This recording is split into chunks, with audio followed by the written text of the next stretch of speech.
designed to do. The computer is quick to point out any breakdown in their logic. The computer is quick to point out any breakdown. The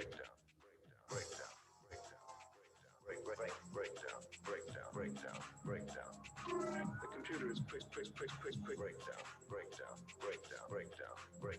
breakdown. The design is complete.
This condition is called critical.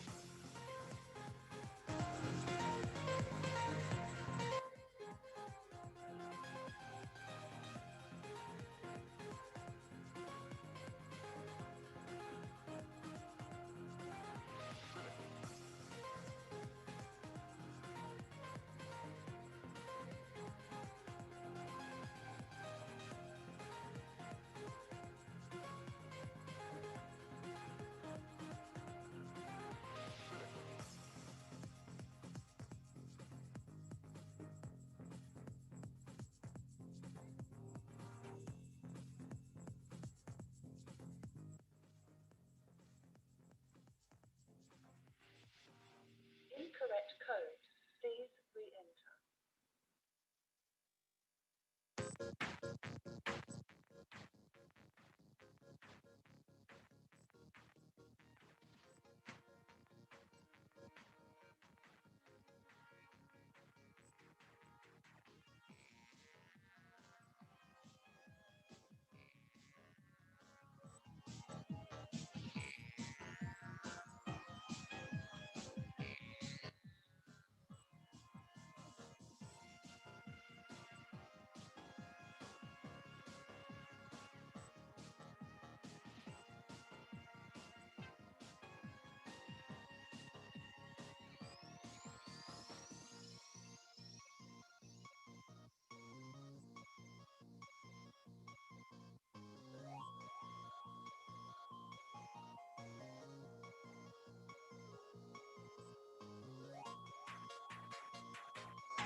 and welcome to the Empire State Maker Faire. I'm your host, Arlo, the spunky blue maker monkey. Now, get ready for a whole day of virtual fun. Here we go.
Hi, good morning, everyone.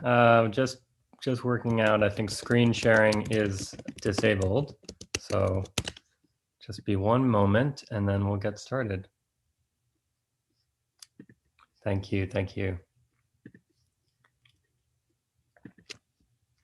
Hi, good morning, everyone.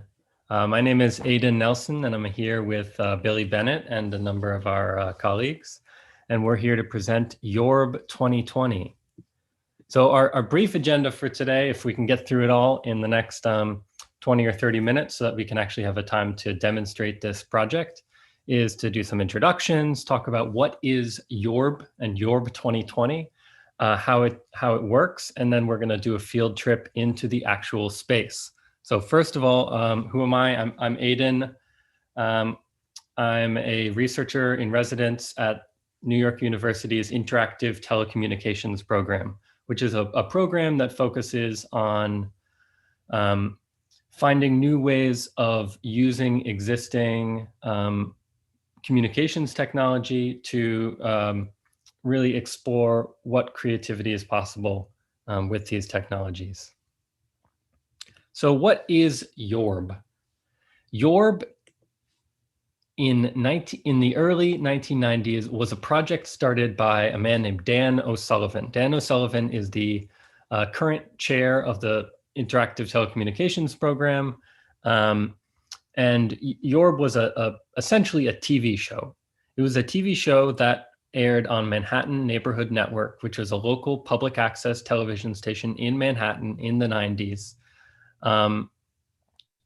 Which contained a virtual world which was literally in the shape of an orb, a sphere, which you'll see a little bit of on a video on the next slide. Now, let me just make sure my screen share includes sound. Hold on just one second. Okay, so we're still very much learning about YORB and about the various people who were associated with this project in the 90s.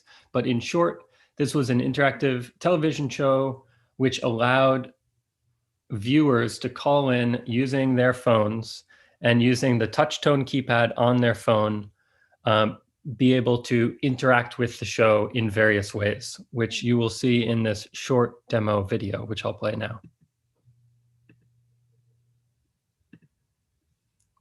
A voice accompanied by a pair of red cartoon lips came on the air and asked about the show. A second voice and a set of green lips came on and explained that 4 people at a time can call in and speak. Each person in the world gets a different color set of lips. One person at a time gets to be what's called the pilot and direct everyone's viewpoint around the YORB. You can tell who is the pilot by the color of the virtual keypad and frame. The green lips became the pilot, and he described how to move around the world. You use the 2 button to move forward. You use the 8 button to move backwards. The 4 button moves you left. And the 6 button moves you right. The 7 button moves you up. And the 9 button moves you down. So I'm going to stop it there, but there was more than you could do, more that you could do besides just navigating the space on your phone. You could draw. There were rooms where you could dance. There was a queer area and a video art area, and there was even a Zen temple with 3 prophets that you could speak with. And crucially, this was a technology which in the 1990s, before the common adoption of the internet, allowed individuals to interact with one another and with the media that was being presented to them.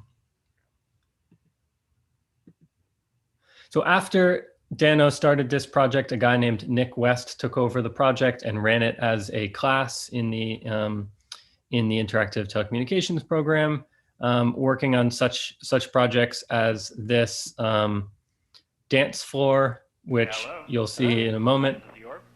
Allows people to actually control digital avatars on a virtual space and be able to control them. Go to the dance floor. Use the buttons on your phone. And using the touchtone keypads on their phone, they were able to actually move and dance Looks like green. with these virtual avatars. Oh, look. Check that out. You guys are dancing. So the Yorb show lasted for 5 or 6 years in the 1990s, and it was revived and reimagined for 2020. So in March of 2020, at the very beginning of the pandemic, this is what my desktop looked like. I had Slack, I had Discord, I had email, I had Zoom, and I often also had my phone next to me with WhatsApp, text, Signal, and maybe 2 or 3 other messengers at any given time. So this was a time when, and continues to be, when it's both very important to and very difficult to communicate with one another in a natural way. So we asked the question, how to create an organic way of interacting with one another online. And we came up with this solution, which was based in a 3D model of the space where the group of us work. It was modeled by a colleague of ours, and we began to layer in different ways of interacting in this space, including adding video and audio interaction, which is positional, and the ability to move around the space and see various people in that space. My colleague Billy is going to show you in more detail exactly how the space looks in just a second. But first, I'm just going to briefly mention a few of the technologies in play in Yorb. So how does it work? So Yorb is browser-based. It works on the web using HTML and JavaScript. It makes use of a number of web APIs or web browser technologies, including Three.js, which is an implementation of the web graphics language, including server-side technology, the latest and greatest server-side Node.js technology, which allows the exchanging of information between all of the people within the space. I'll mention that this was the original server documentation from the Yorb show of the 1990s. It allowed people to call in on their phones. It allowed people to actually access an associated message board on their computers, and it was broadcast to 250,000 Manhattan televisions. Our server-side setup is much simpler, just computers are connecting. We also use the WebSockets API, which is a way of connecting with servers through a library called Socket.io, which allows us to share positions of each of the users within space. And finally, users are able to see one another using real-time communications using the WebRTC API. So next, my colleague Billy is going to bring us into the orb space. So take it away, Billy, and I'm going to stop sharing.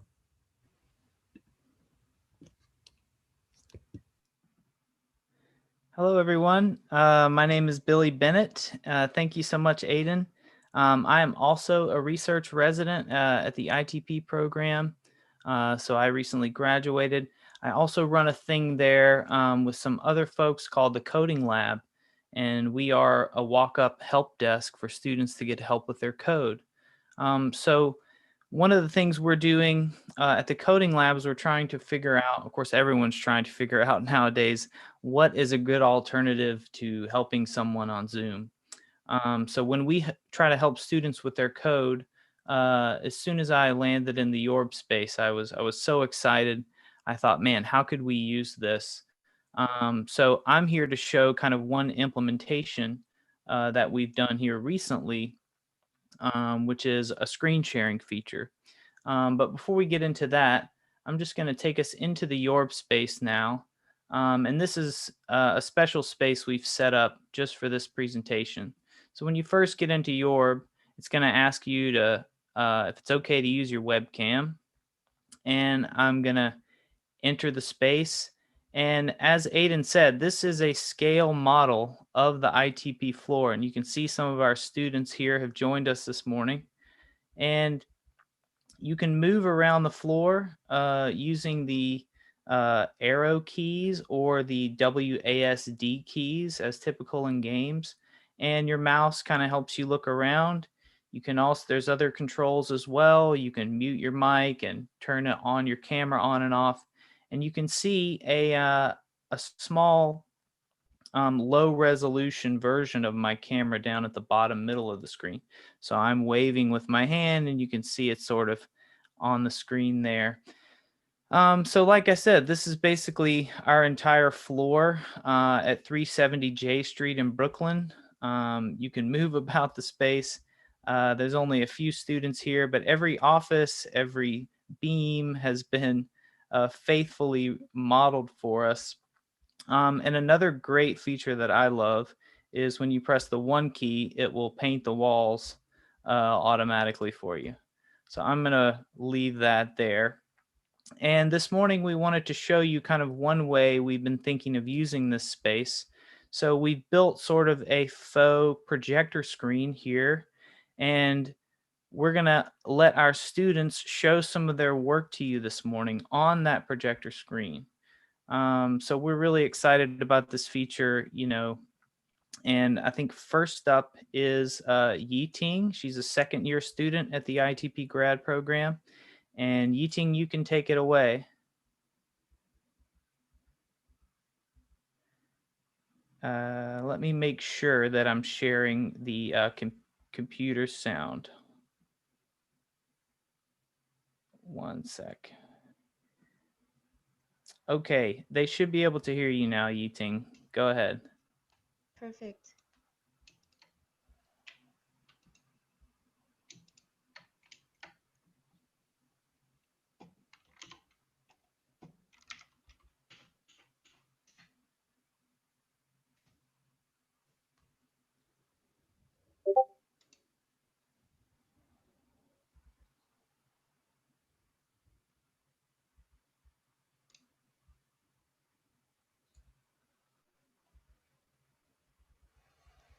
It takes a while.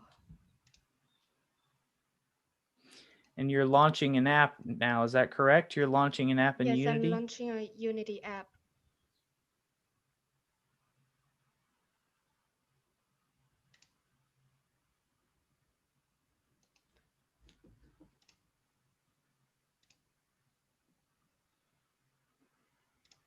Give me one moment. Okay. Is there something? Maybe go to Skylar first. It's fine. We've got time if you just want to. Is it working now? It's, yeah, no problem. Yes. So, welcome to the Toilet Paper Mania, a museum in the shape of a toilet paper roll. This project is a response towards the panic buying of toilet paper during COVID-19. It creates a virtual experience that invites people to relive, rethink, and reflect their responses and behaviors change towards the toilet paper mania during COVID-19. It is constructed as a museum,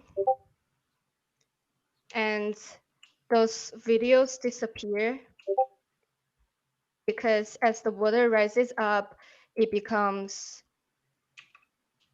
irrecognizable. And those are the hashtags gathered from Twitter that are very popular for during that period. And once you press F, the water level goes back to the lower part and it will rise up again. This is to mimic how people are forced into panic buying situation during COVID-19. When there's a threat to our survival, panic and fear setting, impeding our rational decision making. Given that toilet paper is considered essential, necessary for our daily routine, the least people can do is to be in control by buying as many toilet paper rolls as possible. Through this interaction, I would love for people to reflect on the subtle changes in their mental states and behaviors during COVID. If you want to experience the virtual museum yourself, it is already on the Maker page and you can go to the link. Thank you so much.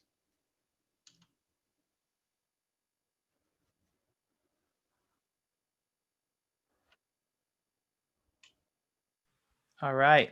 Thank you, Yi-Ting. All right. Next up, I believe is Sihan. Where did she run off to here? Sihan, are you here? She may have to jump back on. Skylar, if you'd like to go now, feel free to hop in. I can step in. Great.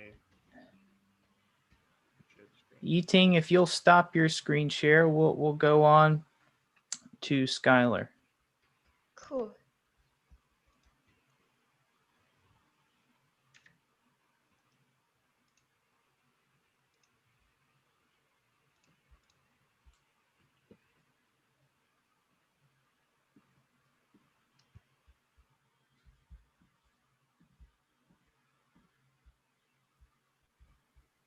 Are you still screen sharing? Skylar, you can go ahead and start.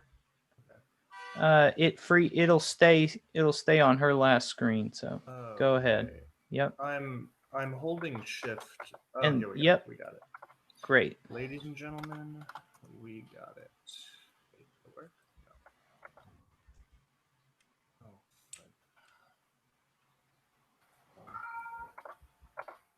Oh. Okay. Here we go. Okay. So trippy, I love it. One sec. How do I get to? This is not it. Oh my gosh. Right. So can people see this? Okay. Sorry about that. I tend to have a ton of tabs open, and people can hear me. Okay. Cool. So thanks for coming out today. I'm just going to take a little bit of time to talk about ITP's weather band. And since we don't have sound in this screen share, just imagine that there's like wonderful music playing in the background of this. So the weather band is a project-based group at ITP that is based around using weather data, like the sonification of weather data and making musical compositions out of weather data. And so I'm just going to take like 1 minute to quickly go over something that I built really quickly for one of our last performances, and then maybe take a minute to show some of the other projects that people have built. So this is just like a quick little thing I whipped up for our performance last. Gosh, it seems like forever ago, but so do most things nowadays. But I suppose it would be like back in the spring. But so this takes temperature data from the span of a couple of days and maps it across the width of the screen. And then I have violin notes that are separated into parts of the screen through an octave. And by clicking on the different like dots wherever they are, I can play that section of the violin. And the idea was that according to how the temperature falls out over the course of a day, I would have different kind of affordances to what I could choose to, what kind of sounds I could choose to make with this instrument. Like you can see that there were a lot of temperatures in this range, but if I wanted to play something that sounded like this, I would only have like 2 chances to play it. So I kind of think of this as the ability for me and the weather to collaborate on making interesting sounds by the weather telling me what I could do, and then I choose how to engage with that. So that's my that's kind of what I hope to get out of the project. But there are a lot of people who bring a lot of different things to it. And so really quickly, I think I'll just, this was a, it uses wind for spatial audio. Like this is where in the space it is, and it uses the wind data to determine where the sound's going to go next. This is also wind-based. Direction of the wind moves the guitar pick and it plucks the strings. And this was a compositional piece that tracks illuminance and temperature over the course of several days, and it turns it into like a musical composition with bells. So yeah, that's the overview. And if people want to see, or actually more importantly, if people want to listen to any of this, then I encourage them to go to our YouTube page and take a listen. But thank you everyone for listening, and thank you, Billy, of course, for having me. And that's all.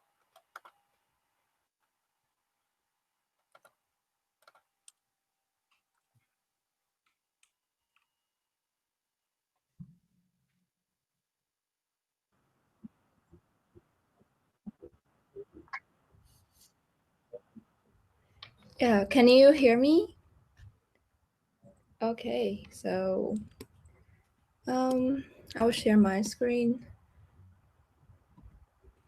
Wait a second.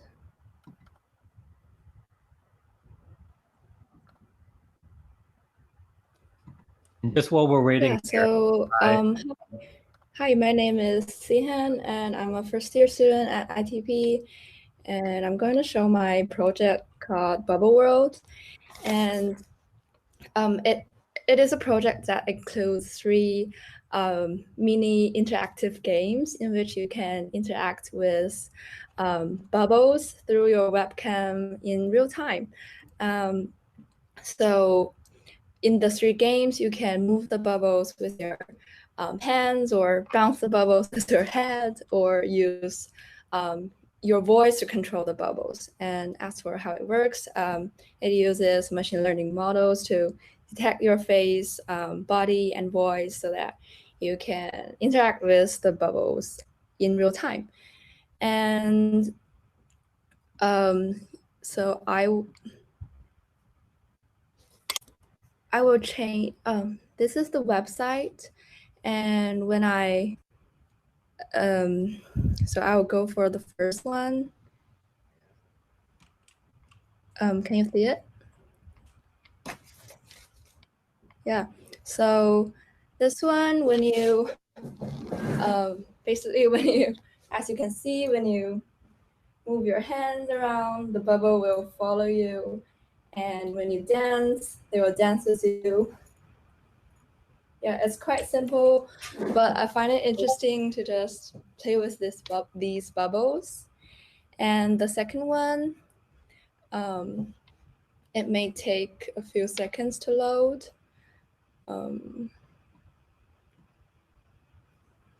So in this one, the bubbles will fall from top of the screen and bounce off of each other on your head, so that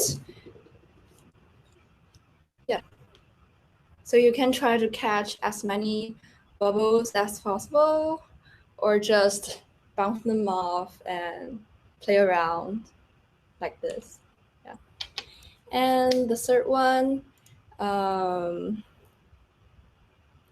uses sound classification. So when you raise your hands and say the word boom, the bubbles will appear in your hands. So when I say boom, boom. I don't know if the mic is not working, but when you usually it will appear in my hand. Boom.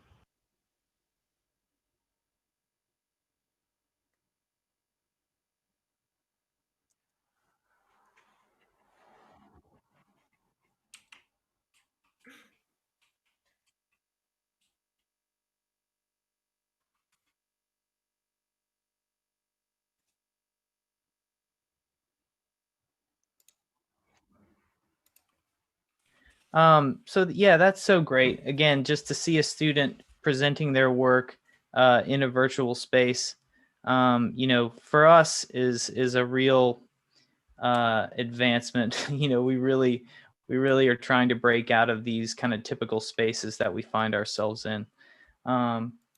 So yeah, at this point, we'd love to invite you all to join us in Yorb. So we're going to share a link in the chat, and if anyone here on the Zoom would like to join us, if you're watching on YouTube, you can join us at this yorb.itp.io link, and I'll just say a little caveat. Our server, the max capacity we found it to be between 50 and 60 folks. So if 1,000 of you show up, that would be a great thing in some regards, and also probably crash the server. But that's kind of fun. So please visit us at this link and come into Yorb and kind of hang out with us for the next while. And I will keep my screen share going so the folks who are watching and not with us in Yorb can kind of see our interactions. Hey, Billy, just one request. Could you put that link on your screen for just a moment? Sure, yorb.itp.io, so that the anyone watching on YouTube might be able to join. So again, it's yorb.itp.io. Yeah. And we will yorb.itp.io. Yeah. We will see you there. Yeah, and we'll meet you there.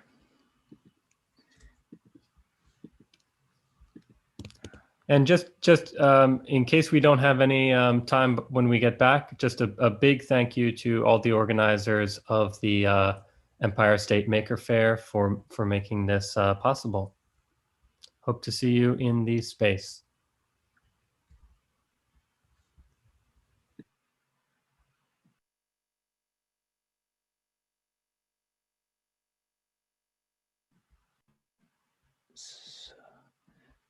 The organizers. A big thank you to all the Empire State Maker Faire for making this possible.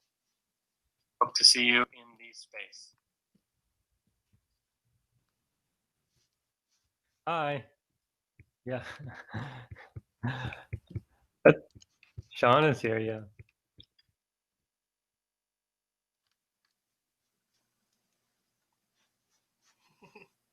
Hello.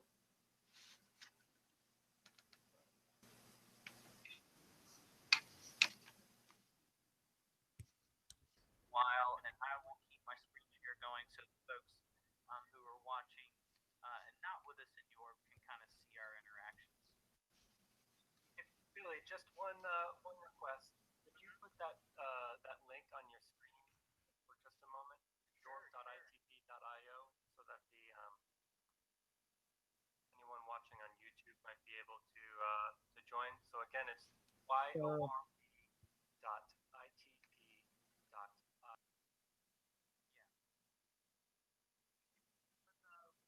So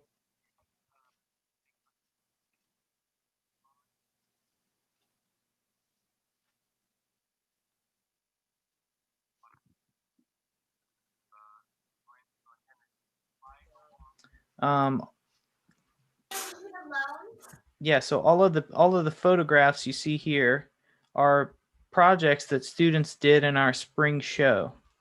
And if you click on one, you get all the information about the project. And the students were live at a Zoom room at this time.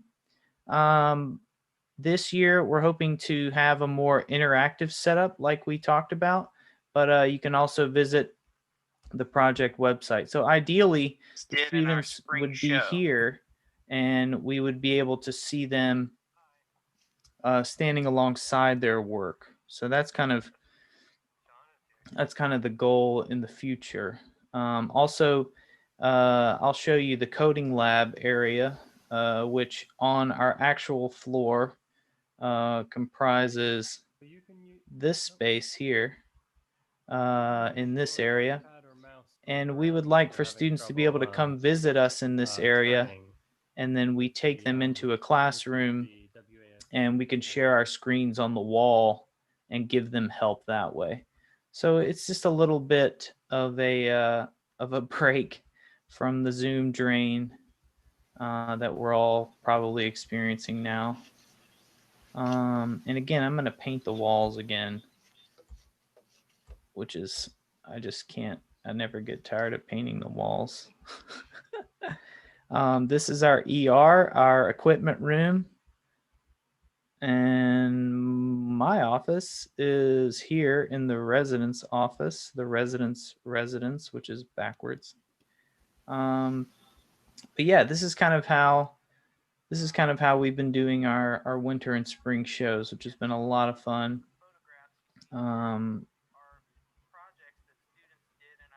Yeah. What's up, Skylar? Oh, you can jump too if you press the space bar. You can double jump. You can double jump. You can bop your head on the roof. Crazy. I even got outside once. I jumped through the wall. Oh man, I'm so jealous. Hold on. There's definitely a way to get outside. There's like a few dead spots. Hello, Aiden. You can also run through Billy. people. I'm giving them the tour, but I'm taking them outside if we can get outside.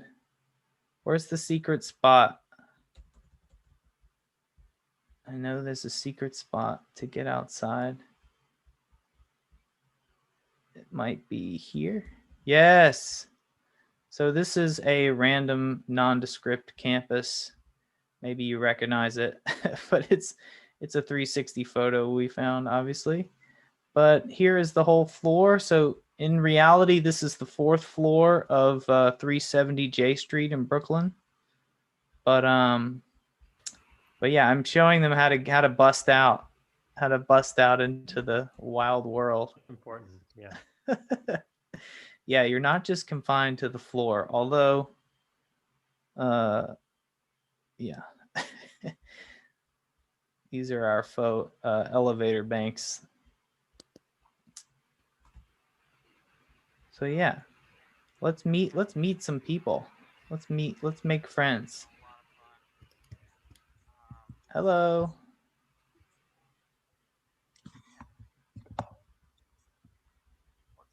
Hi.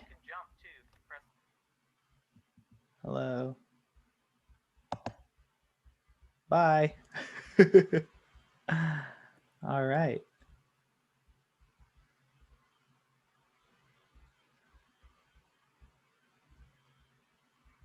What's up, Aiden? Hello. All right, guys. Well, this has been awesome. We've had a really good time showing you around Yorb and kind of showing you some of the possibilities. It's an ongoing development project for us, so we're always trying to think of new ways to change this and make it better. And so yeah, we're really excited about the coming year. And again, thank you so much to the Maker Faire for letting us show this project today. It's been really, really fun.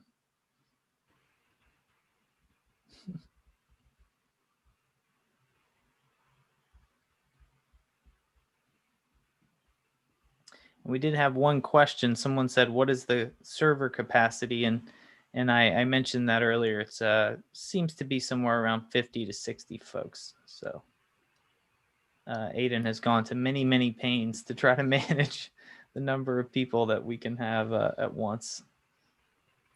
Yeah, I think we've had as many as maybe 70 in our largest event, and it worked, but not terribly well. So I think we can look to the future and hope to reach more people, but for now, it runs very stably with up to maybe 40 or 45 people. Cool. But I just want to say one thing about the technologies behind this, because I think this platform is a testament to what is possible using existing web technologies and open source platforms. So we're using a number of open source libraries, and we're able to put this together with a small team in a couple of months. So I think we're in an exciting time in that so much is possible, even without needing a huge development team or needing a big community of modelers or digital artists. You can really put an exciting presentation together or project together now, given a lot of the existing tools and free tools.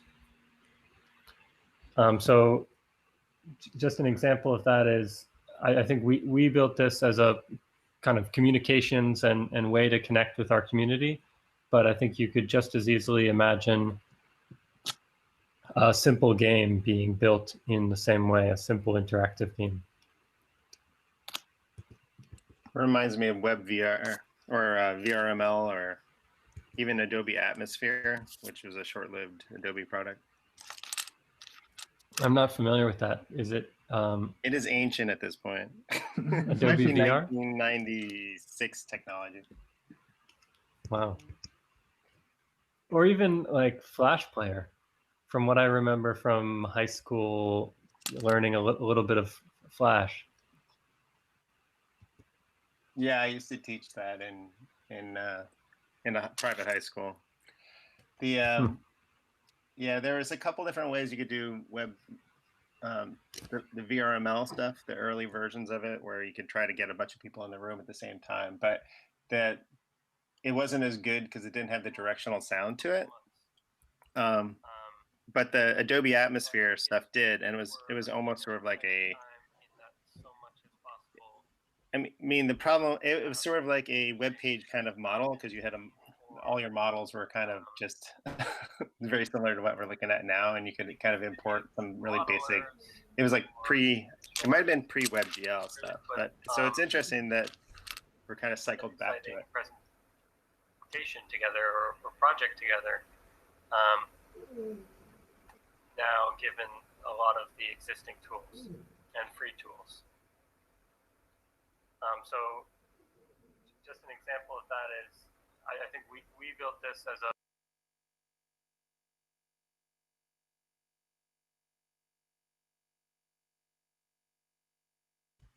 Let me go find Aiden again. I mistakenly took myself off the page.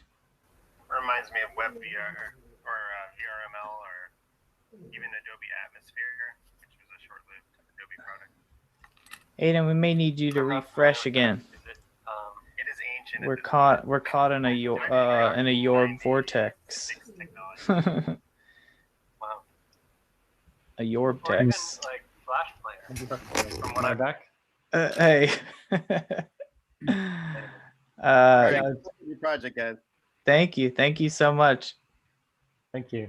I'll have to try to search it out and see what you guys still going in development. Is the rest of it open source? Can people download and play and commit? Is it GitHub? We're moving that direction. We're hoping to have it be like a plug and play experience. It wasn't as good Okay. Soon. But the Adobe Atmosphere stuff did. All right, I hear myself again. I'll stop the share. I'll stop the screen share.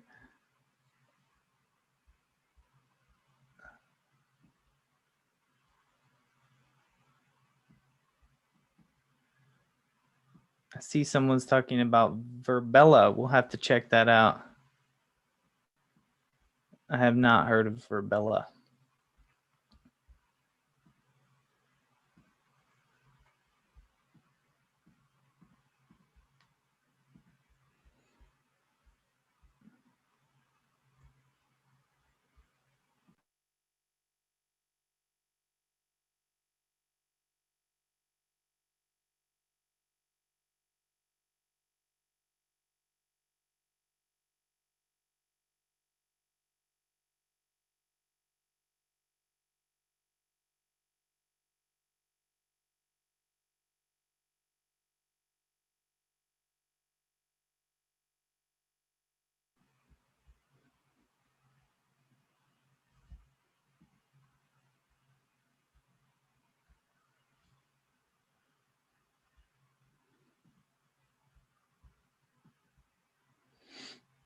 Yeah, so that is our presentation. Again, this Yorb space, yorb.itp.io,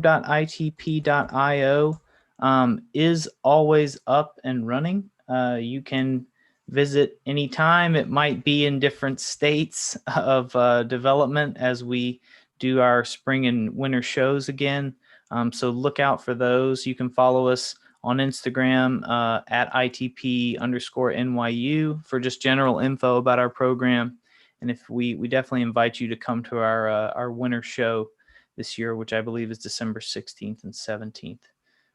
So yeah, look out for that. Aiden, you want to add just some things? Yeah, thank you, Billy. Just one more thing is I'll just mention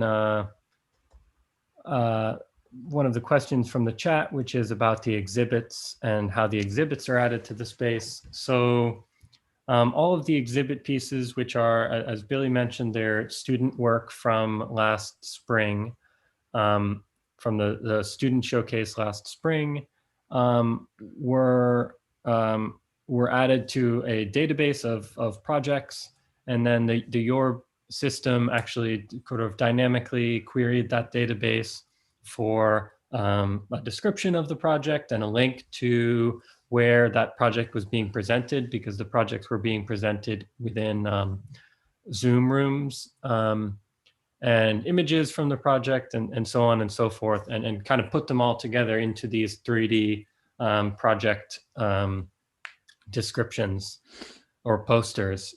So that was something that allowed us to get a lot of people involved, and a lot of people. We had over 250 projects for the spring showcase, without needing everyone to kind of manually add their projects into the space. So that was a really good way to get a whole community to be able to use this space. So I think that's about it from me, and thank you once again to Billy and to the Empire State Maker Faire. All right, look forward to the next one at 10. All right.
Thanks for checking out the Empire State Maker Faire. There's been a lot of amazing makers, and the fun isn't over yet. Thanks for sticking around.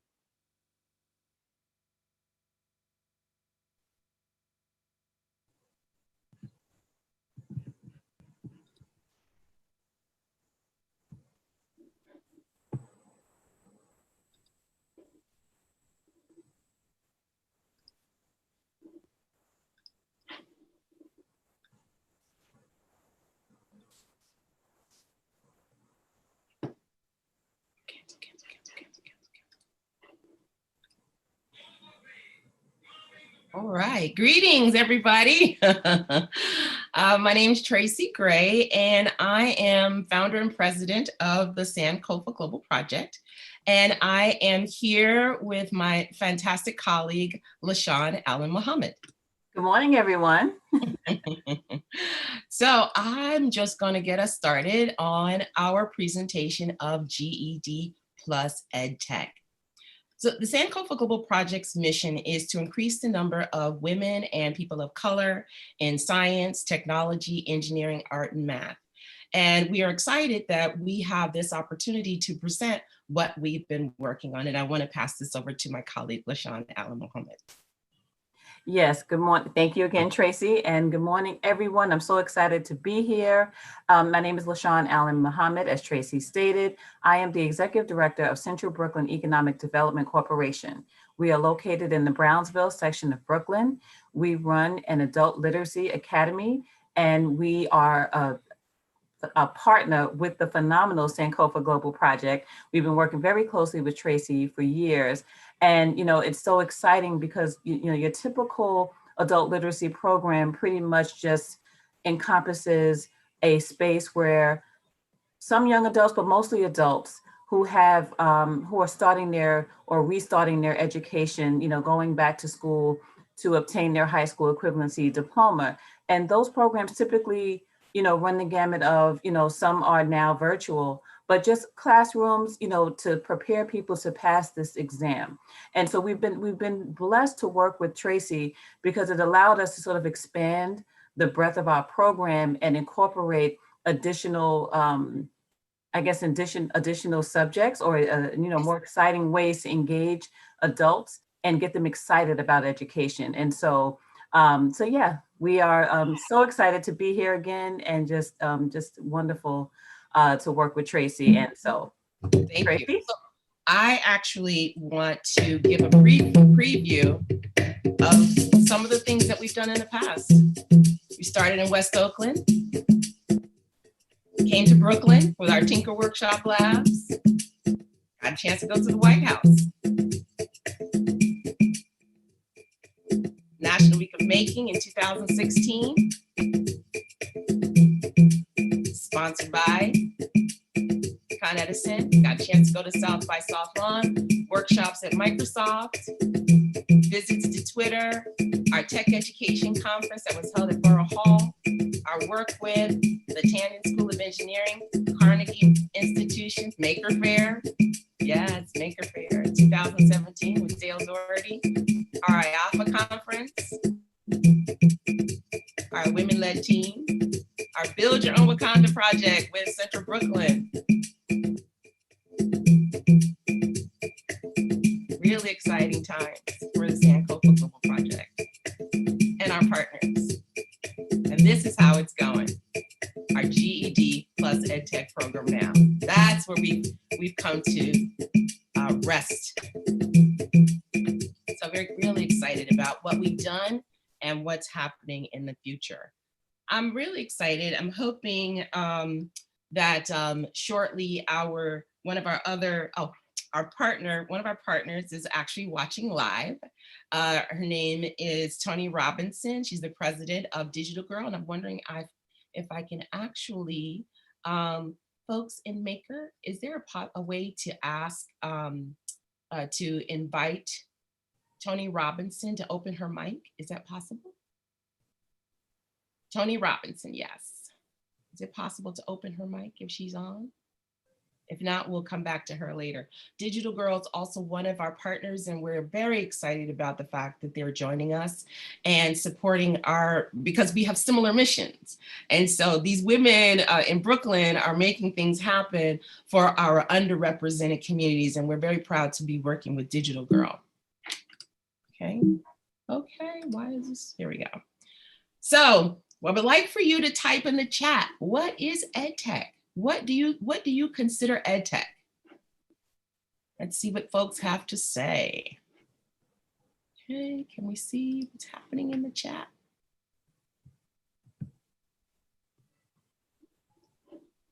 As you all are deciding what your definition of Ed Tech is, this is what we've looked at.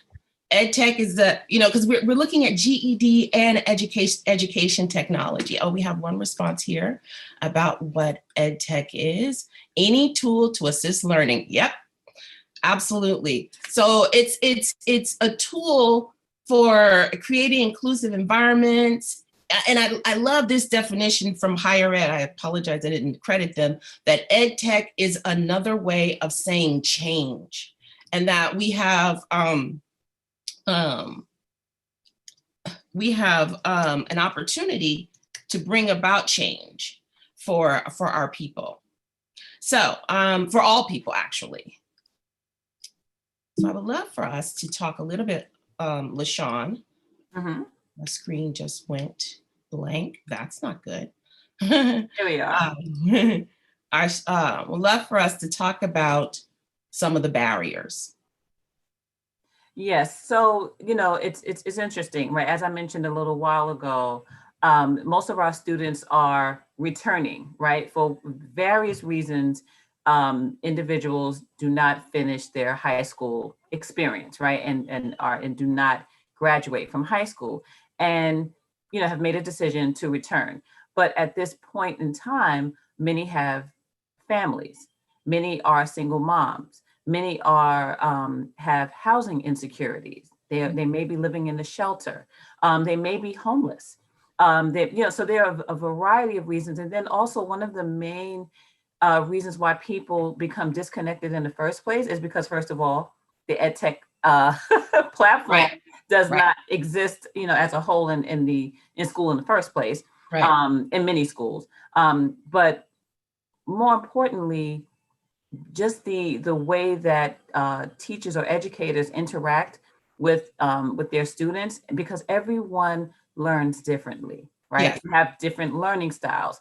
And so those are some of the barriers that people have experienced, which is what made them become disconnected in the first place. And then returning, if the environment is not conducive to their learning and can help them connect to the information, that is a major barrier. Yes. So those are just some of the things, also I would say employment or underemployment. Many of our students, they may be working jobs or 2 part-time jobs just to make ends meet. And so that is a huge barrier because it disrupts their ability to really focus in class.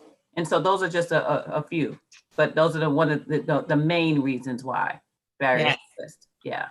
Yay, Tony's here. Excellent. Tony, hi. Thank you for being here. I'm so excited that you're able to join us, and you could talk to us about what Digital Girl is doing and how we're going to partner together for this GED plus Ed Tech program.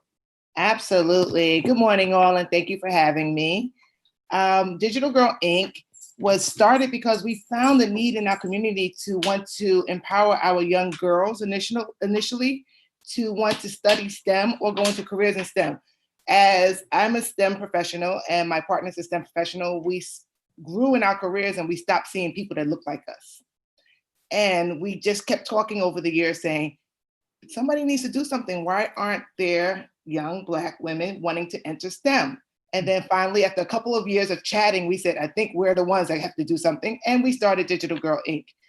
And, we want to expose them, give them self-confidence, and tell them that this is not that hard. And it's very rewarding if you pursue this. And that's how Digital Girl was born. And we've been out in the community, working with schools, working with different community-based organizations. We're partnering with Sankofa, which is a wonderful thing. We work with colleges all over the place. So yeah, can you talk about some of the programs that you've done during COVID, during the lockdown? Yes. I mean, we had to go virtual, which was wonderful because it was right up our lane to go virtual. And we started doing website design classes. Everything was free, offered to our community. Website design classes, application designs, and game design classes. And we taught kids from pre-K all the way up. Didn't matter. We did a SYEP bridge program to get them started. What's SYEP? What's SYEP? Oh, sorry. Summer Youth Employment Program. They did a bridge program. Instead of sending the participants out to work for the summer, as they normally would do, they had them complete a challenge. And we were one of the partners that worked on a challenge for them to complete. And the challenge that we gave them was to build something that can better your community. They broke into 5 groups, and it's amazing what they came up with because we don't think like our young people. So no, we don't. And we think we may know what their issues are, what's their biggest concern, but it's surprising to see what they come up with. Yes. And so it was very rewarding and very exciting, and they learned a lot. We were very surprised, as well as the sponsors, with the projects that they came up with. Oh, what are some of the projects they came up with? Because this ties right into the next part that we're going to talk about. Absolutely. One of the projects they came up with was a healthy eating project, and the website was amazing that they came up with to support, and it's to support their age group. So what they want to see when they go out to look for healthy options. They also came up with a program, and I want to see if I could get it right, where it was sort of a stimulus program for their age group. Yes, I was like, wow. It's called Initiative Benefit something. I can't remember what it was. But exactly, it came up with a stimulus program for their age group and what they wanted to see in a package that could help promote them. Yes. And some other things, but it was just truly amazing. Yeah. When I think about educational innovation, we are at a unique time where there are changes that are happening and the opportunities for change to happen. When I did the quick reel earlier about the Sankofa Global Project's progression over time. I started in the Bay Area, talking with students, interviewing them, trying to figure out what is the best way, because the collegiate students at Stanford in the engineering department, especially for the African-American students and the African students, said to me, on the collegiate level, because that's where I started looking at the collegiate level and helping folks get into technology and STEAM opportunities that way. But the students said to me, would you please go back to the elementary schools, the middle schools, and the high schools to help students prepare for what's ahead of them? Because they're like, here we are at Stanford, and we weren't equipped for for so many areas that we don't have enough time to talk about here. But one of them being mentoring opportunities, or opportunities for coaching or internships. Folks didn't have those opportunities. They said, but if you go back in the elementary, middle schools, and high schools and work with those students, you can help prepare them. And then we did our Tinker Workshop Labs. We started with citizen science, Tinker Workshop Labs. And even when we were going out into the community, invite folks to come to Maker Faire, we got some resistance, and I couldn't figure out why. And I did some more research and then found out that people didn't necessarily, and I've spoken to Dan about this, and we've talked about this in Maker Movement, how to make the Maker Movement more inclusive, and how to make folks from traditionally underrepresented communities be a part of the conversation and be a part of making. And that here even is this Y Yang wrote this great article, and I really want to encourage folks to read it, about the level of entrepreneurship and makerism that should happen and how it can happen within our communities. And so we ourselves put together, along with Central Brooklyn Economic Development Corporation, Collab Fabrication Lab and Innovation Studios, Dr. Leslie Craigo, Renee Smith, a group of us women got together and created It's a Family Affair based on our feedback from the community. And these are some of the students who did some of the work there. And I want LaShawn talk about some of the partners that we brought into that program. Yes, so the IAFA event was an amazing experience for our students. We brought our entire adult literacy class with us, along with our education partners. We work very closely with Medgar Evers College School of Business and Long Island University School of Business. And what the, and just on the subject of entrepreneurship, one of the ideas and concepts that we are developing is if we can help students obtain their GED or high school equivalency diploma and not just think about going into college or getting or now qualifying for a job, but really becoming a solid business owner, right? So that's why it was really important to partner with business schools. And we came up with the concept of a 5-year GED to MBA program. And that was something that was discussed in a panel at the IAFA conference. And so, and this is something very real. And so, and students need to hear that. Students need to see the partners together talking about and, you know, devising these wonderful plans for them. And so, yeah, it was an amazing experience. Yes, definitely. Thank you. Thank you for that. And so when we talk about entrepreneurship, nationally, these are the statistics that we came up with, that I researched from Startup Statistics from Matt Mansfield. He just wrote this in June 2020. When we look at the statistics of entrepreneurship, it's encouraging, but there's a lot of room for improvement. So, and LaShawn's going to talk about the contrast, but nationally, we're looking at 73% folks identify as male and only 25% identifying as female. Although the fastest growing entrepreneurs right now are Black women, African-American and Black women. For those who have high school or GED, 33% of folks are choosing to start their own business. Look at the age range. From 50 to 59 is the greatest number. People in their second careers, figuring out, you know, or being people who are retiring and figuring out, you know, I want to do something different. And then by ethnicity, the numbers, 71% of Caucasian people are choosing entrepreneurship. And then we have 5% of Indigenous and other people choosing entrepreneurship. And so our goal is to bring this opportunity for folks who are completing their GED or who are in the process of working on their GED to help them make the leap, and not just a leap, an uninformed leap, but a leap with support towards entrepreneurship. LaShawn? Yes. And so, you know, it was interesting looking at the statistics. And so in my class, we have, I would say 75% of our students are women, right? And, but they are of the age, I would say our students are between the ages of 17 and 60. And so we do have a number of students who are, you know, over 40 and are going back to complete their education and then move forward.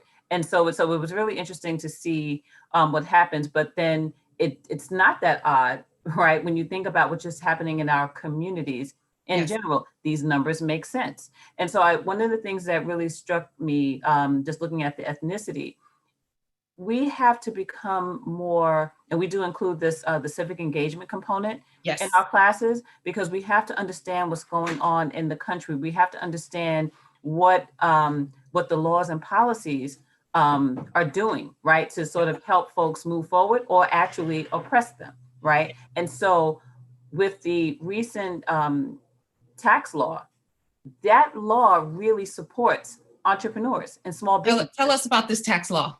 So and I want to say it was within the last 2 to 3 years, the Trump administration changed the tax law where it actually decreased the write-offs for people who own property. Yes, however, you had a higher write-off if you owned a business. So it was really, really, really targeted for small businesses. And I guess from the point was to open the economy, right? And we know that small business is the engine is a big part of the engine of the economic engine in this country. And so, but we need to be aware of that. Right. We need to understand what that looks like and get involved. And so that's why I'm really not surprised to see the statistics the way that it's displayed on the screen. But that's why we have to make sure that we are including this information in our programs. We have to make sure that the communities are aware and where the opportunities exist, so that they can take advantage of them as well. Exactly. Awesome. Tony, did you have anything you want to add there? Sure, I had to take myself off mute. Yeah, I think it's very important, and to at least teach our young people about entrepreneurship. A lot of them just haven't seen it, and so they're like, if I don't see it, I don't really know anything about it. And so we've had interns with us. 2 of them have decided to author their own books. Another one has decided to build an app. As an entrepreneur, started his company and everything. And so it's really exciting. And they're saying to us, like, if we didn't see this, if we weren't part of Digital Girl and saw that, these 2 people just pulled together and started their own company, we would not have thought we could do it. And that's a lot of it, being able to expose them to this and being able to just show them that you can do this and empower them with the skills. Yes. I think about my own journey. Mm-hmm. Right? Going from being a classroom teacher for many years to being an education leader, running a school in California, to saying, I want to be a part of education, but I want to be a part of the change for education, because there are real opportunities. I'm a progressive educator. I was trained at Bank Street College of Education. I have 2 master's degrees in early childhood and in general ed. And I had the privilege of working in some of the premier institution schools in this country. And I'm currently a professor of education in Manhattan. One of the things that was terrifying for me is what I didn't know. I stumbled a lot. And I'm a grown-up. I'm a big grown-up, and I stumbled a lot. But I can't tell you how priceless my education and my role as a teacher has been in even developing a business model. That there are so many opportunities in education on a community level that are not being tapped into. And one of the reasons why we're talking about the GED plus Ed Tech program, as LaShawn and I have talked about, 100% of adult education programs are funded by the government. And we've got to diversify the streams, because that means I was trying to find the actual article, but I'll share it later. There was, in 2017, in New York City, $52 million was allocated for GED programs. And at the time, I think there were 26,500, something around there, 28,000 students who were enrolled in GED programs in 2017. Only 150 certificates were awarded that year. Wow.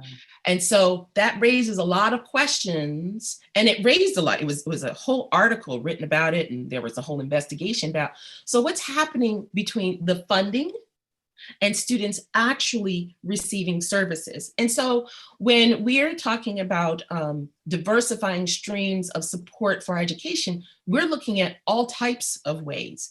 I'm very excited that Siddharth Ramakrishna, the Director of Research for the CUNY Foundation, is one of our GED plus Ed Tech advisors and is supporting us and helping us apply for grants and seek funding to make sure that folks have access to this.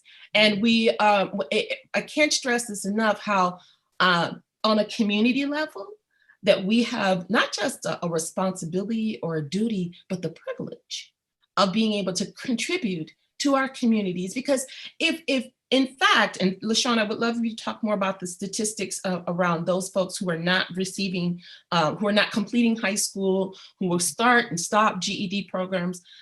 If there's not adequate funding to support students as they exit out of these programs, what happens then?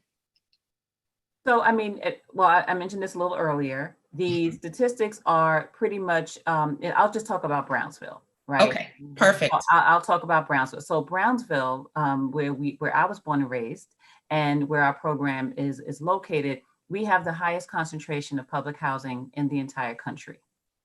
And there is a high level of single family homes. And so you have mothers, who are now not just having the challenge of raising children on their own, but now in a remote environment, right? And then the neighborhood doesn't necessarily have, access to Wi-Fi, access to, talking about technology, actual laptops and equipment. Yes. There are a lot of just insecurity across the board, food insecurity, housing insecurity, just a lot of those types of life challenges. Yes. That hamper, progression. And so that's why these programs are really important. So just speaking about the contracts, they typically pay for the space that we're in. It pays for the educators, the teachers, instructors that come in. It may be some books, but it does not pay for, and I would be remiss to say, the program that we're funded by, the New York City Department of Youth and Community Development, have been a phenomenal resource. They have given us laptops for our classrooms. However, but because there's so many, right, programs across the city, there's but so much, right? It would be great if we had a second stream of income or a second stream of funding to provide more laptops or up-to-date laptops, so that they can take home. We have to keep them in the office because we don't own them, right? We should be able to provide our students with a laptop to take home, with a tablet to take home, right? Yes. Those little things, but it costs money. It takes resources. Yes. And so, when I work very closely with colleges, those are some of the incentives that colleges provide their students. When they sign up for school, they're given a laptop. It's a very different dynamic. And so we have to get there. We have, there's a gap, and we have to raise the money to make sure we close, the equity gap. Yes. Tony, any thoughts? I agree completely with everything LaShawn just said. We also are recipients of money from DYCD.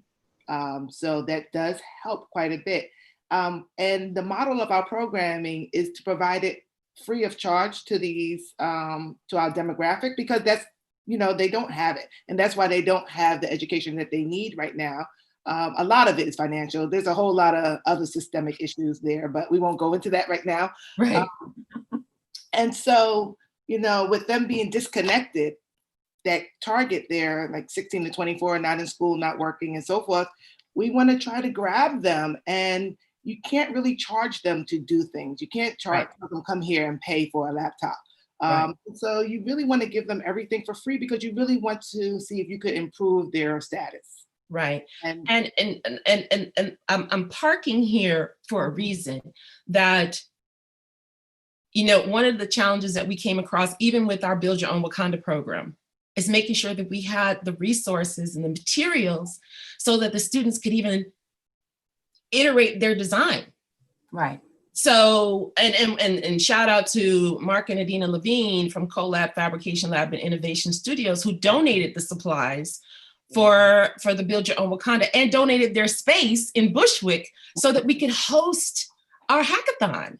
Right. And so, and I want to be clear that the communities that we are focused on right now in Brooklyn, and we want to expand further, but we're focused on in Brooklyn right now, are Brownsville, Bed-Stuy, Crown Heights, East New York, East Flatbush, and all areas that have historically underrepresented communities. And Canarsie, thank you, and Canarsie, yes. That's where we're focused on, and we're putting it out to the maker world that we want your support in making sure that we continue to have makers in our communities. Because if we have a bunch of folks with ideas, but who are not able to bring them into fruition, what are we doing? Tracy, may I add just one line? Yes, of course. Investment in people. Yes. This is what we need. It's not just investment in a program or support a program. We need an investment in people. We have buildings and infrastructures being developed around this, our cities and countries. We also need, so we will invest in infrastructures. However, we need to invest equal or more into people. Yes, yes. And then I do want to add one other thing as well. Yes. And we have to change some of the structure and how this investment is done, particularly with the city and state and some of the other funding that we've received. It's all reimbursement funding. And really? Yes, it's all reimbursement. So you have to spend the money to get the money. And so, you know, that I always have a problem when mentally thinking about that. Yes. I'm a logic person, so I'm like, okay, well, if we're asking you for the money, that means we don't have it. So, you know, that's something that we have to think about as well moving forward, the structure of how these funding programs work. Yeah, I'm glad you brought that up, Tony. And I know we're limited with time, but it's really important to really, because there are a lot of people listening who are really are not clear what we're talking about. So that's why it's important not to speak in acronyms. So what Tony is speaking about is absolutely 1000% correct. That is discretionary funding that is available through our city council and our borough president and so that's a form of funding, but there are contracts that are available that are not, it's not based on reimbursements.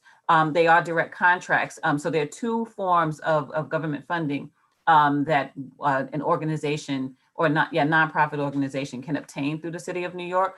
And so I just wanted to be specific to say that the funding that Tony is referencing is the discretionary funding that's available through our city council. There's a question from Michelle Hardy. What about the ballot initiative to get funding? Anybody know about that? I've never heard of the ballot initiative. Michelle, we're gonna have to get some information from you to find out what that's about, okay? Thank you. So I want to talk about our project that we're working on.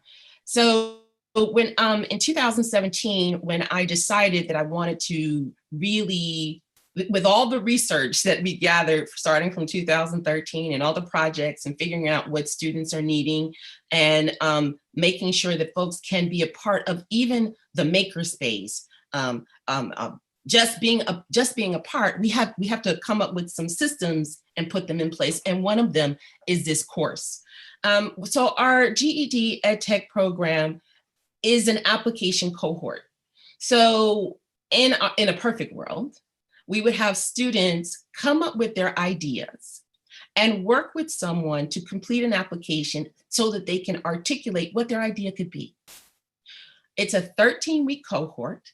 It's an individual study program.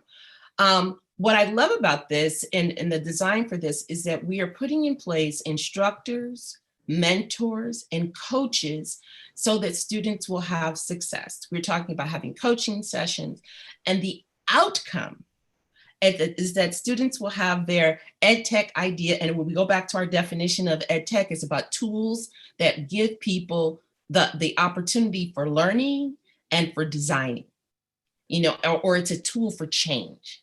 And so that the outcome that the student would leave the 13-week program with the framework for a business plan for their ed tech idea. And ideally, when we're thinking about, I think about LaShawn, when we were at, when I brought my students to one of your classes, and one of the persons in the class said, wait, you mean that I could actually do something after I get my GED? You know, that there are other opportunities?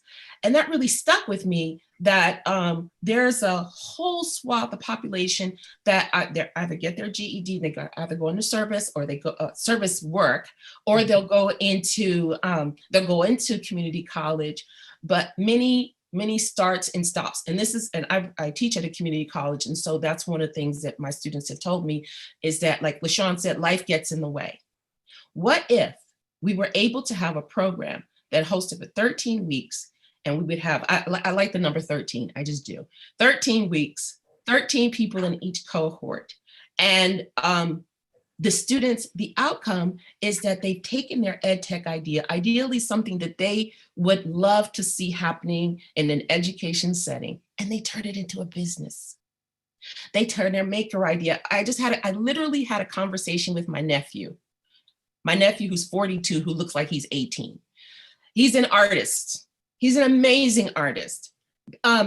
gifted, I mean, completely incredible artist. He does music, he does drawing, he does candles, all types of things, but he's got all these great making ideas. But how can he turn it into a business? How can he turn it into something that's going to help him sustain? And I would love for, you know, folks in the maker movement to talk about how folks are creating a business model. And if you want to join us in this venture, we'd love your support in helping our young people achieve their best result. Because honestly, if we don't, I tell people this all the time, you know, one day we're going to be old. One day we're going to be old. And the people who we've left behind us are going to be the ones who take care of us. And so what are we doing to make sure that they have what they need? So where are we right now? So we are preparing for our launch, our official launch. Actually, today is kind of like our official launch in that we're presenting it to the world. We've worked on our research and content, our virtual platform. We've got an amazing advisory team. Now we have great partners, and we're always looking for more. Now we're looking for funding. I'm very honored and very excited that Con Edison, we've applied for a grant with Con Edison, a small research grant, small funding to get started. We're waiting to receive a notification if we receive that back. As I mentioned, Professor Ramakrishna is helping us figure out different avenues to raise money. He recommended the Spencer Foundation as a 5-year plan. And if other folks have other ideas about how we can bring funding and bring people to the table to have this conversation, we would greatly appreciate it. LaShawn? Yes, I just wanted to add, you know, another support that we received for this initiative, or that will be part of this initiative, is from the New York Women's Foundation. Central Brooklyn Economic Development Corporation is a part of the Early Investment Initiative, and we will be supporting 50 community women to start their business. Yeah. And so some of the 50 are going to be, you know, are part of our GED program. And so just, you know, reflecting back on your statistics, you know, we're inching up. We're going to make an impact, you know, on that 25%. So yes. I just wanted to be to acknowledge our partner, the New York Women's Foundation. Thank you for that. Oh, well, got to find out more information. Oh, we've got Roberta Sullivan would love to connect with us to talk about the possible collaboration with the SUNY EM Tech program. Thank you, Roberta. We will definitely contact you. I'm hoping that this is being recorded, so we'll be able to connect with you. Roberta, if you could, I'm going to actually type in my email address to everybody. And if you could please email me this contact, because as much as I love to multitask, I can't multitask right now. Tony, do you want to talk a little bit more about funding? You're muted. And I'm chatting. I mean, I think that you both have covered the funding issue very well. It's needed, you know, and we're happy to receive it, you know, and and I just actually want to touch back on one other thing. Of course. I did mention that we had the youth create challenge projects this summer. And one of the challenge projects is directly related to this. I just looked at this and saw. They called their group the Influencers, and they wanted to help the youth with building businesses, marketing, advertising, everything. They felt that they saw a need there where, okay, you can start a business, but you don't have all the vital pieces to make it successful. And so they came up with their group called the Influencers and the things that they could provide to the young entrepreneurs. So they're thinking about it, yes. That's brilliant. That's brilliant. So what made them do you know what inspired them to do this? You know what, we really kind of let them lead and create and develop their own ideas. So we would have never told them, you know what, maybe you should think about how you can help youth develop a business. But this is what they came up with. So they had to come up with ideas of what they see as a need in their community or an issue in their community. And this is what they came up with. Right. LaShawn, the website that they came up with too. Pardon? Huh? I will send you their website. Okay. Oh, beautiful. Thank you. Thank you. Thank you.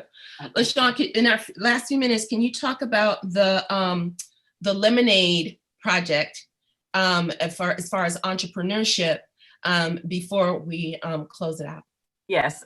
So we are also partners with the Brooklyn Lemonade Day initiative in partnership with the Be That Kid Foundation.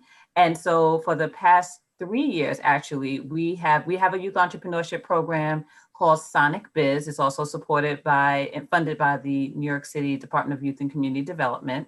And so every summer, our students have an opportunity to create their product, which is the lemonade, and participate in an outdoor event and sell their lemonade. And so we also, so every year there's additional partners that join, that come on board, and they had the opportunity to receive gift cards from, I believe it was Staples, where they were able to buy school supplies. And so we're really excited. The Lemonade Day initiative, it's an online platform. It comes with a full entrepreneurship curriculum. It's amazing. I also would like to mention that we also partner with Startup Africa. That program is based in Kenya. And actually they brought a group of their students to New York, to Brooklyn, to visit with our students. And so what that curriculum does is prepares the young people for pitch competitions.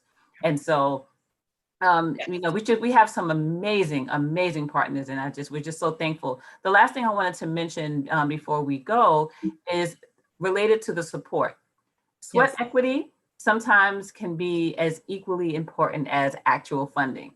And I want to mention that we are working with a young lady from Brownsville, Kiana Hallams, who is a fashion designer turned PPE manufacturer during COVID. And so she actually she's going to be teaching an entrepreneurship class for our GED class. And so she's going to talk about her experience as a new entrepreneur, as well as talk about how they can sort of recreate and repurpose things in their own home. So I just wanted to mention that as well. If there are any makers out there that want to work with us and become one of our, a mentor, a teacher, instructor, please let us know. Absolutely.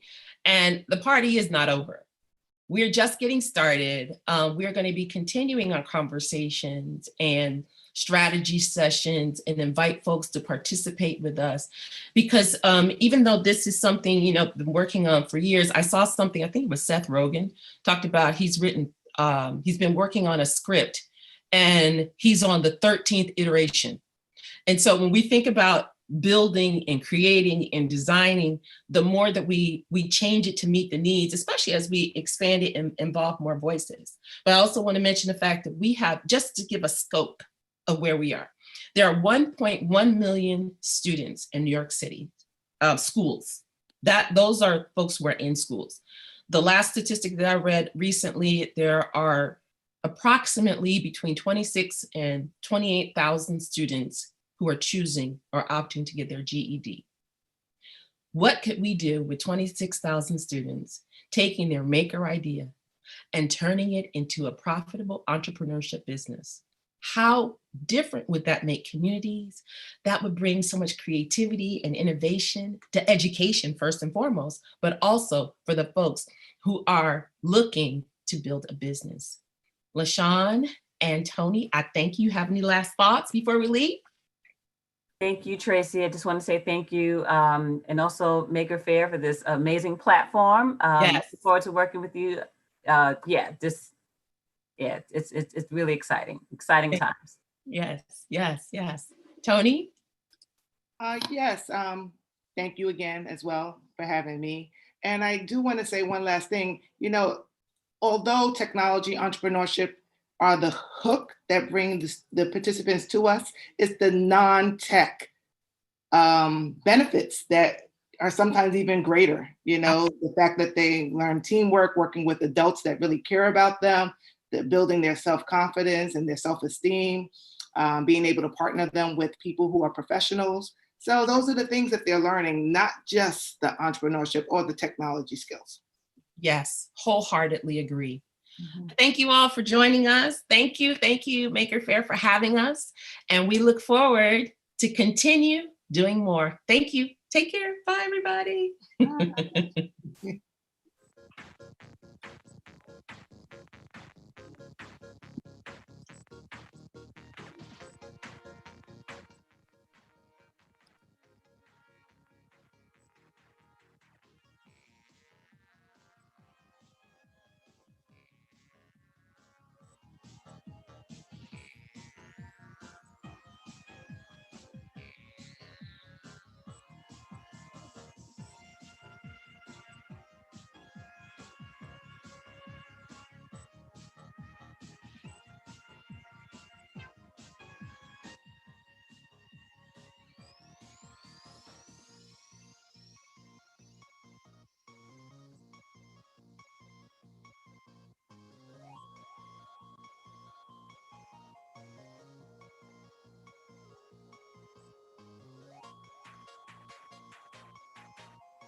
Thanks for tuning back in to the Empire State Maker Faire. Hope you're having fun. I know I'm learning a lot.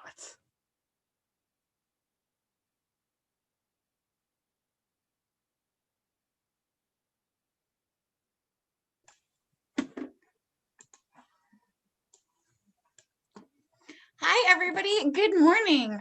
My name is Amanda Gretza. I am the presenter today for Bee-ker Space.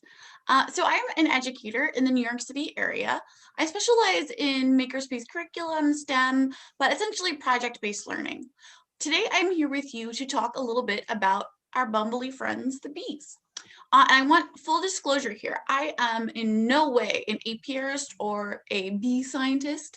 I am just a very enthusiastic builder and hobbyist who would like to share with you some resources that I've collected, found over the last couple months, year or so. So there's going to be a few exciting different builds. We're going to touch on IoT and how there's not just hobbyists, but big commercial companies now actually utilizing it to help save our bees. We're also going to talk a little bit about how we can build at home using recyclable materials, building materials, and 3D printing. So I'm going to link shortly my blog, which will have all of these resources in it, as well as all the slides that I'll be using for today. And right now, you don't really need anything for this class. It's more about presentation, but if you would like to follow along once we get into the building, you can log on to Tinkercad and create a free account, and I will walk you through the process of creating a digital bee house that can be printed. And it's really quite straightforward and simple. Okay, so let us begin.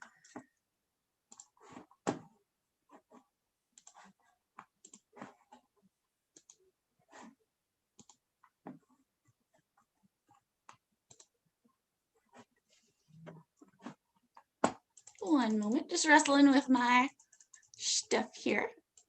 You'll also have to bear in mind, so like I mentioned, I am a teacher. I'm very much used to having an audience. So if I get a little bit rambly or goofy, please don't mind me. I am just getting used to the role of webinars here.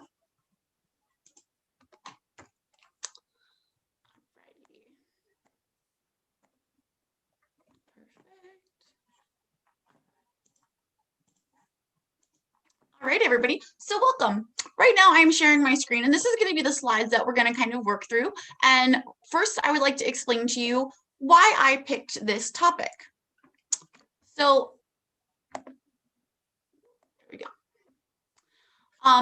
According to a survey from the nonprofit Bee Informed Partnership, U.S. beekeepers lost more than 40% of their honeybee colonies between April 2019 and April of 2020. Now, this is significantly more than usual. Normally, we were looking at a trend the last few years of about 30% colony loss, which is still quite high. So there has been a little bit of a jump here. Now, they actually collect about, we would say, 10% of all colonies and from beekeepers in the United States. So we like to think this is a pretty good number to round out this data here. Losing colonies is a pretty difficult situation, obviously, because no one wants to have to replace their bees. Nobody wants to have to go through rebuilding their hives, rebuilding their colonies. But especially for hobbyist keepers, it can be a lot to maintain, and it can be incredibly expensive. So we're trying to kind of make our bee population and our colonies and hives a little bit more sustainable.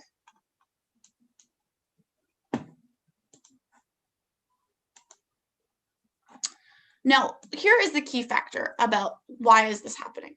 So in the beekeeping world and the bee world, we refer to it as the 3 Ps. So there's parasites, poor nutrition, and pesticides. Now, these threats sort of play off of each other to jeopardize the health of the colonies. For example, an excessive amount of pesticides can affect the nutritional health of the bees, which makes it difficult for them to fight off infections. Just like human beings, if they're not healthy, they're going to have trouble eating. You're going to have trouble thriving and existing and pollinating.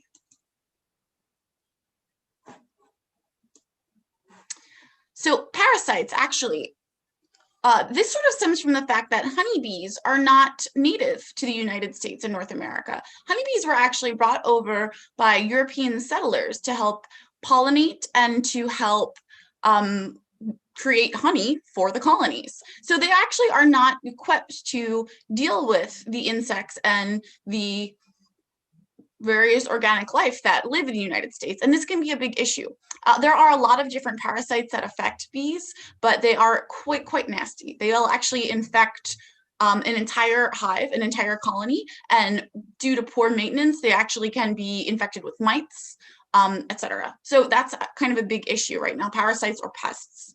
Pesticides. So pesticides, when used responsibly, can be wonderful and fantastic for agriculture and food production, but unfortunately we can't really gauge the effects that they have on honeybees and pollinators, because at this point they're sort of working with, on average, 3 or 4 different chemical pesticides in hives. So it's really tough to gauge like what kind of these what effects these all have, especially when building off of each other. Now, finally, poor nutrition. And this is actually not just a big one, but also a pretty straightforward one to help fix. So poor nutrition is due to a lack of biodiversity and also human involvement. Basically, for agricultural development, essentially, farmers are planting a lot of one kind of crop, which is amazing for humans. You know, we love our avocados, we love our lemons, our limes, but bees, they like to they tend to stay with one species of pollination, but they also need a lot of different nutritional values. So just like a human being, if you only eat cheeseburgers all the time, you're not going to starve to death. You know, you'll still exist, you'll still be able to go about your day and live, but you're not going to be in those tip-top shape. You know, you got to throw in some veggies in there, you got to balance your diet out. Bees have the exact same need. So quick fast fact here, and I also want to debunk a little bit about this. 70 out of the top 100 human food crops, which supply about 90% of the world's nutrition, are pollinated by bees. Now, you'll often see that there are, you'll probably see this fact often, where it's 1 in every 3rd bite of food was pollinated by a bee. This is very true. Bees are this humongous widespread effect on human food production. However, it can sort of be a misleading fact. For example, if bees did die out, or if there was a mass extinction, not 1 of every 3rd bite of food would go away. So we're not saying that these crops would go extinct if there was no more bees. However, there would be a very, very large scarcity of them. So you want to sort of think about, like, they will not be just totally wiped out, like broccoli, asparagus, cantaloupes, cucumbers. They're not going to be gone forever. However, there's going to be a significantly lowered production. So that means that we would have incredibly high costs for these common crops. And obviously, nobody wants to pay. I mean, almonds are already pretty expensive. I don't know. I live in New York City. So we are already paying a lot for some of these choice crops, and I don't want to pay $30 for a bag of almonds. Bees help prevent that. So making sure that they're healthy and keeping their hives, keeping these colonies thriving, prevents these prohibitively high food costs. So yes, while 1 in every 3 bites of food is affected by bees, don't think of it as this drastic, like, oh, well, we're going to lose 1/3 of our food population, because that's not exactly the case. So just sort of take it as not just face value there. So what can we do to help? There are 3 things that I postulate for how we can help our bees: preventing, monitoring, and supporting them.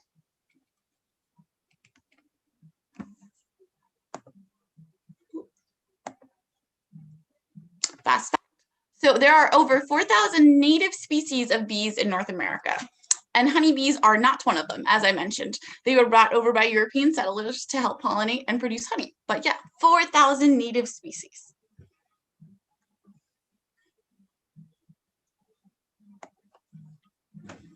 So preventative measures is my big thing. And I wanted to especially touch on this because I think it's extremely accessible. So plant flowers, plant native flowers in your area, in your house. If you are in an urban location like I am, obviously I live in a little apartment in Brooklyn, so I don't have access to a big, beautiful garden. However, I do have a windowsill. I do work in schools that have outdoor space. So the goal is to kind of add more green spaces wherever you can and plant native flowers there. Currently in fall, we have our goldenrods, asters, and sunflowers blooming. Sunflowers are a particularly great way to help our bees because they have these big wide cups. So they're great for bees to land and hang out on.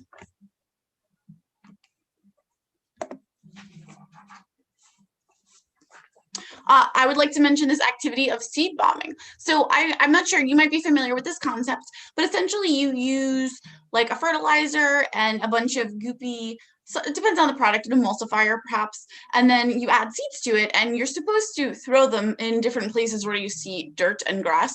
However, this is not a particularly fruitful activity. No pun intended. You can absolutely make seed bombs with kids, younger students. It's a really fun activity and it really can help them get engaged because, I mean, we are all makers. You say bomb with something and I'm like, yeah, cool. What are we gonna, you know? So it is a fantastic activity for practicing, but you still have to plant them. You still have to ensure that they're properly taken care of.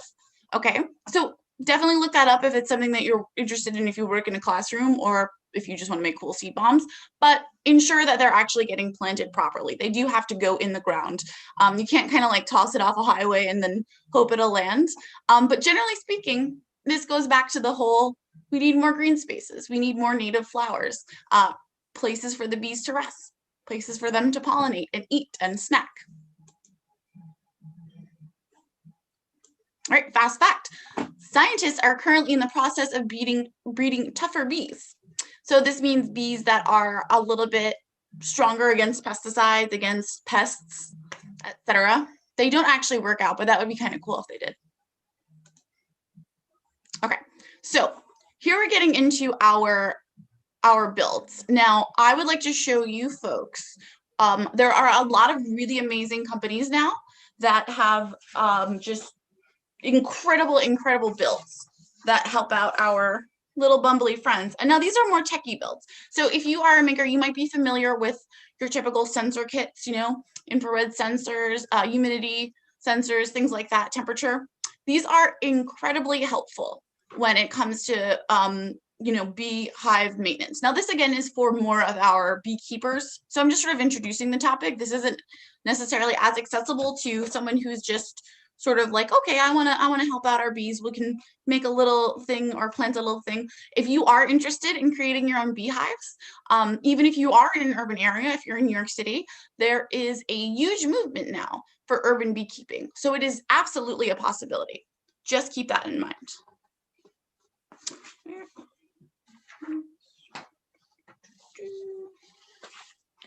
I am going to quickly swap over to this IOB video.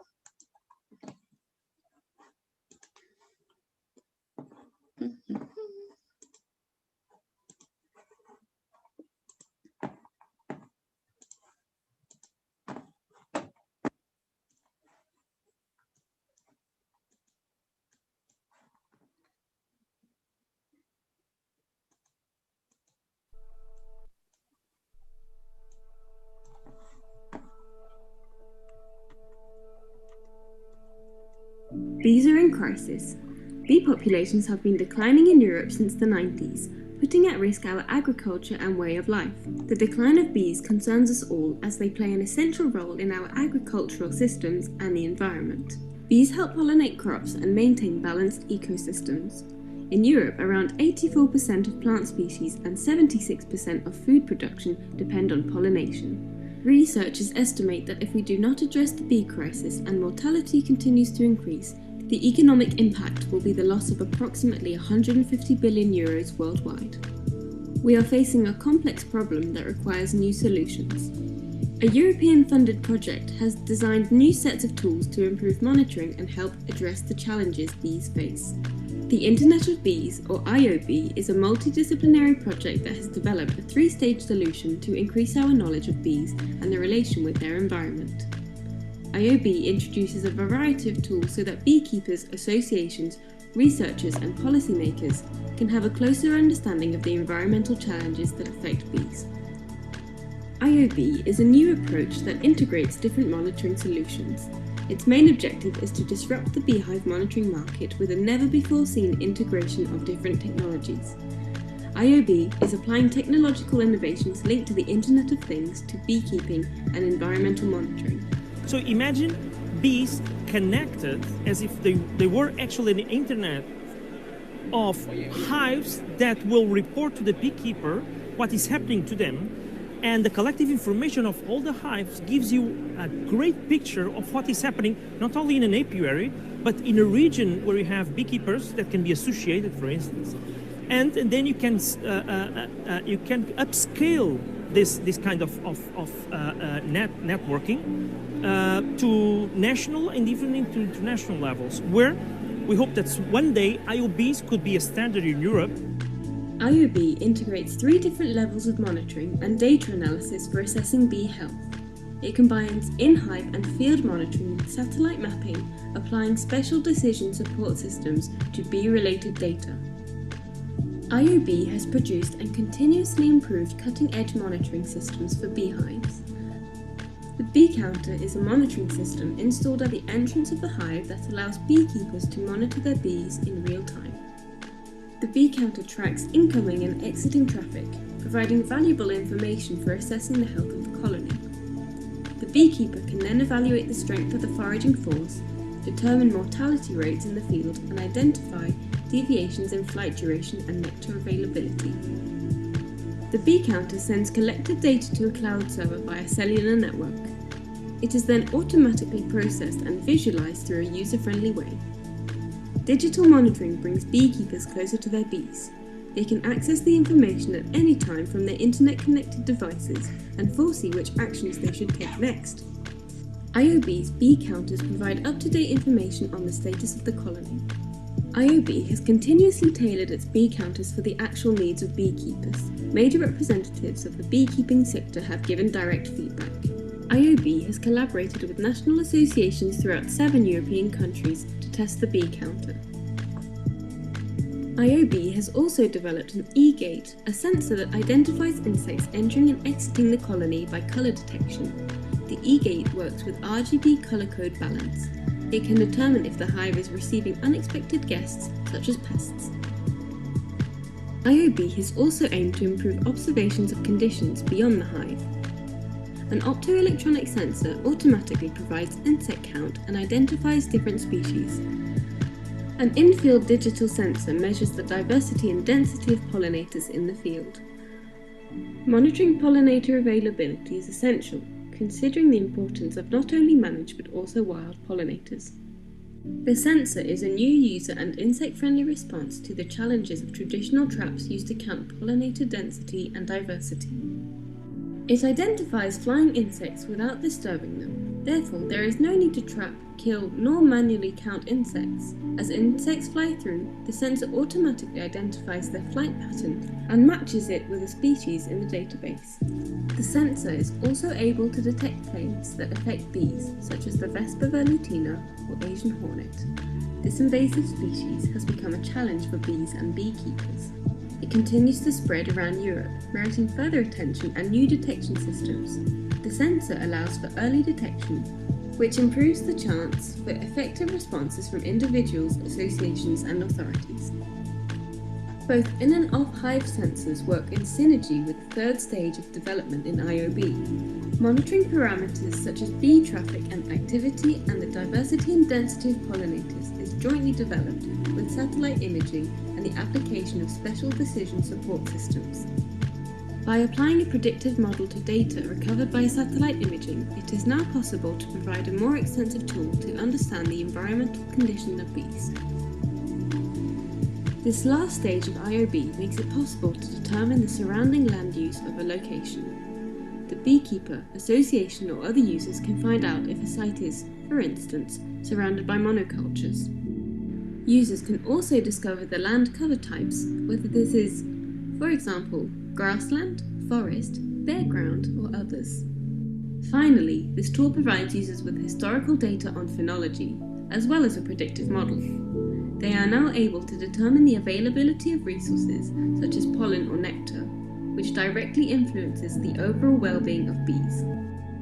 IOB introduces an integrative logic that goes from the hive to the surrounding environment. The parallel development and integration of monitoring tools is a crucial element for IOB. These new tools have only been possible to achieve with close collaboration with beekeepers around Europe. IOB is an interdisciplinary project with partners from different countries of the European Union. It includes private firms, academia, and non-governmental organizations. The parallel application of several tools is now opening the possibility to create a new integrative platform for pollinator-related data. IOB is now leading the way for the integration and visualization of different sources of data. Gathering, processing, and communicating data will be an essential part of the future of bee and pollinator protection. We need bees for the future, and innovation is becoming essential to ensure their protection. IOB is integrating different solutions to make a better future for bees, the environment, and ourselves a reality. So that is just one of a few different IoT companies. There's makers. I'm actually going to share with you the resources. There's a Make Zine article about this as well. So there's tons of cool IoT bee stuff. Give me one moment to get back to our presentation. I also had a question about whether or not it was possible to create a community or neighborhood hive. And that is a fantastic question. And it absolutely is. I totally recommend this actually, because in order to create hives, you need to make sure that you are maintaining them. And so the more cooks in the kitchen on this instance, you're actually helping out not just yourself, but your bees. So I definitely recommend doing a community hive. If you are in the New York City area, I can speak officially that there are different New York restoration projects that you can actually get in contact with. Brooklyn, oh, wonderful, cool. So we'll have to chat. But yeah, so Brooklyn, there's the New York Restoration Project. There's also the community gardens. There's also tons of beekeepers around, urban beekeepers, a lot of them actually based in Brooklyn, and they have their rooftop apiaries as well as backyards. The Queens Museum actually has an entire farm setup, and so it's absolutely possible to do community gardens. I would even say that if you work with a school or a community organization, that's also an excellent place to start and jump in. It really isn't super expensive. It's just you need to put in the time for it. So again, more people that can jump in and just go check on them, make sure that the hives are clean, free of pests, etc. And absolutely, you're definitely able to. You're welcome. All right, so I'm going to jump back to this. So yeah, there's our monitoring with IoT, and you can do those. There's the scales for the hives, etc. But even if you're just an at-home hobbyist, I would recommend using just say an Arduino with the humidity temperature sensor, so you can just kind of keep an eye on your bees, make sure that their housing is secure, insulated, and a nice, happy environment for them. And again, that's just throwing together a couple of cheap sensors. So definitely very possible at home. The next thing that I want to touch on, and this is a great way to help our bees out, are bee houses. So this is a little different than a hive. So when you are creating a bee hive, this is a community of bees, and you need to consistently maintain them. They will stay with you throughout the winter and come back the next year, hopefully with good numbers.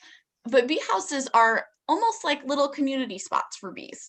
So these can be done, first of all, very cheap, very easily, and you can sort of plop them all over your neighborhood or your community and give bees a spot to rest or to hang out And that is incredibly helpful for the health of the bee. Because again, just like human beings, you know, we don't constantly keep going all day. We need to sit down for a little bit. We need to sleep at night. We need to even just entertain ourselves for a bit. So bees have the same need. And a fun fact is bees will actually sleep. They will take little naps in flowers when they are out and they are pollinating. If they see a flower with a decent enough little cup petal, they will just plop right down and take a nap together. So that is a very adorable and cool fact. So bee houses can be made of any recyclable materials, generally speaking. If it's made of wood, even plywood, cheap materials, that is okay. Those are safe for bees. Bees are smart. They will nest where they want to nest. They will hang out where they want to hang out. The one thing that I would issue a warning about is just to ensure that there's no mold growing. Make sure that there is a decent overhang so that it protects them from the majority of the elements. But yeah, wood is a fantastic choice for building a little bee house.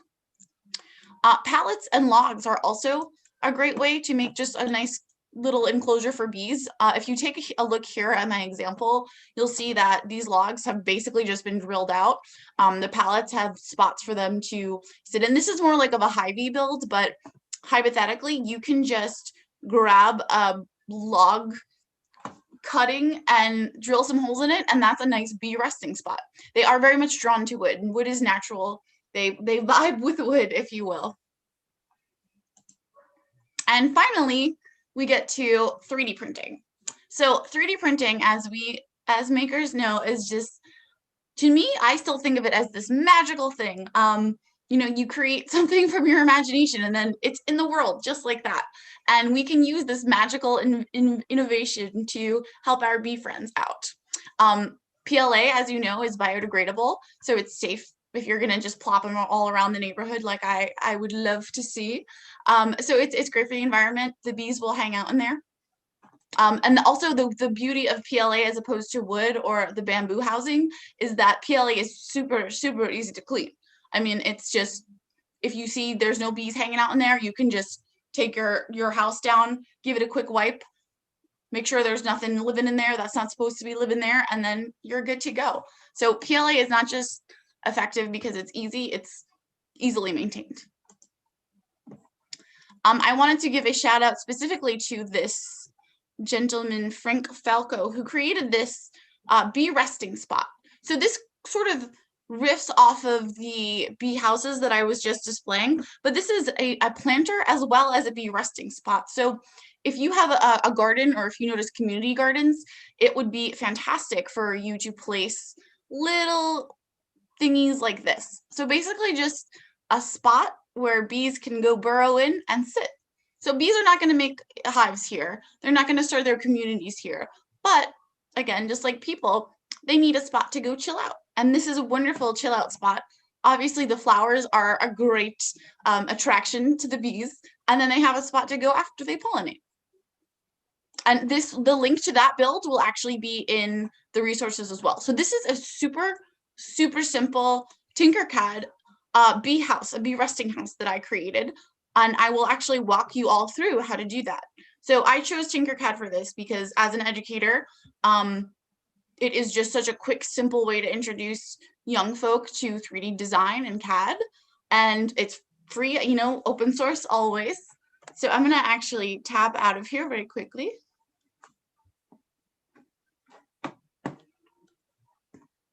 If it will let me.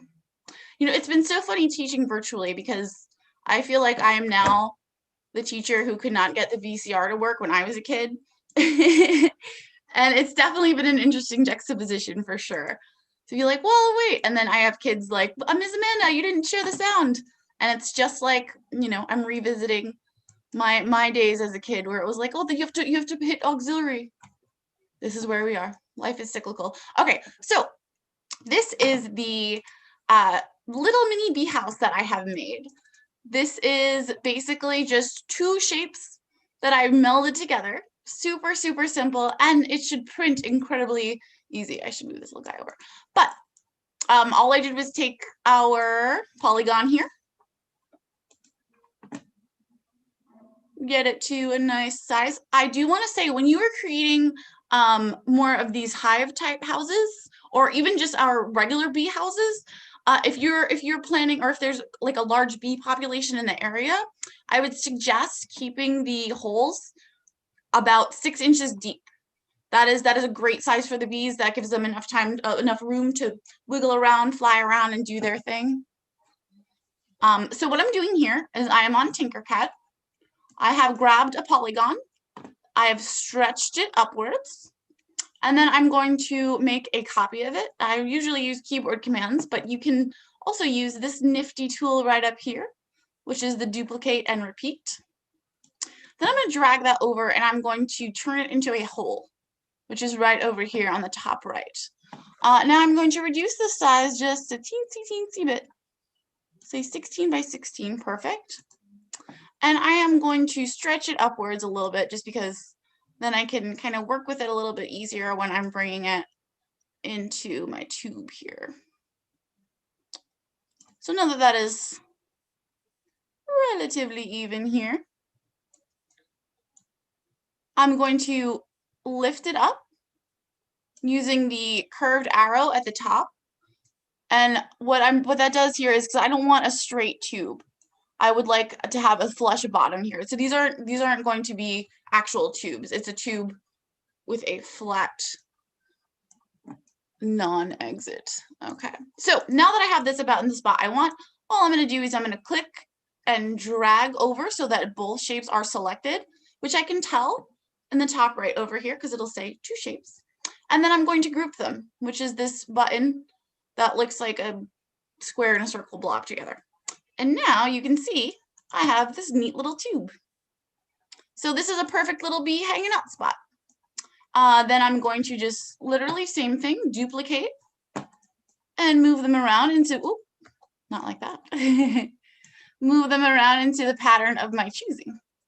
Now again, so this part, when you're creating these bee resting and hanging out areas, they don't have to be particularly shaped.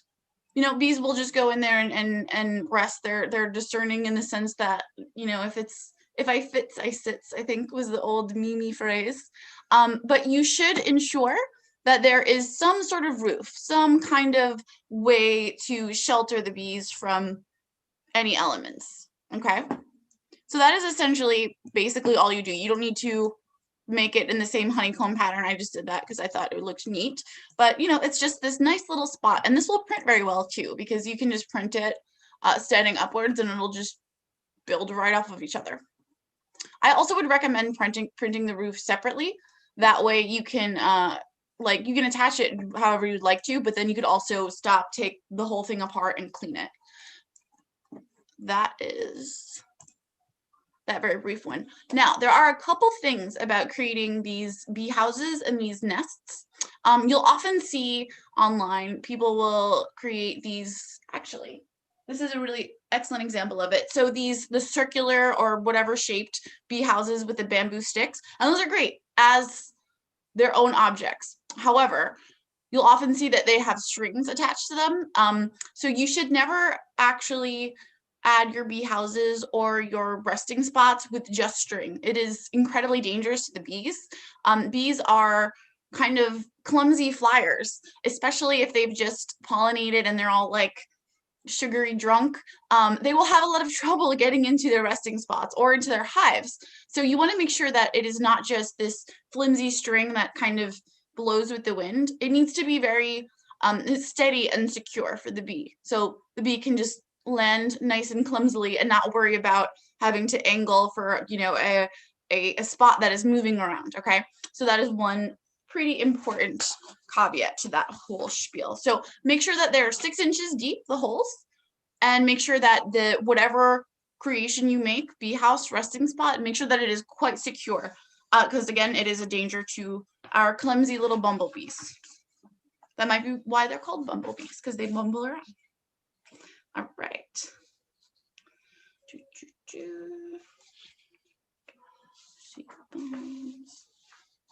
All right, so I'm going to jump back over here. And that file is available online. So if you just want a quick design and see how it's done, that is right there. And finally, here are just a couple things before I wrap up. So bees are amazing. They're doing a little bit rough right now, but we can definitely help them out. On super cheap and super easy budget, plant native flowers, create little bee resting spots, and educate your community, educate your neighbors, your family, your schools. These are very, very simple tips. If we just could add plants to every little spot that we could, bees would have such a fighting shot. If we had little resting areas, bees would have a wonderful way of getting back to their hives. And quite frankly, we would benefit from it as humans because flowers are beautiful and we all like to have sustainable food that isn't $1 million because there's no more avocados. So yeah, that is my presentation for everybody today. If you have any questions, please feel free to reach out to me. My website is amandagrutza.com. I'll actually share with you.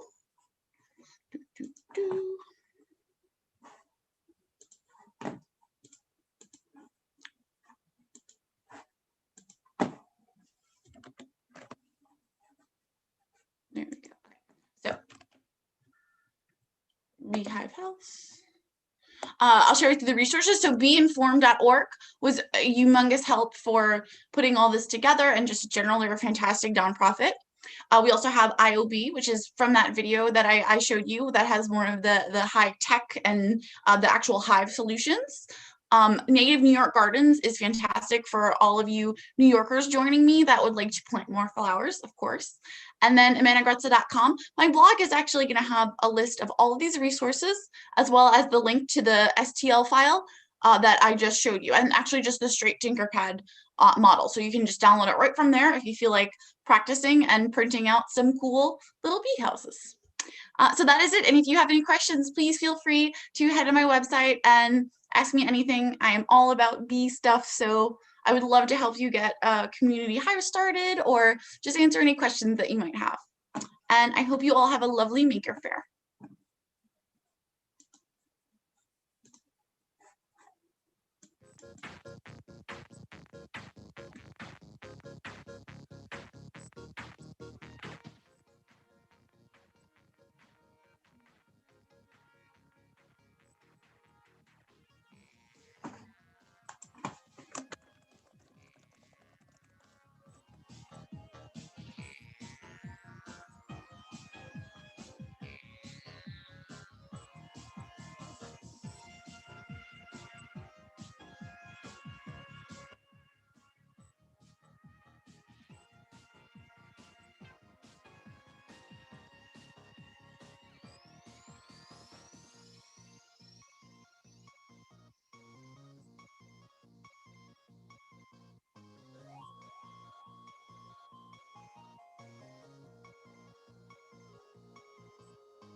Incorrect code.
Researchers have done a good job of programming what they want the design to do. The computer is quick to point out any breakdown in their logic. The computer is quick to point out any breakdown.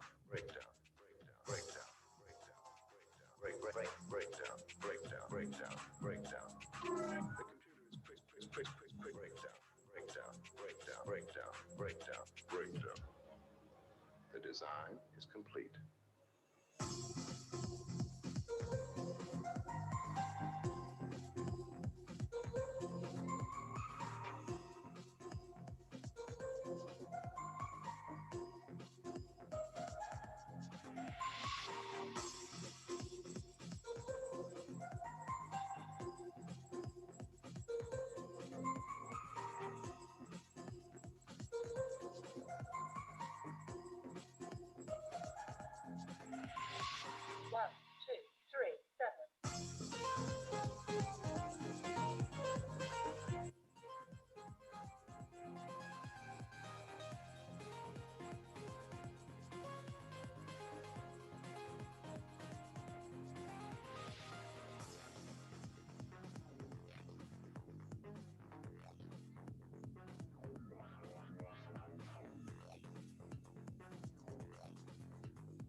This condition is called critical.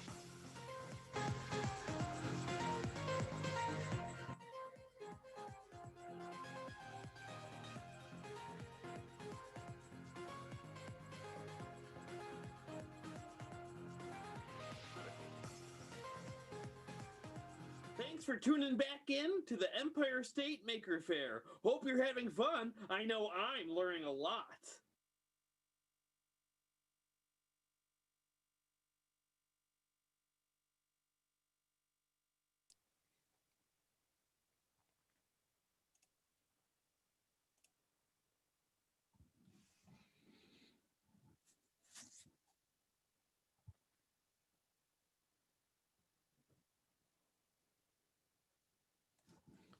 Hello, everyone. Thanks so much for having me. Welcome to Krutinger Puppets Live. Today, we're going to be learning about puppetry, as well as learning how to make your very own puppet. Stick around.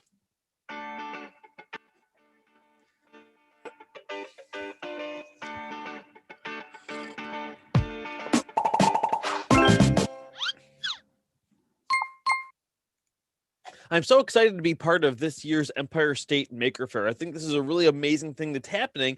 And I'm so glad that puppetry gets to be included in this. So if you are a fan of puppetry at any level, this is the perfect place for you. But the first thing I wanted to talk about is the different styles of puppet. Well, first of all, there are hundreds of different styles of puppets, from shadow puppets to marionettes and all types of different things, because puppetry is one of the oldest forms of entertainment and even communication, almost as old as storytelling itself. But mainly what we're going to be talking about today is a television style of puppetry modeled kind of after Jim Henson and the type of work that he does. That he was a humongous influence on me and a huge inspiration to me. And you can see that in a lot of my work that I've done. Now, one of the first things I wanted to show you is like one of the most typical styles of puppet that you will see. And actually, you saw it right before this stream started. And that was that little blue monkey, Arlo, the spunky maker monkey. And I actually have him right here. Let me show you. Oh, sorry. Oh, I'm back. Whoa, look at this place. It's kind of a mess. Hey, I'm a maker. That's what makers do. Anyway, so this style of puppet is called a rod puppet. And the reason for that is because Arlo, he's controlled like this with my hand, okay? But his hands have these rods on them, okay? And actually, I have a little model here to show you of what it kind of looks like on the inside here. So if we take a look at this here, now this kind of shows with some examples of some of Jim Henson's work, like I showed you, how it operates. In that illustration on the top, you can see that the hand goes inside and then the hands of the puppet are controlled by those sticks, almost like chopsticks. And of course, we have the master himself, Jim Henson, in the example right down there below too. Now, what's really handy about this style of puppet is that it can be performed by one person only. As you can see right there in that photo, that's Jim Henson operating Kermit by himself. Now, once in a while, if the puppet has to do some extreme gestures, they might have someone else hold one of the arms. The puppet has to go spread its arms far apart like this. But generally, it's completely controlled by the one person and the one performer. So you can move the hands around however you want. If he does need a gesture just with one hand, I could drop one and do some gestures with him or whatever I need to do. That's why this type of puppet is so handy. It's one of the most common forms of puppet in this style that you will see. But there's another type of puppet that's really handy as well, literally handy, okay? And that's called a live hand puppet. Now, there's two different styles of live hand puppets. There's the traditional live hands, where the puppet's hands are entered at the elbow. And there's also something called a sack puppet, okay? But they both have live hands. And that's what this one is here. This puppet is called, I call him Howie, okay? And don't worry, we're going to get into some puppet building in just a little bit too. But I wanted to show you the different styles first. This here is Howie. One thing that's really cool about Howie is his hands are live hands, okay? So unlike Arlo, where his hands have wires in them and they need to be posed and they're controlled by those sticks, Howie here can pick things up. He can look at things like this. He can scratch behind his ears really well. He could actually play piano or whatever we need him to do, which is really handy. Yeah, it's really handy. Anyway, so that's what's really awesome about this.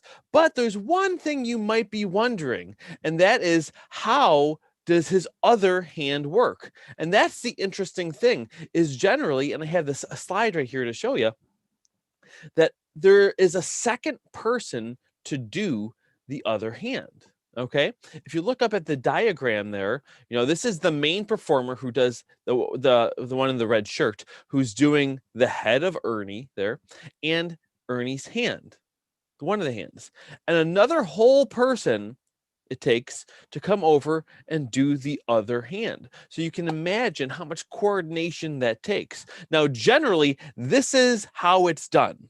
Okay, that's how it's done. Now, the one caveat is, though, sometimes if puppets need to do something extremely coordinated, they'll just have the second person do both hands. So that way the performer is only worrying about the lip sync, the manipulation of the head, and the lines, of course. Whereas if the character needs to play piano, they'll have a whole second person up there just playing the piano. And again, you can see this example down below in the live picture with Frank Oz, and I believe it looks like that's Dave Goelz, who also does Gonzo the Great. That's an old photo from the original Muppet Show.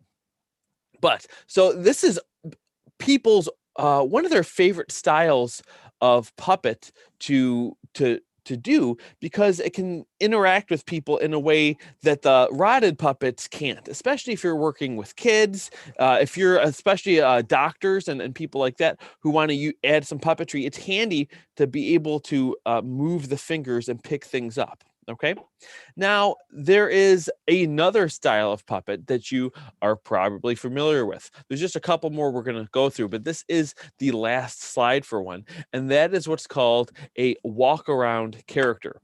That is when a puppet is so big that the performer actually has to go inside the puppet like a costume, but then operates the head of the puppet like it's a traditional puppet. Now, again, there are many examples of this style of puppet, but again, I have this diagram that I will show you quick.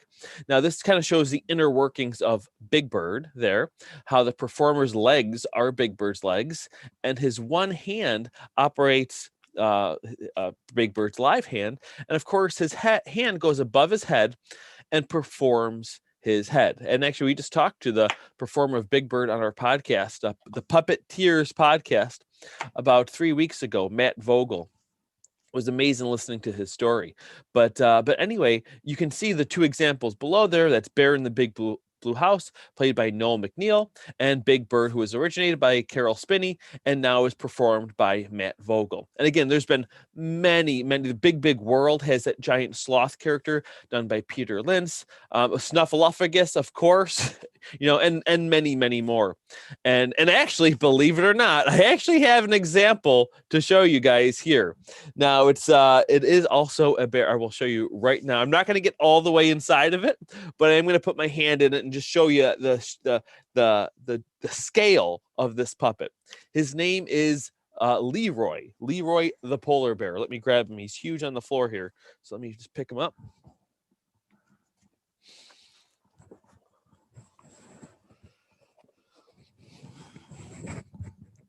Oh, hey! Ha!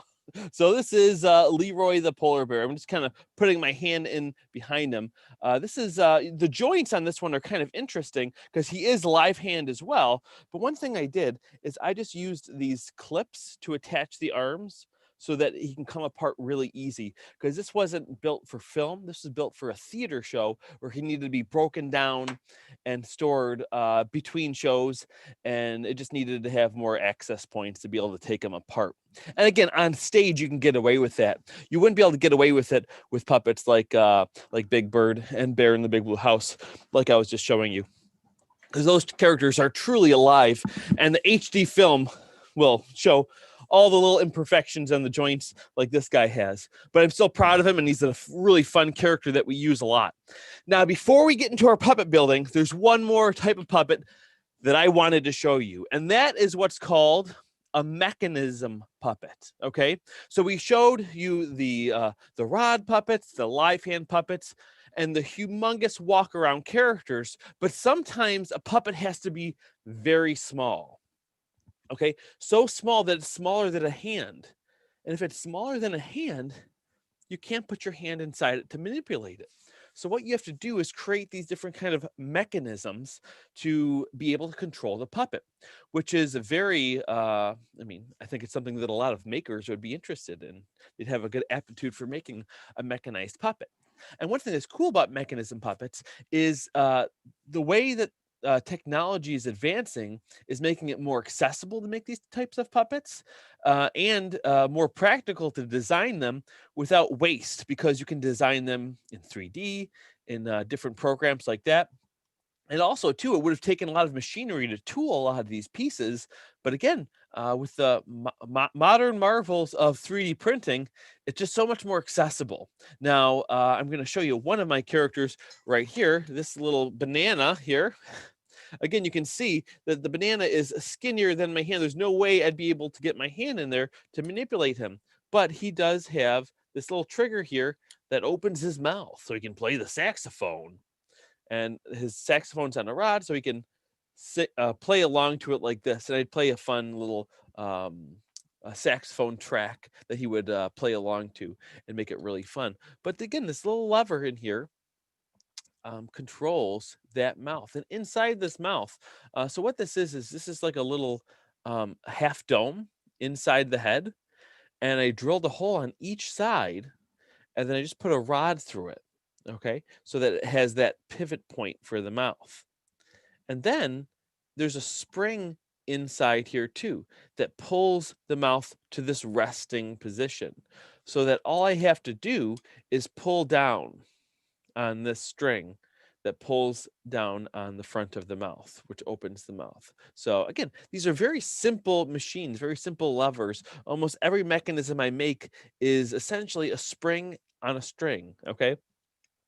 And a lot of these techniques, again, are very simple mechanics that you learn in basic technology classes.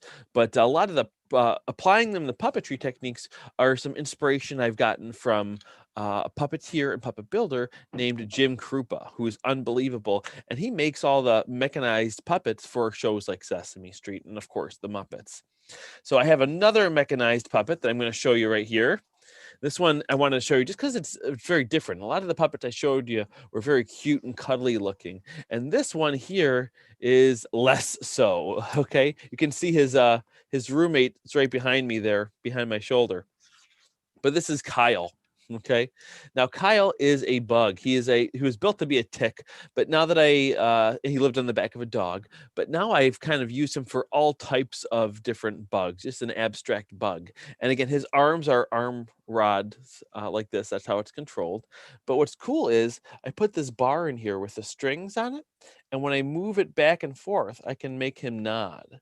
Okay, which can give him a lot of expression, especially since he doesn't have a regular mouth. Okay, so those types of head movements can give him a lot of expression. The other thing is you can probably see this little ring here on a string. And when I pull down on this is really fun. You can move his mandibles like that. So kind of this is how this character talks. So, hey, Barney, come over here. I want to show you something really cool. So kind of use some head motion and his mandibles. I don't particularly like to use the mandibles in exact lip sync like that. I think that's a little, I don't know, it doesn't feel as natural to me as much as it is to kind of use the head and just have some expression. Almost like the mandibles are more lips than actually, the jaw. So it's kind of a really fun character like that. So again, when people think of puppetry, a lot of times they do think of the most prominent puppets, which are from the Henson style.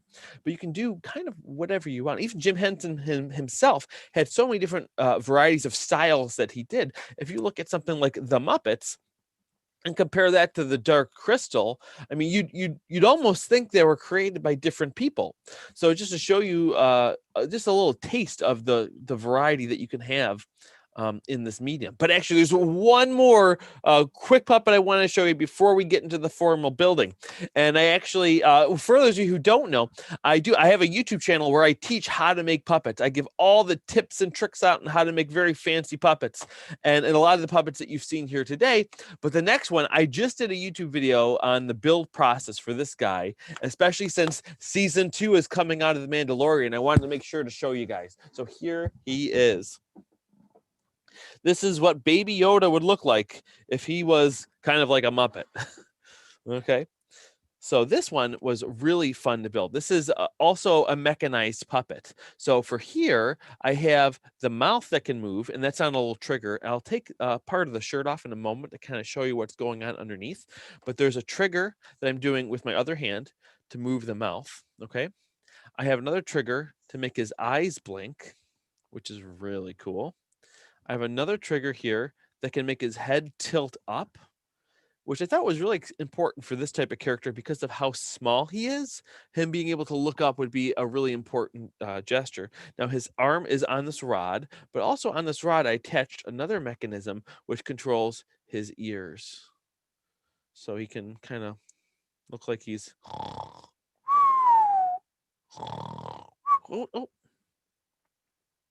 He can do that, okay? And of course, the stick, the whole head is on like a stick. So because of that, I can turn it from inside and really have the head get a lot of expression like that, which I'm really happy with. So I'll show you a little bit of what's going on the inside. The body is this PVC right here that I cut out and kind of use that as a framework for it. And again, it's a little hard to get at all the goods in there, but there is the head stick trigger. And this one here controls the mouth. This one here is the eyes, this thumb one, and this one here is the head tilt. So again, if you want to see all the ins and outs on how I put this guy together and my crazy Mandalorian theories, it's in that video. You guys might enjoy it. But now let's get into the gritty. And I wanted to show you, because I imagine a lot of people here who want to learn about puppetry are kind of just starting out. And that's one thing that's so important to me too, is that people not become too overwhelmed, because as you can see, puppet building can get extremely complicated and intricate. And I want it to be accessible for everyone, because puppetry is for everyone. Everyone can, and I think even should, do puppetry, especially if you're a teacher, or maybe you are in charge of some scout groups or some other children's groups. It's really great for kids, especially kids who are shy, I think, because it kind of can let them present things and let it not feel like it's them, the one, like the focus is on them. Okay, so it can really kind of be a breakthrough to kids being able to, or even adults too, being able to have a voice, to find their own voice and to be able to present things, because that's a very important skill that even if it's not part of people's profession, particularly presenting things, having even the basic skills of being able to present something can help get you really far and advance you in other parts of your career. But what I'm going to show you right now is this little snoof pattern here. This is a pattern. I have a video exactly on how to put it together. We're going to do it right now, as well as you can download this pattern on my website, which is just adamkrutinger.com. I have tons of patterns there. I've got like 15 free patterns there as well, and video tutorials on exactly how to put them together. But this one is my favorite because it only involves sewing. There's no foam work in it. And just with this one pattern, you could make hundreds of different designs of puppets just by adding different features, like different styles of eyes. You could put a horn on them, big ears. You could put rabbit ears on it. It's a rabbit. Put monkey ears on it. It's a monkey. And actually, that's something I should, maybe I'll wait till the end to show you that example of how that works. But here we go. So you start off with a pattern just like this. And the first thing you're going to do is you're going to trace it out onto your fur. Okay. Now, you could use fleece or other materials like that as well. But right now, I think fur is probably the best thing for people to start with, because if you're still newer to sewing, the fur can kind of hide some mistakes that are kind of harder to get away with other fabrics that are more obvious when they pucker and things like that. So the fur can kind of, again, if you're newer to sewing, help you kind of get away with some of those little tricks here. Let me zoom out a little bit. I think I'm a little bit too far zoomed in. That's better. Okay, good. So actually, this piece is smaller than I thought. Let me grab another piece here. So here we go. It takes the fur like this, and the pattern comes about this big. That's because that's about the size of a piece of paper, but it's recommended right on there to add about 5 inches of length to the bottom of the puppet, and that just makes it even for kids too. So it's not like this is the kid size and this is the regular size. I would do that size for everybody. Okay. Now here's what I do. I'll give you a little tip and trick too. So I start just tracing around here. There's a notch right here that you want to put there. Okay. Come down. Now I could just finish. Actually, I will just finish tracing this. I'll finish tracing this. Now you could just flip this over and trace it again. But one little tip to help save on some sewing time, you ready, is to just line this up here. So then that way you only have to stitch like the tip of the nose and the other side of the belly. So it can definitely save you quite a bit of time if you do that. So we'll stitch around like this. Trace around rather.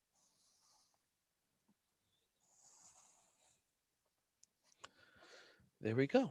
And I'm just going to transfer these notches to the inside.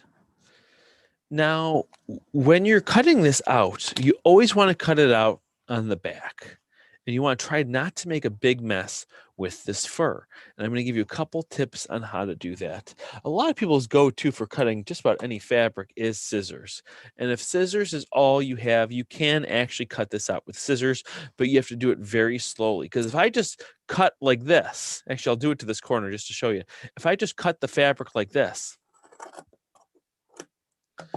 what I have is a bit of a mess because a lot of these fur fibers get cut in the process, okay? And that can really get messy fast, especially if you're cutting a lot of fur.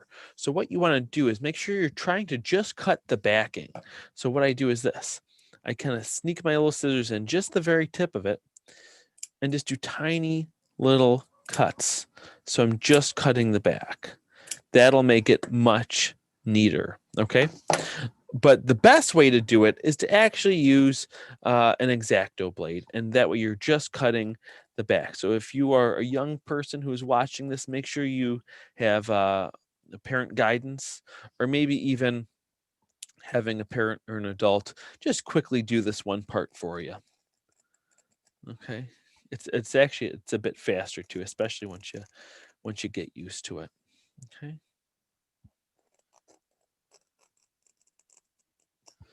And I'll cut this out.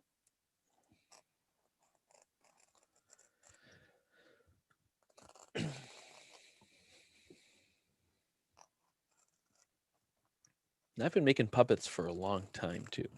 I've been doing it for about 12 years, I think now. And in that time, I've made probably hundreds of puppets. During the day, though, some people think it's my full-time job. I'm actually an elementary school art teacher, which is a lot of fun to be able to have just make art with kids all day and then come home and make more art. That's what I consider puppetry. Puppetry is my art form that I'm doing.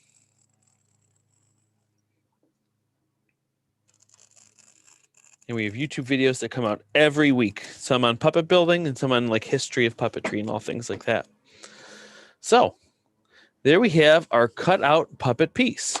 So at this point, we don't really need this pattern anymore. That part is done. But there is another pattern piece that comes with it. That is this. This is the mouthpiece. And I like to use a velvet fabric or even a felt. Okay. So this is, I did pre-cut this one just to save time for us. But I did just cut this out of felt like that. Okay. Now, what I'm going to do next is the sewing process. Okay. Now the sewing is really important to have decent, even decent sewing so that it's even. A little tip that I like to give people is to make sure you're using some sort of pins. Because what happens when people are sewing and they're newer to sewing, they'll start sewing on one end and then they get all the way down. And then before they know it, it's uneven and they have all this extra space here.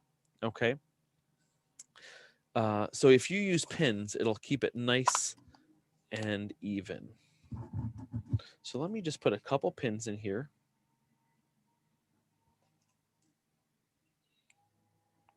That will save us the headache and the worry that it's going to end up wrong. Because, this is the most tedious part of the puppet building process that a lot of people say is their least favorite part.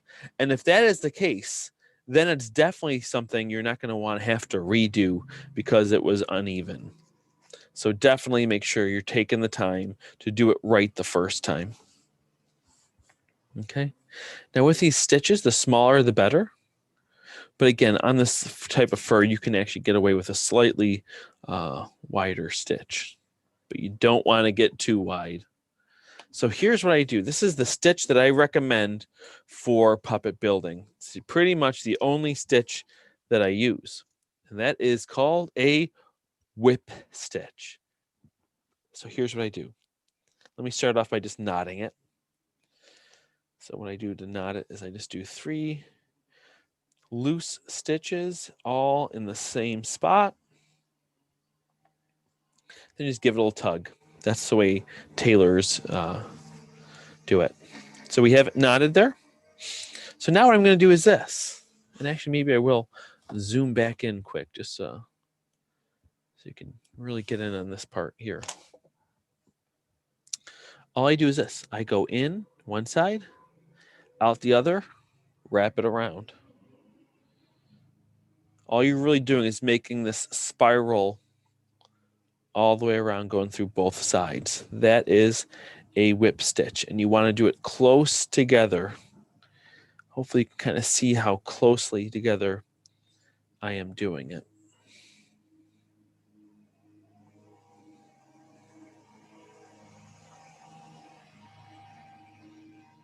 Take out that pin as I go.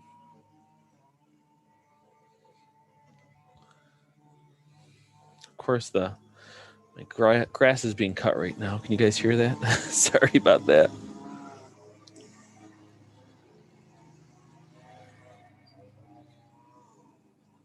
And I'm going along just like this. Now, don't worry. We're not going to... I actually have one pre-sewn to save us some time. But I do just want to get to a couple parts. So I'm going to start... I'm going to stop after this last stitch here, just to show you to knot it. To knot it, I do the same thing. I do 3 spot stitches all in the same spot, and I kind of loop one through. And that will hold perfectly tight. A lot of people tie knots, and you don't want to tie knots, really. I'm not saying it'll never work, but knots can slip, and they can pull through the fabric. Whereas if you use that technique that I use, you'll never have that problem. So the other quick part I'm just going to do is this 2 inches or so here at the nose. That way I can show you how to set in the fabric mouth plate. Oops.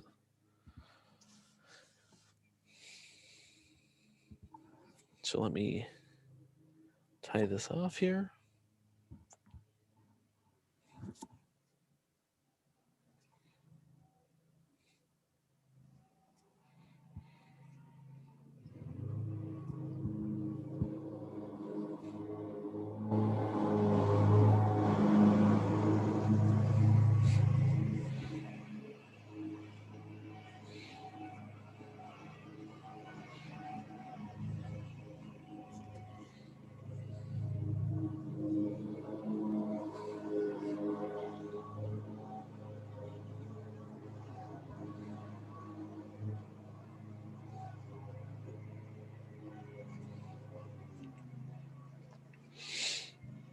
Now, these characters, I call them snoofs. That's S-N-O-O-F. I actually have some storybooks that I've been writing on them as well to kind of tell about what these characters, where they came from, and how they and what they like to do, which is it's been a really fun experience writing these books, and I've done some illustrations for them as well.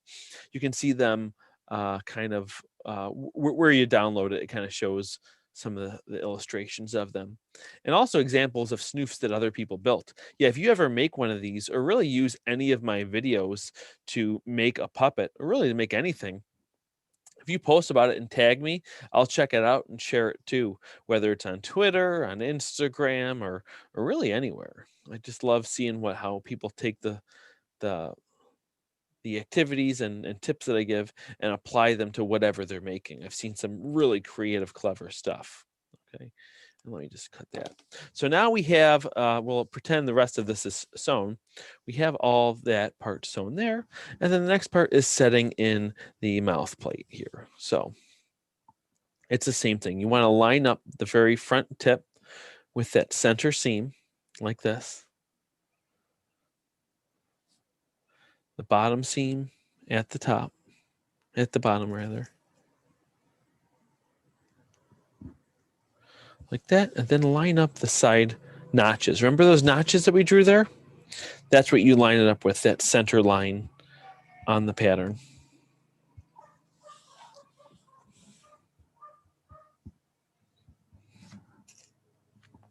And for this, I do the same whip stitch. Now, I do recommend you trying to use a, in this case, I would typically use a black thread to stitch the mouth plate on to kind of blend in a little bit. But again, this will actually help you guys be able to see it better, I think, if I do it in the white. So let me do that knotting process.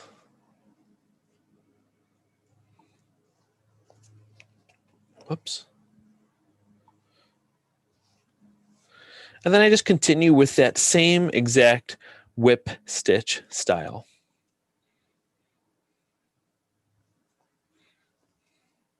Going all the way around. This part's a little bit more, it's not hard, but it's just a little bit more, it might help to use more pins. And that's because before we were taking two flat edges and sewing them together. Now we're doing a round edge. It's almost like setting in, if you've ever done some real sewing, it's kind of like setting in a sleeve a little bit, which is a big pain. So it can be very tedious as well. And hard to fit in just right. So, but that's essentially what you do. And you keep doing that all the way around. So I'll just do a couple more stitches in case some people are following along.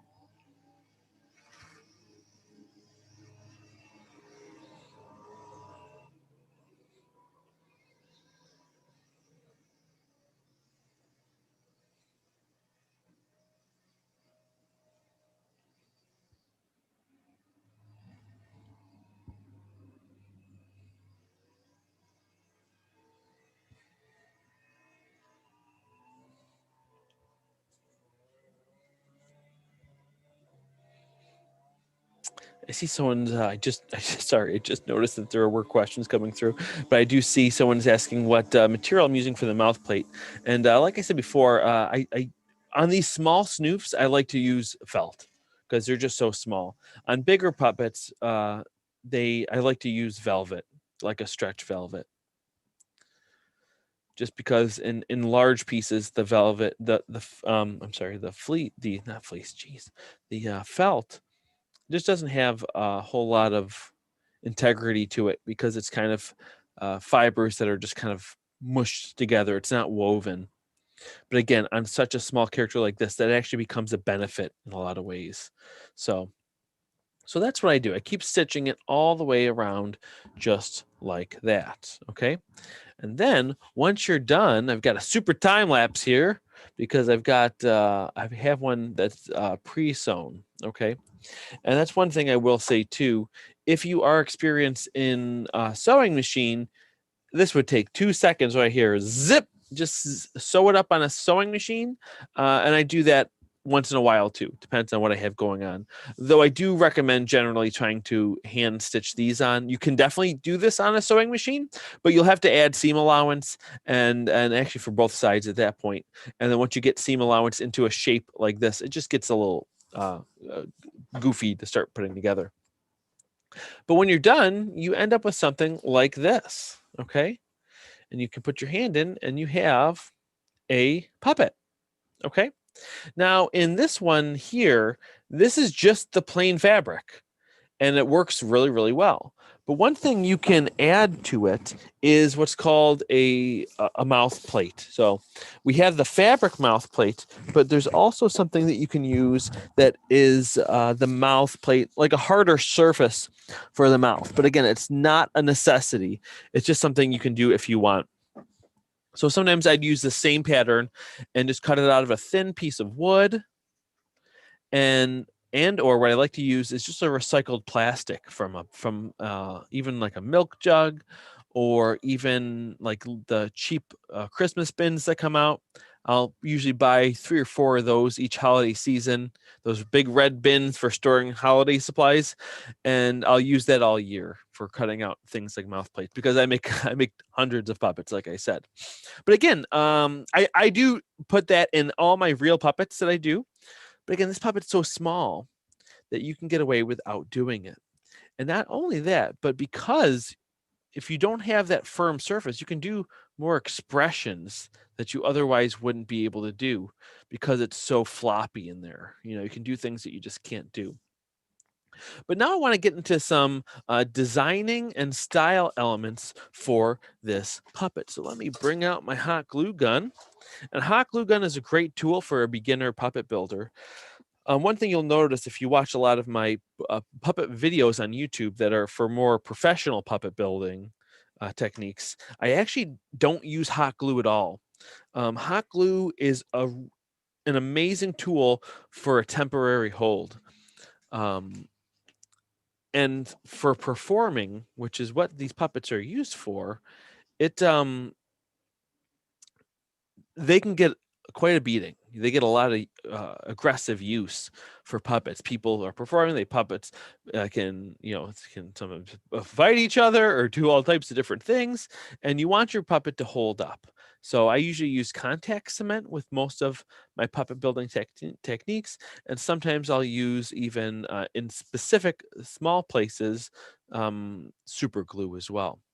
But whenever I'm doing simple little puppets like this, a hot glue gun is quick and easy, especially if you're just doing this with kids and it's more of a craft. Okay. Now, one thing I like to use, well, you can use anything. First of all, you can use absolutely anything for your puppets.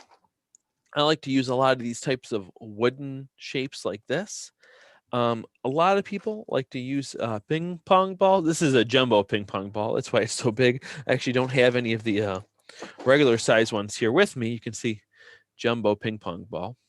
But even if this was smaller, some people like to use the ping pong balls and just glue them on. I don't like to use the ping pong balls though, even though they're really light, because they just don't seem to actually, if it's a solid circle, it's not too bad. But sometimes people want to make it almost kind of like Kermit's eyes, where it's kind of a half circle. And I have some examples of that right here. Let me just get this drawer open.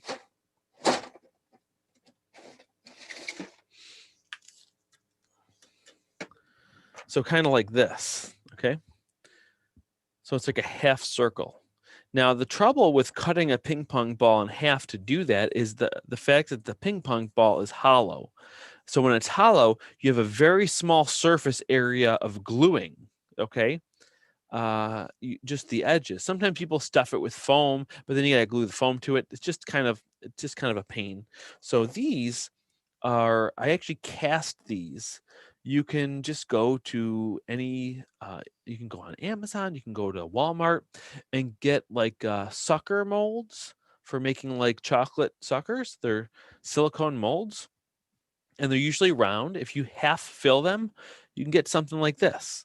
And I use I like to use smooth on products. The 300 is great. I typically use the 65D because I do a lot of rotocasting too, and it's nice having one thing on the shelf. And then you can use something like this. So again, when you get to designing your puppet, you can have your puppet have 2 eyes, 3 eyes, 4 eyes, 10 eyes. It could have 1 eye. It could be a monster. Oh, that brings me to another point too. Even if you don't want to cast these, because these are cast out of plastic, you can buy half round wooden domes. That's what this is. I spray painted it so it's white. But this is a wooden, just like this. This one's a doll head, they call it, or a knob, because it has one flat edge. But again, what's nice about this, both of these, is you have all this surface area for gluing, okay? Whereas if it's a complete round sphere, it's just you have essentially one point of contact. Having these flat edges makes it so much easier to create these details. Oh, and actually, someone just commented, that's a very good point that I wish I brought up earlier. Yeah, if you 3D print your own eyes, oh my gosh, your options are endless. And actually, I'll tell you, I'm working with a 3D printer right now. They wanted me to design a custom pair of eyes that they could 3D print and make available to puppet builders. And I'm working on it right now. And I kind of wanted it to be all one piece, kind of like the way Smurfs' eyes are together like that. And Sonic the Hedgehog, their eyes. So imagine, and I'm sculpting these eyelids and stuff. So I'm going to take some nice high-res photos and mail this to the 3D printer so he can model it properly in 3D and then have it 3D printed. And that way, when people order it too, they could order, I imagine most of the eyes would be the white irises. But then the eyelids and stuff, they could have that printed to any color that they wanted. So I got a little bit more work to do on finishing up the sculpt, smoothing out some of these eyelids. But I think, and these ones are specifically designed to go on the snoofs too. So I'm really excited by that. And this is a version of it without the eyelids on it, which is also kind of a fun option. So just kind of give you a sense of how that might look. It'll look kind of like this, having eyes like that. So again, this was cast in the same type of plastic. I made a mold right here. I'll show you. We're getting into the weeds now a little bit, and I know we're low on time, but that was the mold for that one. So again, just, I don't want to scare people off with that too. Puppet building can get as complicated as you want, but it can also be as absolutely simple as you want as well. Okay. But as we're going, and another thing I like to use too is this type of foam that a lot of people should be familiar with. This is has a couple names. In the puppetry world, we mostly refer to it as L200. Some people call it EVA foam. And it's really great. But you could also use that thin craft foam that you can get at craft stores as well.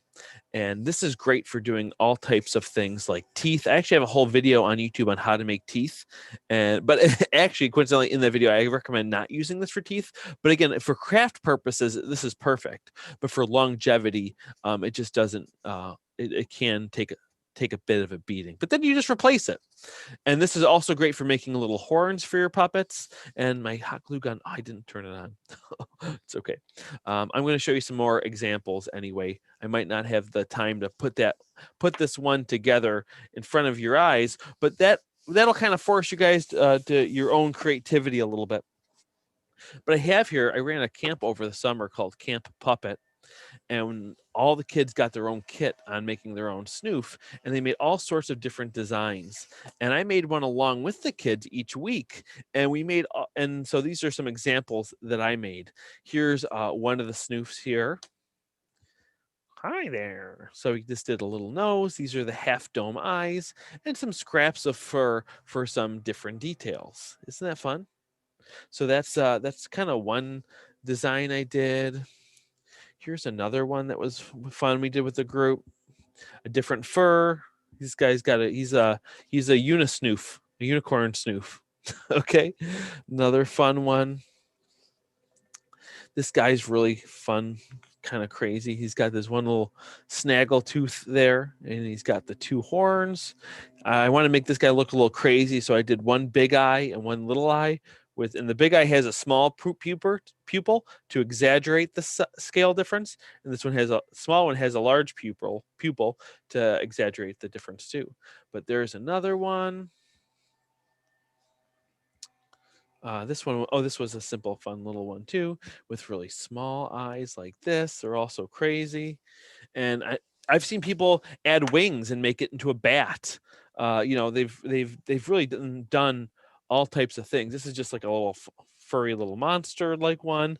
This would make a good worm puppet. One thing that can be really fun is adding things like feathers. Feathers can really get a lot of really good sympathetic motion with the puppets, which looks really, really great. And that's right. That reminds me of one more example I wanted to show you, because so many people get stuck on wanting to have a pattern. Oh, Adam, do you have a pattern on how to make a rabbit? Do you have a pattern on how to make a monkey? Do you have a pattern on how to make this, that? And like I was kind of showing to you, with just one pattern, you can get such a variety of different types of characters. And my favorite example to show people is Arlo. So I made this puppet to be a monkey, okay? And so what I did, it's pretty much just a round head, a round body, and I added a tail, big monkey ears, okay? But I wanted to make this guy a friend. So what I did is I used the same pattern to make a rabbit. So I'm going to show you now, side by side. You'll see how similar it is. Oh boy, do I have him? Oh, did I? Oh, here he is. That's right. I moved him on this side. This rabbit here is the exact same pattern as Arlo. Hold on, let me try to see if I can kind of get both of them on so you can see them better. You don't need a new pattern for every puppet you make, even if you want to make it different, because just by using different colors, different handling, and different add-ons, by adding on a long tail, I have a monkey.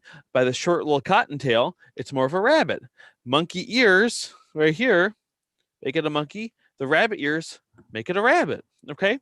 Now the only difference is I just used fleece on the face for this one instead of just full fur for the rabbit. But you could, with one pattern, you could make 100 puppets that look completely different, and that's what I'm really trying to get people to realize. Okay, now I see that we have a couple more minutes now. They've been able to extend our time, which I'm really excited about.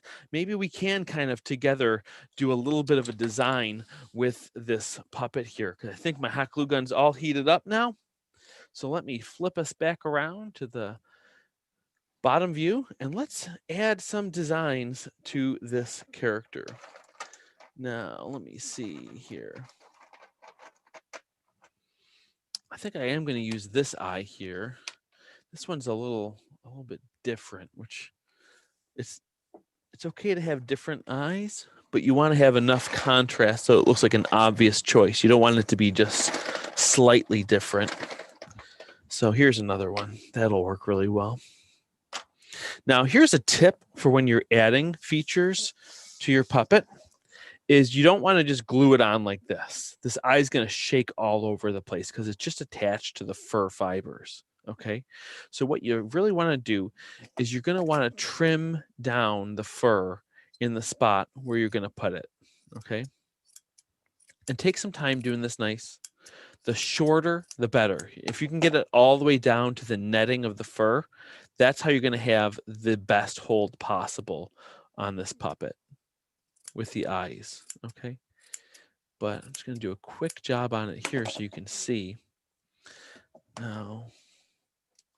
And make sure the glue gets around the edges, especially around the edges of the eye. Okay. You don't even really need it in the middle. You just mostly need it on the edges. Ooh, it's hot. And now I'm going to press down firmly. Let that dry for a second.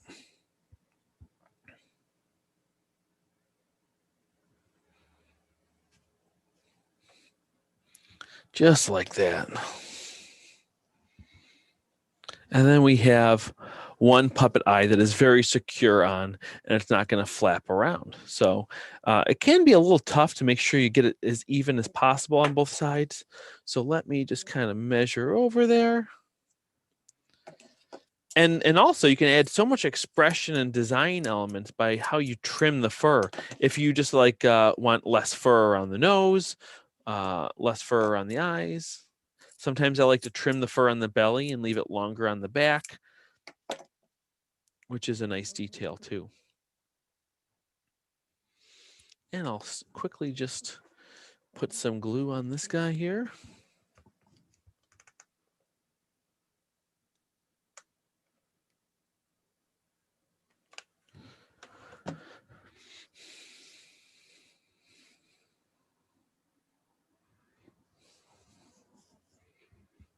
Just like that.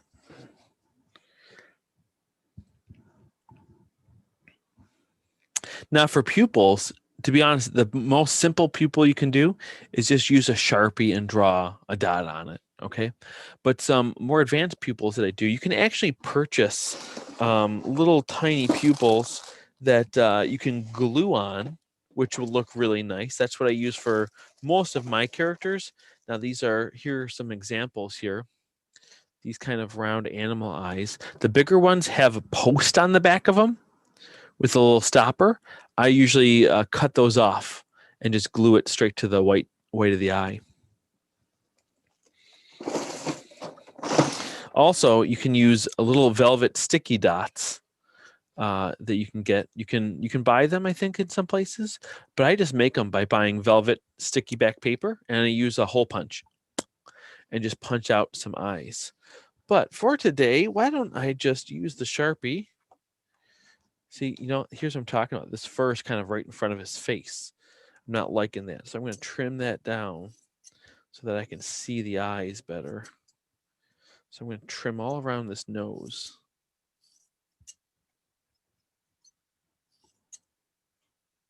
All right. So I'm just going to put on these eyes. And then we are all set.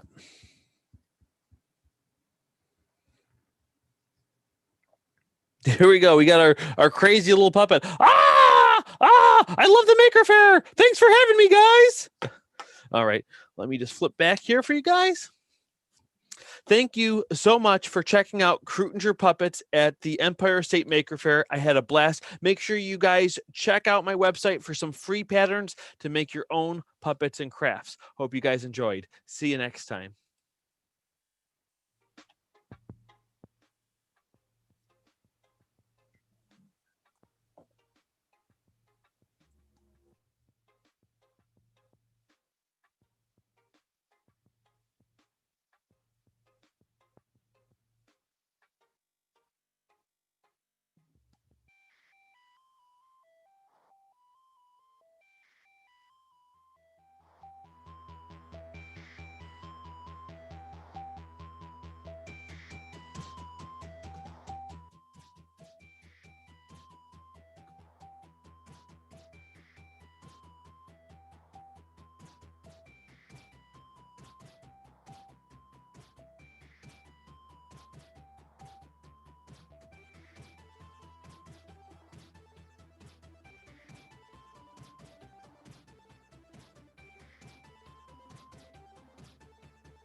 we hope you are enjoying the Empire State Maker Faire. I know I am. Make sure to stick around for more awesome learning.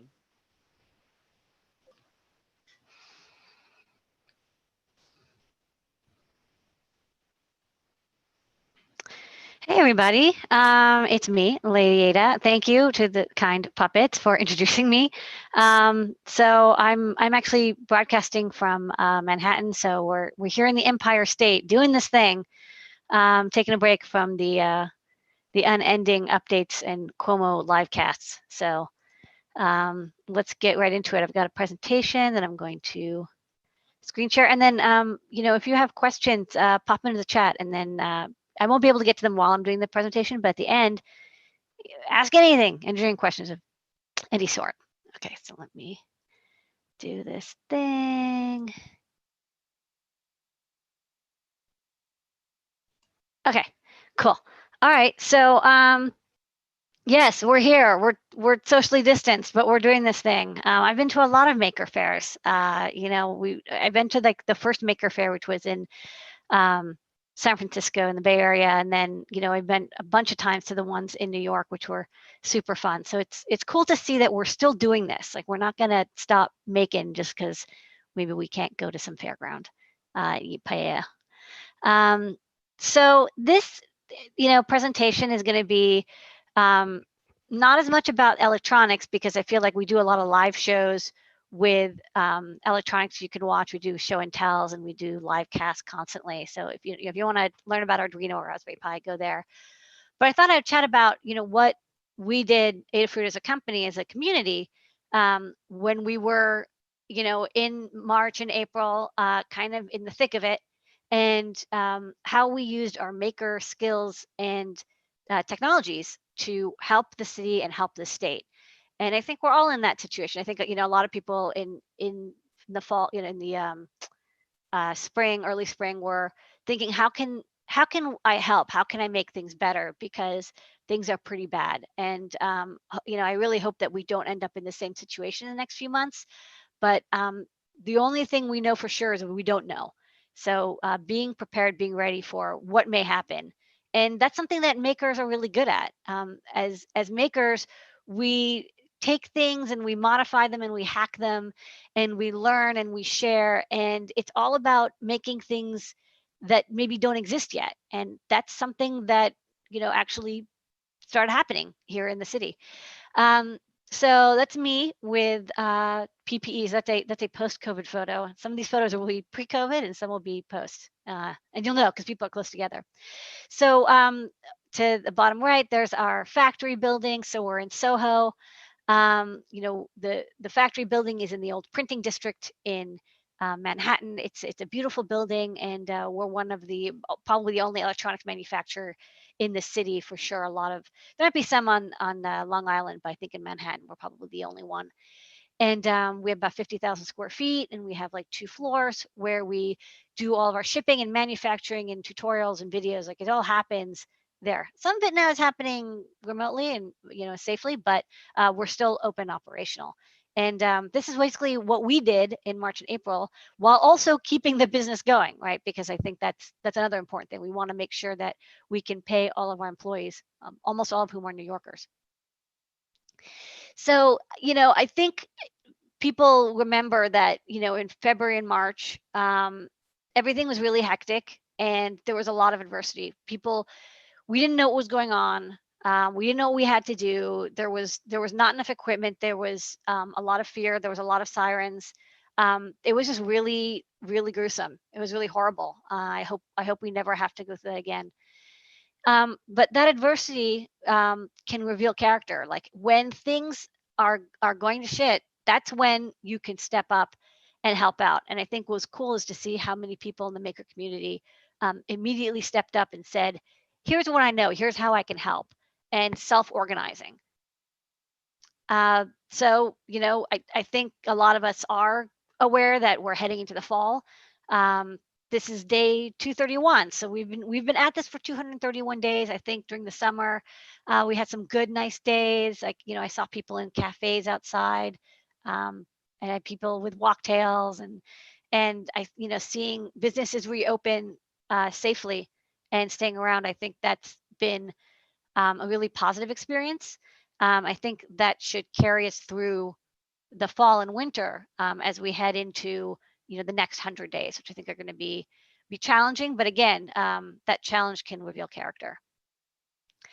And throughout this entire time, it's not just me. Like, I'm giving this presentation, but I'm speaking on behalf of like the 100+ people on the Adafruit team, and like everybody pitched in, and it was so awesome to see that folks who were crafty were like, I'm going to do tutorials on how to sew cotton masks when you couldn't buy masks. The only way to get them was to sew them.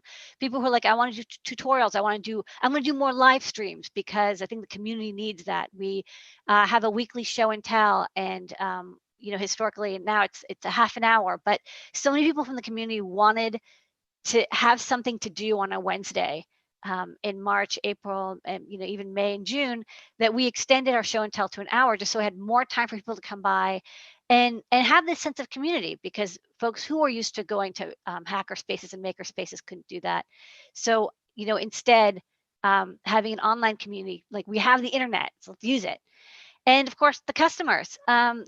We've gotten a lot of notes. Somebody even sent a note to us this week and said, hey, my wife is going through chemotherapy and she's immunocompromised, and so we're extra careful. We really have to be careful about where we go and what we do, because we can't get sick because she's already sick, and it could be really devastating to our family. And this person said, thank you so much for doing the stuff you do, being safe, showing how you're operating safely, so that I can confidently, order electronics, build stuff at home, keep doing my job, keep doing my hobbies, without worrying about, could I get sick from a package, or are these people not taking proper precautions? So I think that care that has gotten us to this 231st day, we just have to keep doing it for the next 100 days. And these are the Adafruit people I was talking about. This is, of course, a pre-COVID photo. But there's people here who do shipping, that they do kitting. There's people who are on the manufacturing equipment. There's people who write guides and edit videos. There's people here who do every kind of job, from bookkeeping, to helping with facilities, and they're all part of what makes us happen. We work together. Some people working remotely, and some people are working on site. I go in every night on site and I do some electronics at home, and then I go in and I do electronics at night when people aren't there. So socially distanced that way. I hope one day we'll be able to take another photo like this, maybe soon.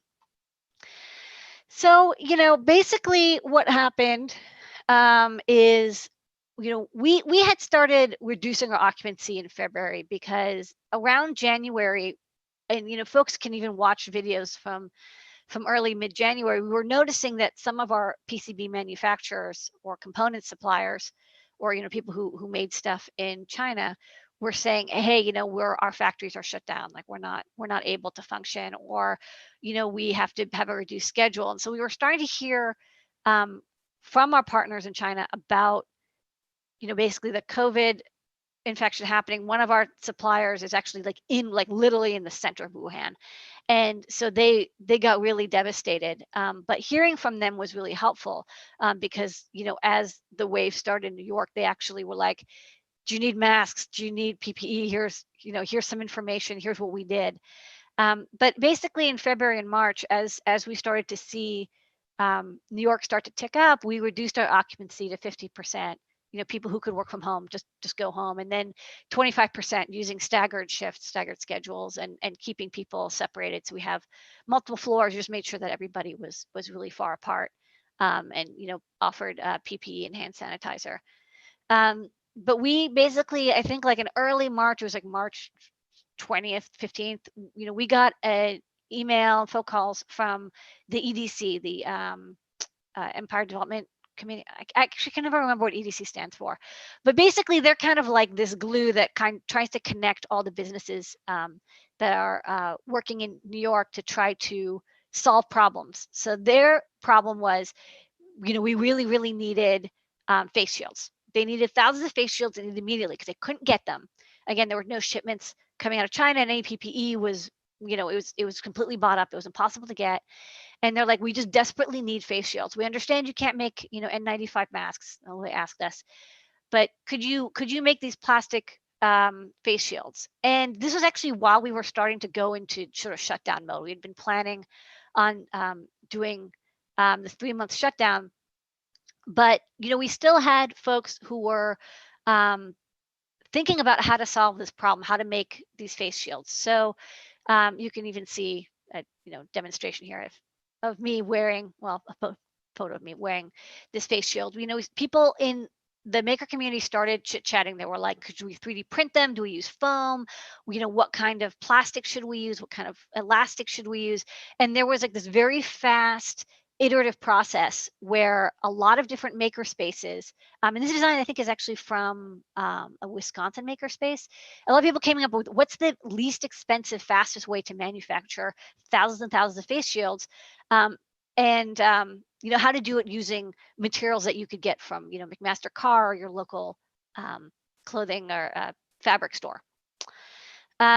So thankfully a maker space actually hooked us up. Make It Labs contacted us and said, we saw, we had a little bit of plastic, so we were able to make some of these face shields with like the foam and the elastics. We had enough components to make a couple hundred of them, and to get them to medical professionals in the New York City area. But we actually were running out of the plastic. That's the reel of material that's right behind me. This kind of flexible, clear, durable plastic that's easy to laser cut. And we had a laser cutter. So that was like, you don't have to like cut by hand. We had this maker tool, right? Laser cutters are like an awesome maker tool that people use to make enclosures or to cut wood pieces that snap together. And so we got, the Make It Labs put us in touch with this company called Novalex. And Novalex, if you look it up, they actually make like those clear plastic salad containers that like you get when you go to the bodega, and like you open the container and you like put your salad in, you close it, and then they weigh it. So that thing, they like press it out of this plastic and they like fold plastic, and they're like, oh yeah, we have like a roll of this plastic because we just use tons and tons of this stuff. But because stores are closed, we're not selling as much, so we actually have an extra reel of this material. And so we kind of did this like quick work with the Makerspace Novalex and got a bunch of the plastic into Manhattan. We have a freight elevator, and that's what allowed us to get this plastic in. The Makerspace was like, we literally have no way of getting this like 600, 700 pound thing into our Makerspace. It's just too big. But because we had a freight elevator, we could have a freight truck bring it in, put it on the loading dock, and then you can see we've got the little forklifty thingy. You put it into the elevator and bring it up, and then we can cut it to be turned into face shields. Let's be on top of it. It's big. It was a really big piece of plastic, and we went through about I think a third of it, and then it turned out that by then it was actually really easy to get face shields. And we were going through it as quickly as possible, and we made a couple thousand face shields, and then the plastic supplier that were nearby to us said, okay, we've got plastic now, we can make face shields. So we were able to fill that gap of a few weeks until factories were able to tool up. And we wearing it, testing out the initial design. So we actually had a team of folks who came in, they're employees, but they volunteered to come in. Some people were like, hey, I'm not ready to come into work yet. I'm going to continue working at home. But there's some people who said, no, I'll come in, I'll make face shields. And so you can see we had a little mini assembly line. We retooled our factory. We had the space. We had 2 laser cutters going. One person was cutting out the plastic sheet. And then another person would, remove the foam glue strip thing and put it on, and then another person would cut the elastic and staple it down, and then we would dunk it in an antiseptic to clean it off, and then we would individually bag them so that they knew that there was no cross contamination, all while wearing PPE and doing the best we could at the time. Like we didn't know what was required of us to stay safe. This was kind of back when people were like, well, washing hands, wearing masks, maybe, like we don't really know, like try not to be close to each other. So, you know, people were biking in, you know, we got a bike rack outside of our spot, and, you know, we cranked through these, and we made a couple thousand of them. You can see a couple boxes, and we shipped them as quickly as possible, both to the EDC, and then after the EDC said we're good, then we actually started shipping them to individual doctors and nurses that contacted us, because word got out. People were like, you know, they're like, oh, there's these like makers in New York, and they've got face shields, and the doctors and nurses were like, we don't have enough. And instead of going through like the EDC request process, they kind of like circumvented it. And they just emailed us directly and said, can you help us out and get us some? So we would, because we had the capability to do shipping and packaging, like we had all this stuff ready. It's just instead of shipping, you know, electronic components, only we were now shipping, you know, face shields and other PPE. There's some more photos. So yeah, so we also had some 3D printers going. We have a 3D printing farm, with a remote staff that does 3D printing tutorials. Noah and Pedro, they do an awesome video show every Wednesday called 3D Hangouts, but they also have like a farm of like 3D printers, right? They have like the Ultimakers and like the Maker Bots and like the, you know, monoprices and whatever. And so they just start cranking out this design. This is also an interesting, I think, there's this, you know, iterative design process for making you know, these snap-on 3D print face shield like tops, and then you would staple, you would hole punch the acrylic. Again, it would still be, the PETG. You would laser cut it or hand cut it and then hole punch it, and then you would like hook it on. So we had a couple of both. We would have the laser cutter going, we'd do the foaming, and we'd also have the 3D printer. So we had a lot of options. And you know, at the time you would see like news clips of doctors and nurses in hospitals or healthcare workers, and you'd see them actually wearing these 3D printed face shields. So actually they were used. They made a difference, which I think is important. I think that sometimes, you know, there's this feeling of like, oh, makers are so amateur.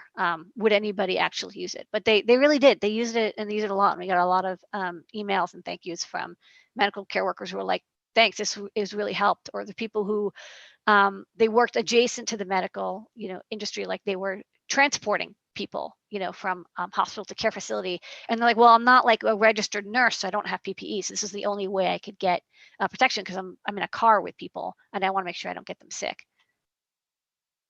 So the next thing that came up is after we like kind of solved, well, did our best to solve this like no face shields available anywhere in the city issue, and basically got the EDC going. And there was also the Navy Yard also had you know, groups of manufacturing companies that were helping making face shields. The next step was, you know, can we make ventilators? I can't tell you how many people would call me on the phone and say, do you like have a ventilator design, like ready to go? And I'm like, I don't. You know, this is not something I've ever designed before. It's not easy to design.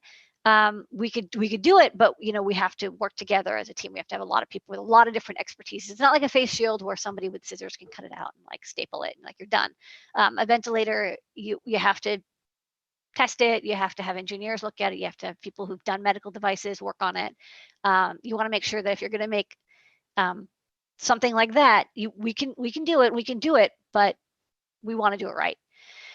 So the EDC was working with a company in, sorry, I can't remember their name off the top of my head, but the factory in Brooklyn at the Navy Yard, and they were interested in making ventilators. There's actually a couple different designs. MIT was working with one, and then some New York people were working with the MIT design, and there was one in Italy. So there's actually quite a few open source or like DIY low-cost ventilators that people were designing. And the goal was to make them with off-the-shelf components. So off-the-shelf components for ventilators doesn't mean stuff that you get necessarily at Home Depot, but it does mean you need stuff like sensors, right? You need pressure sensors, you need humidity sensors, you need temperature sensors, you need flow rate sensors. And these are all things that Adafruit was doing anyways. Like we actually stock a lot of the sensors that end up being used in, you know, ventilator designed. Not everything, but enough that was like helpful for people. And so we, so the next request we got from the EDC was, okay, can you like supply like, and actually it was interesting. The thing that people needed the most was not even the sensors, oh, they needed them. It was like displays. They really wanted TFTs and touch screens and like the microcontrollers and all that stuff to be able to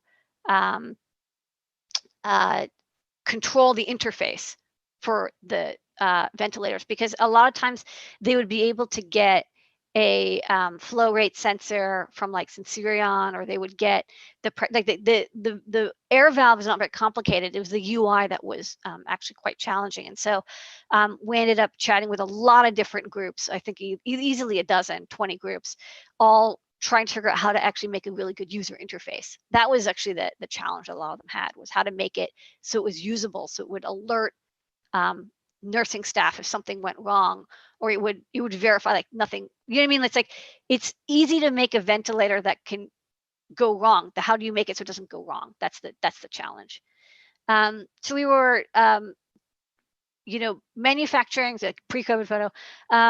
This is Michelle and Vance. So we were running parts of the machine. People were like, I need 1,000 displays. And we're like, well, we can actually churn out 1,000 displays. Like, we have the raw components. And even if we weren't able to get anything out of Wuhan, we had a lot of LCDs and TFTs and buttons that we could start to cobble together. And then folks were like, well, could you make us a custom thing? And I was like, yeah, we can do that when you get to that point. But I would recommend, I recommended people just use off-the-shelf parts to just reduce, like, if you're not making 100,000 of these ventilators, it doesn't matter whether or not it's custom, right? The cost wasn't the issue, was speed. So we actually had to do like same day delivery in New York to some of the teams in Brooklyn that were working on electronics. So this is one,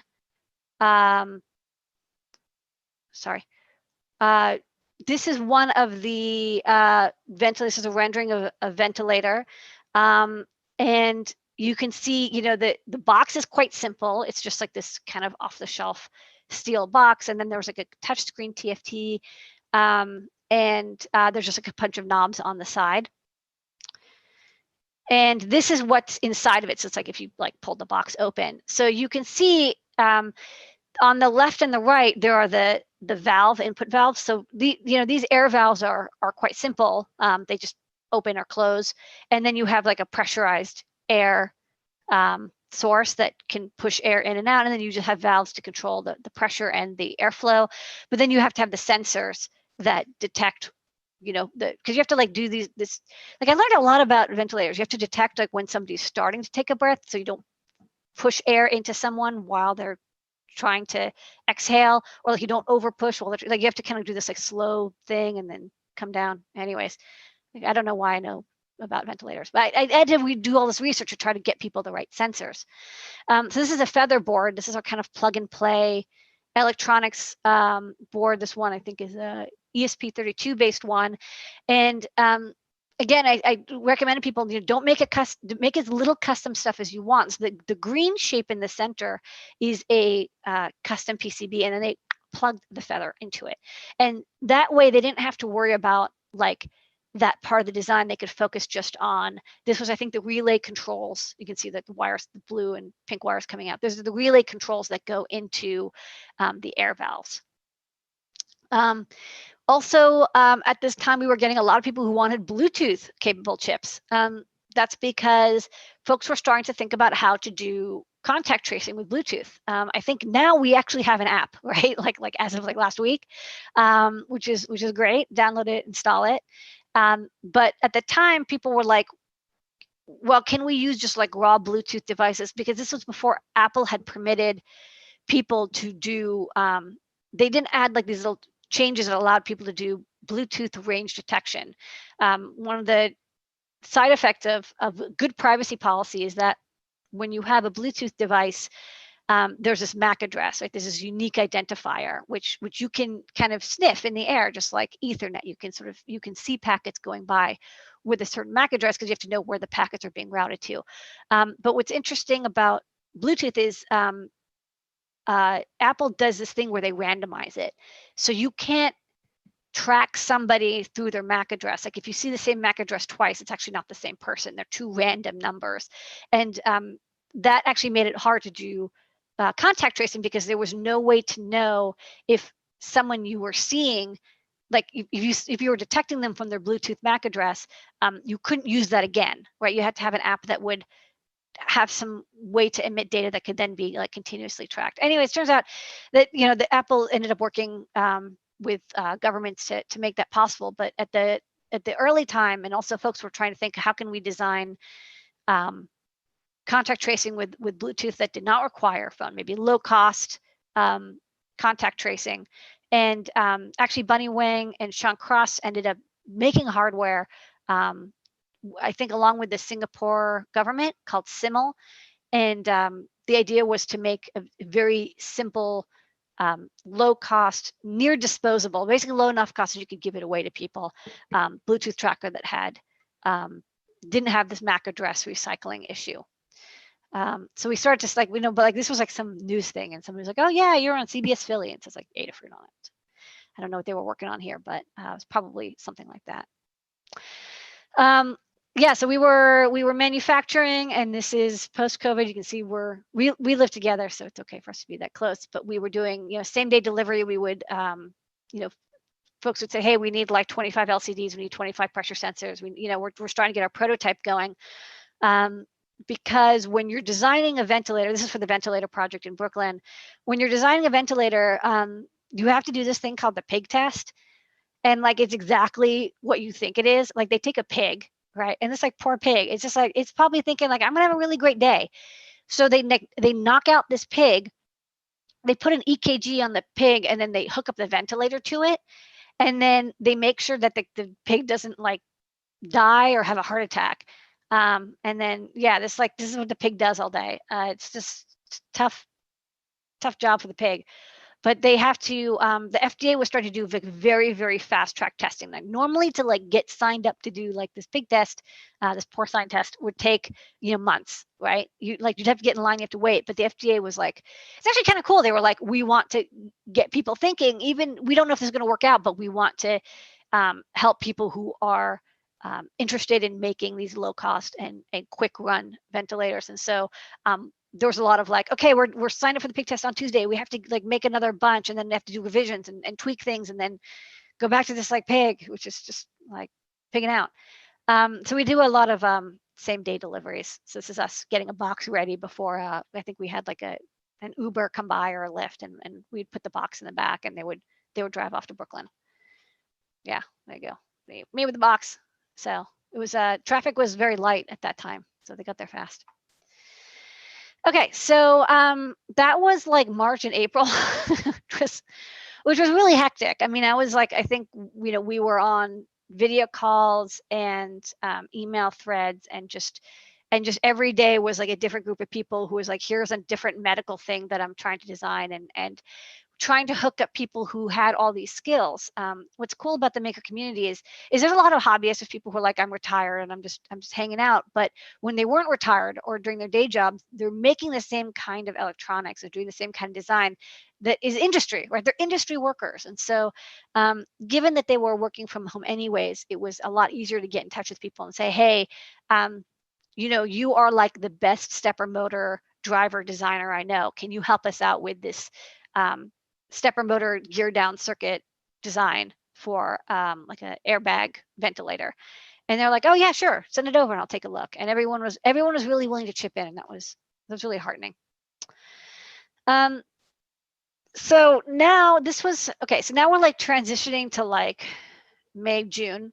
By this time, New York was starting to kind of come down off this peak, and then the goal was, well, how can we reopen safe and smart? And I think, you know, we're still doing that like every day.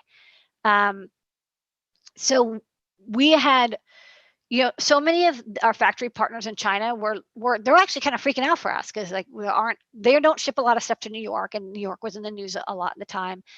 And so they contacted us and said, hey, do you need PPE? Do you need like masks and gloves and face shields and stuff? And even though it was very, very hard to get stuff into the country, I mean, everything was being stopped in customs, everything, which was fine. I mean, it wants to be inspected. And there was a lot of, unfortunately, a lot of fraud that happened as well. But our suppliers are like, well, we can hook you up with PPE, and they would like send us, you know, small boxes that we could then redistribute. And and then we eventually got, good suppliers and was able to get enough PPE that we started distributing it to local businesses. So, for some folks, people who are watching this, we probably know how to use the internet. You're like, you want to buy something, you can, figure out how to go to Amazon, or you can go to, like GearBest or whatever, and order non-contact temperature sensors or something. But there was a pizzeria nearby, and the owner was like, he's like, I don't really use the internet. I have no idea how to get PPE. Like, if it's not available at the Costco, I can't get it. And so we had the Hudson Coalition, right? It's not enough that there's like New York City, and then there's like Soho. There was like Hudson Square Business Cooperative, right? Like this little group of people that were just for the Hudson Square area, and we had a mailing list, and small businesses that needed stuff could say like, hey, I really need, I'm trying to reopen up my restaurant, I'm trying to reopen up my business. What are you doing? How are you controlling like elevator usage? And so there's a lot of communication there. We also ended up on the Mayor's Council for Restarting the Economy. And like for the first one, there's a mayor, and there's me, and it was a coalition. It was actually cool. It was people from Chinatown, from Harlem, from Brooklyn, from Queens, from Red Hook, from Staten Island, from all over, doing all sorts of things. The people who would like make furniture, and there are a lot of restaurant owners and like bookstore owners, and like there was like 50 people all chatting and sharing ideas, and then sharing them with the aides to the city to say, here's what we need, and here's what would work. And so some of the things that came out of that were the fast track restaurant outdoor eating. So how like it was really fast, how every restaurant is like, we're just going to go build like outdoor seating. So what this council did was work with the city and say, you can't make it, so we need to have inspections. There has to be like it needs to, like, yes, if people are abusing it, enforce, the laws against them, but don't make us have to get an inspection to open. Let us, follow, give us guidelines, and they gave the guidelines of how much space you need and what kind of parking spots you can use and how you can arrange the outdoor seating. And then let us take care of it. Trust the business owners, the restaurant owners, the cafe owners, take care of their customers and their staff. And I think that actually worked out really well. And that's why we were able to see some restaurant businesses reopen. We also worked on, at the time, there was a lot of chat about whether, Google and Apple would make a contact tracer app, but we made one that was kind of like we actually took like a geocaching kind of app idea, where it didn't do like contact Bluetooth tracing, but it just tracked where you were. And we thought that would be at least a good start while we were waiting for, this Bluetooth protocol thing to happen. It's interesting how everything like ended up hinging on this like weird privacy policy that Apple had. But now there's proper Bluetooth contact tracing apps. But at the time, we wanted to do something for our own team. So for like all of the summer, we offered this for free to our employees and our customers, and it's on the App Store. We also, had a group of people, Adafruit. We actually picked the people who were the most vocal about saying, here's what I want Adafruit to do for me to be able to come back. Right? It's like it wasn't just up to me and Phil. We actually had people who worked in facilities, and they would help come up with what were the protocols for how we're going to open safely, how are we going to, what distances are we going to have, how are we going to keep the windows open but keep people comfortable. We're going to run the air conditioner, so what kind of filters do we have? And like all the little details that you have to check, because this virus is like, it's so sneaky, right? And if you make like one mistake, it'll get you. So, you have to be so careful. And one of the cool things that we did was surface testing. So we got like a surface testing kit, and we tested once a month. We swab like the fridge handle, right? Like the places where people are touching the most, like the elevator buttons. And one time we actually found on one outer doorknob of the most popular door, like the main door, we found some traces of dead COVID virus. So this is why it's important that even, people are like, oh, there was this I don't say a desire, but like, folks are like, they don't want to wear masks at work. You don't want to wear gloves. And folks are like, well, can I like not wear masks and gloves at work? What if, I'm not near anybody? And it's, no, you have to, right? Because even even though you may think, this seems like a safe place and nobody at Adafruit even tested positive, there's always a risk, right? So why risk it? But you can check out our Open Safely document. Especially if you have a makerspace, it's going to be very similar. How do you reopen that makerspace or hackerspace? And now we're still open. We're still doing stuff. We are still doing our split schedules. We still have reduced occupancy, but we're making and we're shipping. We have about 100 people in New York City, working with people's schedules. We had night shifts, we had weekend shifts. We had people, our factory's pretty large. It actually wasn't too hard to keep people separate. Folks who could work remotely as much as they can. And we're taking this opportunity to do other stuff too, right? Like we're not gonna, we did face shields, we did ventilator work, and we're ready to go back into it, but we also wanted to stick to what we're good at. And I think that's something that's important. I am not an expert at ventilator design. I will help, but it's just that's actually not my skill set. What I can do is make the microcontrollers, the dev boards, the tutorials that help people make those things. That's my skill set. I think it's important to do what you do best, explore, but also do what you do best. So we took the opportunity to certify all our open source hardware. So we did 400.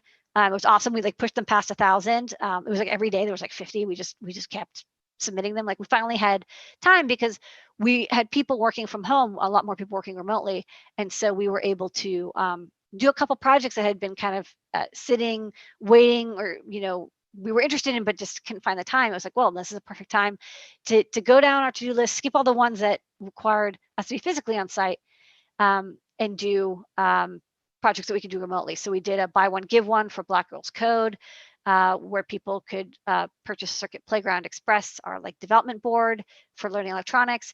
They'd get one shipped to their home, and then we would ship one free to Black Girls Code, and they would distribute it to girls and students working at home to try to have remote learning opportunities. And what's cool is all the software and tutorials and videos we've done have always been online. So it wasn't the only way to learn Adafruit stuff is by in-person workshops. It's never been true. We designed lots more feather boards. We did much more work on Circuit Python. There's no way to know what electronics I'm designing now that might be useful in the future for other crises that may occur. When I designed the Feather ESP32, I didn't think, I hope a group of Europeans are going to use this in an open source ventilator design. I had no idea. You don't know what people are going to do with their technology, but if you share and you publish and you keep doing it, it will be perfect for somebody. So what we're doing now is, we're kind of doing the same thing we've always done, right? We're back and we're operational. Again, with reduced schedules, I go in at night, and there's some people who work late, some people work early, some people work 4 days with extended shifts, etc. We've basically been back since May, so we're back in business. A lot more people are, of course, doing remote learning or more remote teaching, which is great because we have a learning system and tutorials for people around the world. We've always had that, so it's we didn't have to put all of our learning online. We're doing more videos for sure. I think people who are makers are they're going to be at home more. They're going to have all these electronic parts. They're probably going to say, hey, this is a good time for me to learn a new skill or to brush up on a skill, to learn a new technology, because time passes anyways, right? We're going to be going through this until March. You might as well pick up some skills on the way through. It's easy to be deflated, but if you're just look, time's going to pass. It's going to suck sometimes, but let me have some fun. Let me have some educational experience on the way. I think that's a good idea. So yeah, this is what we did. We're keeping on making. We've been making face shields, making electronics, making educational stuff for people learning at home. I think don't stop, and don't feel ever just because you're making something that's silly that it isn't maybe essential. I saw a lot of people who were into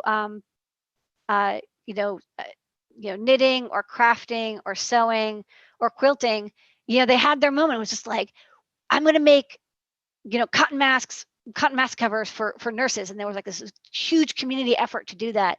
And people made thousands and thousands of cotton face coverings. And that's something that they could only do because they had a disgustingly large collection of fabric at home that they'd been intending to use one day. And they finally got an opportunity to use it. So it all worked out in the end.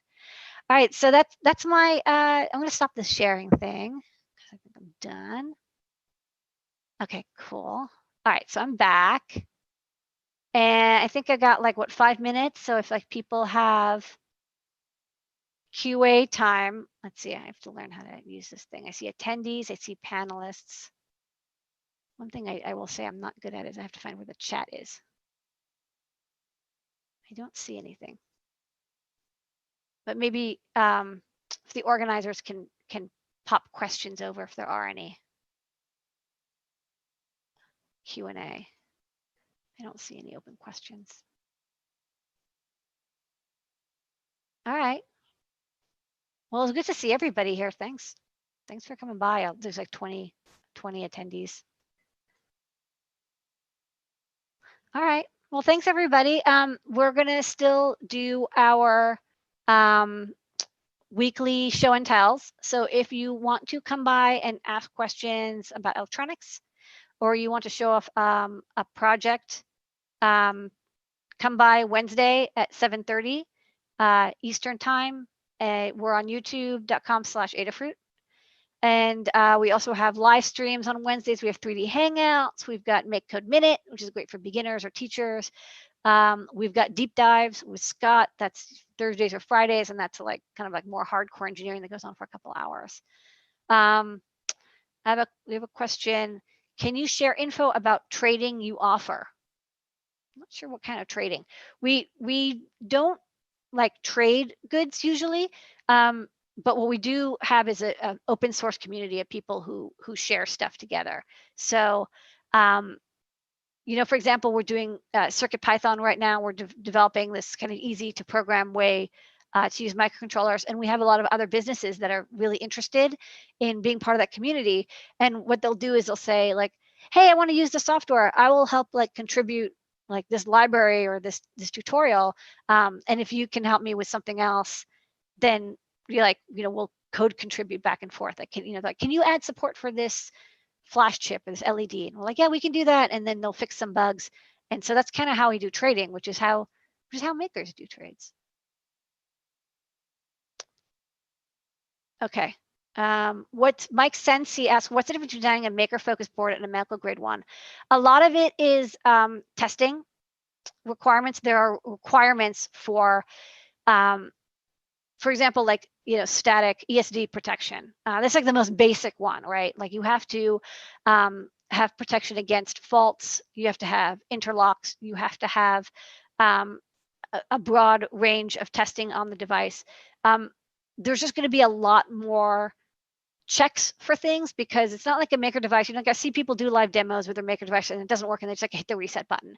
Okay, but if somebody is like on a ventilator, they're not going to be able to reach up and press the reset button when something goes wrong. So a lot of it isn't on like the core functionality, which is the same. It's on all the things that you have to do around that device to make sure it's done safely and correctly. And that's what's hard because makers often assume, and there's no reason not to, that there's like a straight line between what they want to do and how to accomplish it, right? They want something to connect to the internet, get some data and display it on a TFT. Okay, well that works as long as your Wi-Fi is working right. You don't have disconnections.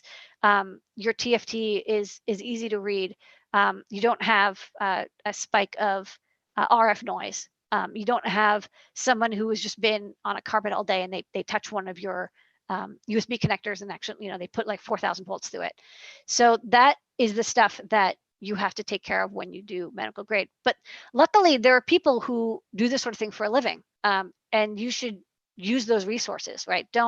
I wouldn't recommend folks DIY that because you're going to have to go through a skilled engineer in the end anyways. And there is published documentation. Like I read the documentation for alerts, right? There for medical devices, there's there's been analysis on what kind of alerts work best, like how to get people's attention without causing like alertness fatigue, like something's beeping all the time, you just ignore it.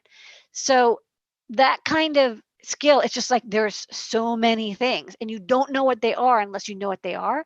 And so that's why it's not a good idea to try to like fake that. It's, you want to get somebody who's done it because they're like, oh, I know exactly the checklist to go down and make sure that I hit all these things.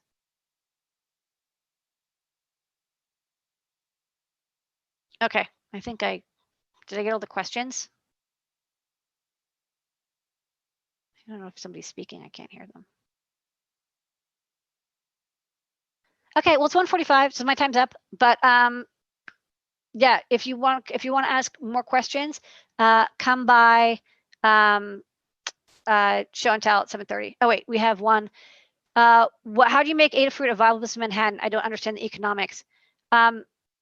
It works out fine because electronics is a very small and precision thing that you manufacture. So the things that you think are expensive in Manhattan are actually not the things that dominate your costs. Like it's more about design and getting the right people and the right skills and doing documentation tutorials and videos. And that's something that people in New York are really good at. We're very creative people.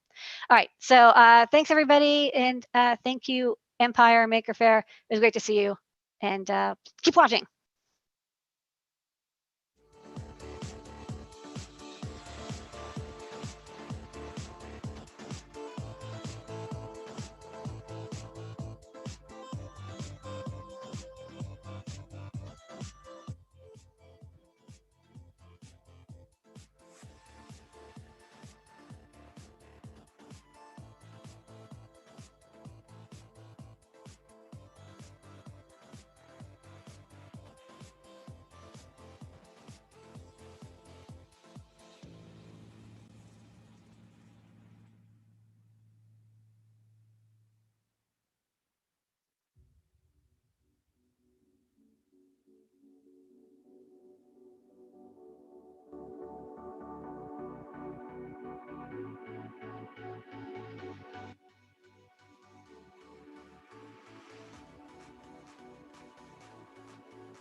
Hi there. My name is Dan Schneiderman, lead producer of the Empire State Maker Faire. Thank you so much for joining us in this new experience today. I would like to take a moment to thank all of our sponsors and host organizations that make all of our Maker Fairs possible.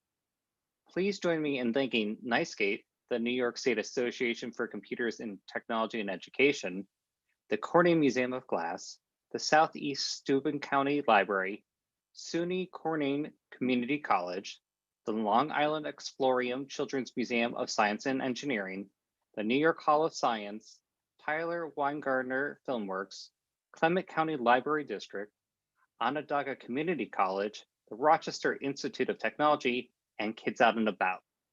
I would especially like to give a shout out to Make Community for working with us not only on the Empire State Maker Faire, but for working with all of us over the years on supporting our maker communities and helping us grow our maker fairs. I would especially like to give a shout out to Tyler Weingartner for acting as our technical director. Without Tyler, none of today would have been possible. And thank you for tuning in. We really do hope that you have had fun in this new maker experience and have learned something new that you want to try at home. We really hope to see you at some of our fairs in the future. And please remember, keep on making.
Hi, I'm Alexis Vogt from MCC's Optics program. Usually I'd be out visiting dozens of area high schools and giving tours of our great labs. Because of the pandemic, I can't do that. Instead, we've put together a short video introducing us and some of the great opportunities we're creating in the optics industry. The optics industry is responsible for remarkable innovations which revolutionize our world and improve our lives every day. Smartphones, cameras, virtual reality, night vision goggles, solar panels, lasers, and autonomous vehicles. There are thousands of uses. Optics technicians work side by side with engineers building these optical elements. There are over 120 optics companies just in the Finger Lakes region, creating more than 550 new optical systems tech jobs every year. Because these skill sets are in high demand, many of our students have jobs waiting for them upon completion of their program.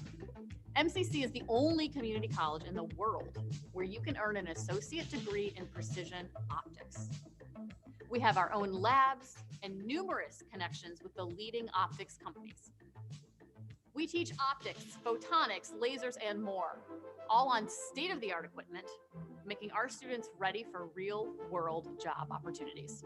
Whether straight out of high school or looking to change careers entirely, the MCC Optics program is a direct path to new career opportunities.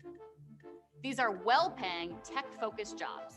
You'll be working with your hands, not stuck behind a desk. Here's the next step. If you're interested in learning more about optics and the future it can provide, go to www.monroecc.edu/go/optics to start a conversation about our great program and join the industry that's inventing our future.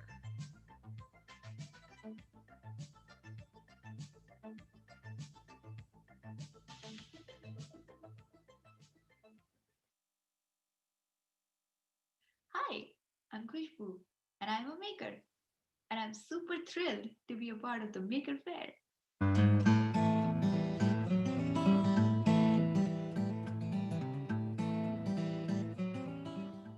an engineer by training and an educator in the making. I have always found myself being fascinated by the simplest of things in motion. Today, I'm here to talk about making, of course, but in context with a kinetic sculpture that I made and its seemingly obvious connections to math. However, often making is about things that are not known and things that one explores as a process. So here's a quick glance on some of the stuff that I've made in the past. Clearly, I enjoy mindless and/or meaningful making, but what I love the most is the process of making or simply designing. So I'd say making is therapeutic for me. But it's not all roses every time. It's super frustrating when your design doesn't turn up the way you wanted it to. Like when the motor's connections are on point, but it still doesn't move anything in the project.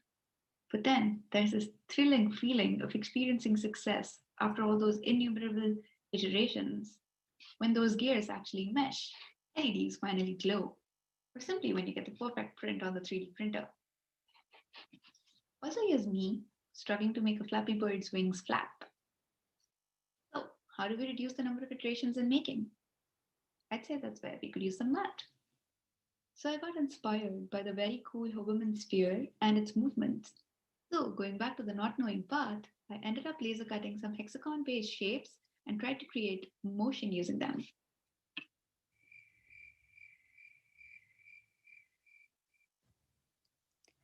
So this is the baseboard of the kinetic sculpture. And in order to have a smooth movement on it, I need to know how far from the center should the slots be placed, right? So in order to do that, let's look at the pieces of the sculpture closely. Let's start with a circle of radius r. This circle can be inscribed in a hexagon.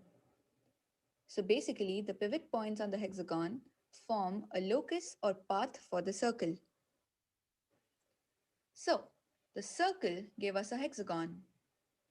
Now for the connector pieces, if we look at the hexagon closely and join every other vertex, or pivot points if you will, you'll get the shape of the connector piece. Well, so now for the assembly, let's go back to the baseboard. Now, when the sculpture is in the closed form, you can see that the central hexagon and the corresponding hexagon are separated by two connector pieces. Let's say that each leg of the connector piece has a width of x. So, as per the math, the distance between the center on the board to the slot would be the radius r of the circle plus the width of the two connector leg pieces. So that would be 2x plus r. Oh, but wait, how long should that slot be? So the hexagon needs to go in a to and fro motion in the slot. Now remember that the hexagon has an inscribed circle of radius r. So to go to and fro, the slot has to cover the diameter of this inscribed circle. Thus, to put it simply, the slot should be of length 2r. Well, I hope that didn't sound too overwhelming, but it's really just plugging in numbers after this. Well, I hope this was fun and relatable to most of the makers watching this. I'd love to hear your thoughts, feedback, or simply your feelings about how math can be made tangible. Please do feel free to reach out to me if you'd like to connect. Thank you so much.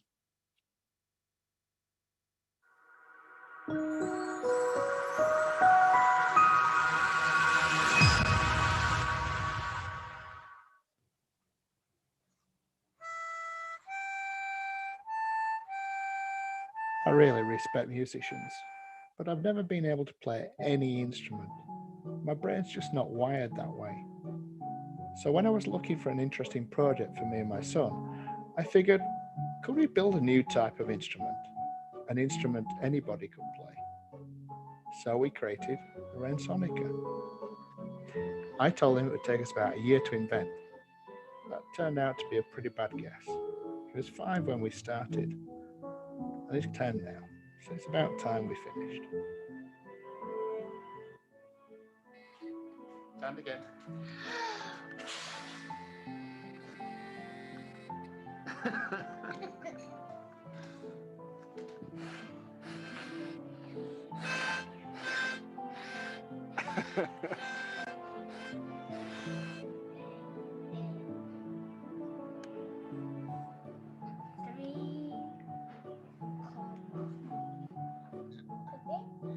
Closer.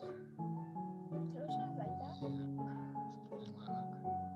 Sorry, the right way around. Same way around. Hey, you were gonna present the Rensonica. For the first time ever. First time We think it's gonna work. we think it's gonna work. And 1. And 2. And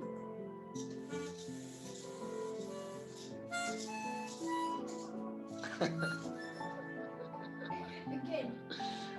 Again.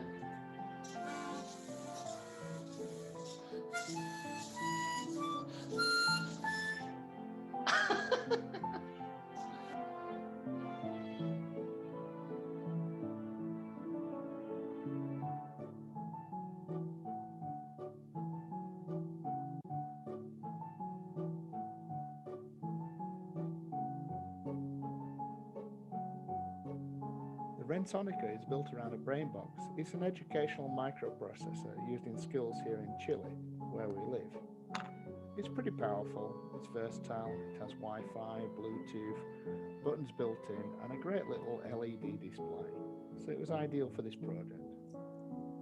The BrainBox task is then to display the song and control 5 servo motors.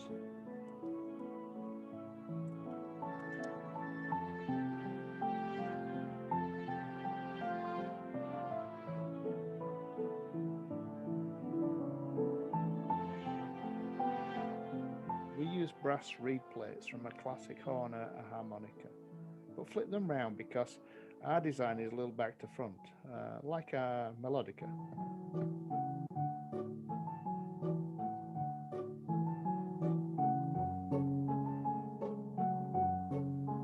We 3D printed an air manifold that you blow into, and the valve levers then restrict the airflow coming out of the manifold.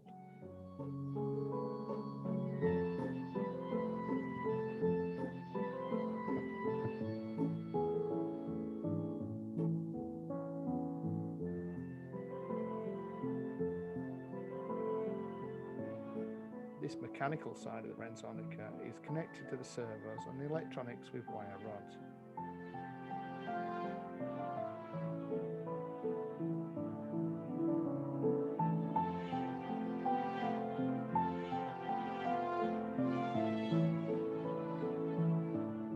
We create songs for the Rensonica using a mobile app we developed. Online, you can find pretty much any song for a harmonica in a really simple harmonica tab notation. So you can input those songs into the app and we convert them to be sent to the Rensonica using Bluetooth.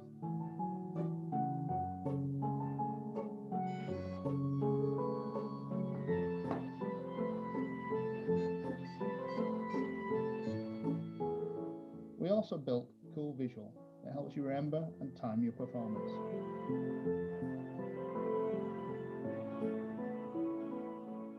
Okay, so how does it sound after 5 years of work?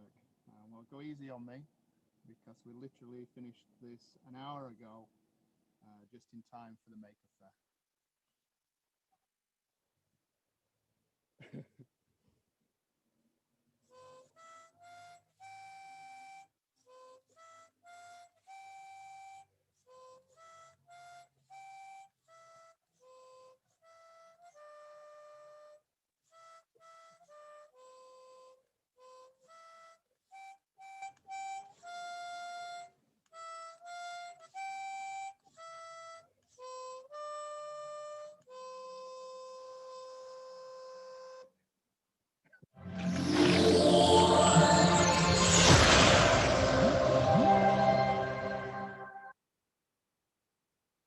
Commanding Laserdisc Players from Retro Computers by Scott Lawrence. This is a Laserdisc. Laserdiscs were a video storage system available from the 1970s through the early 2000s. This talk will be about some interactive uses we can do on them now, as well as some replacements for the expensive parts so we can do this on the cheap. First, let's have a very brief overview of the Laserdisc format. Laserdisc was a playback-only non-recordable 12-inch optical disc format that stored 425 lines standard definition analog video along with 2 stereo audio tracks. It was primarily used for movies for the home theater, but it also had some industrial and commercial uses such as repeating displays in stores or for interactive museum displays. It could have 30 minutes or 60 minutes per side depending on the format of the video on each side. In the 30-minute mode known as CAV, a movie would have more disc flips, but you could do special effects on the disc on more affordable players, like visible searching, still frames, frame stepping, and so on. This is the mode that was used for industrial uses, as well as for some video games, such as Dragon's Lair and Space Ace from Cinematronics in 1983 and 1984, respectively, Mad Dog McCree from American Laser Games in 1990, Time Traveler from Sega in 1991, and a handful of others. For these applications, the industrial Laserdisc players had fewer front panel options in comparison to home use players. They also included a communications port of some kind and generally were built like tanks and still run well nowadays. This is mine, a Pioneer CLD V2400 from around 1995. I got it for $75 at Record Archive, and I've seen them for similar amount on eBay, plus shipping, of course. They likely cost a ton more than that when they were new. It has a serial port connection on the back that lets you control the player using a standard 4800 baud RS-232 serial connection with plaintext ASCII commands and responses. Mine and many Pioneer units like it from the 80s and 90s all use the same communications protocol. The basic setup consisted of something like this. You would have a computer of some kind, or an arcade board for games like Dragon's Lair, or an Amiga for games like Mad Dog. That computer board could be replaced in the above diagram with a home computer, such as this Apple IIc that is running a basic program and changing playback of the movie Roller Coaster. This is an interactive fiction text-based game. It originally ran on an Apple II with a specialized communications interface card, but this version is modified to run using a standard Super Serial card, or the built-in serial port on this Apple IIc. With additional hardware bits like this video switching interface I threw together, the computer can switch between the output of the player and the output of the computer. The computer side of this was swapped around for the various applications needed. For example, the Doomsday Project from the UK in the 1980s used a BBC microcomputer. The disk media itself was non-recordable, which is why games like Roller Coaster here used an existing movie for the Laserdisc content. One of the things that makes this possible is that in the CAV mode, you have full control of the player down to the frame. Suffice it to say that the player can seek to specific frames very quickly, and you can play forward, reverse, or various speeds. You can see this demonstrated here using the Python script running on my laptop, doing odd playback things to this Laserdisc of Duran Duran music videos. You can also put text on the screen, as you can see in this interactive thing I made for Rochester Maker Faire 2018, running on this Tandy 200 portable computer. It's programmed in BASIC, and it has a simple database of rooms. It uses one side of the 1990s computer graphics Laserdisc title, The Mind's Eye. So this brings us to today. There's a heck of a lot of overhead for getting into messing around with these. You will need a Laserdisc player and a disc to play on it. This can be very prohibitive for someone who just wants to experiment with this.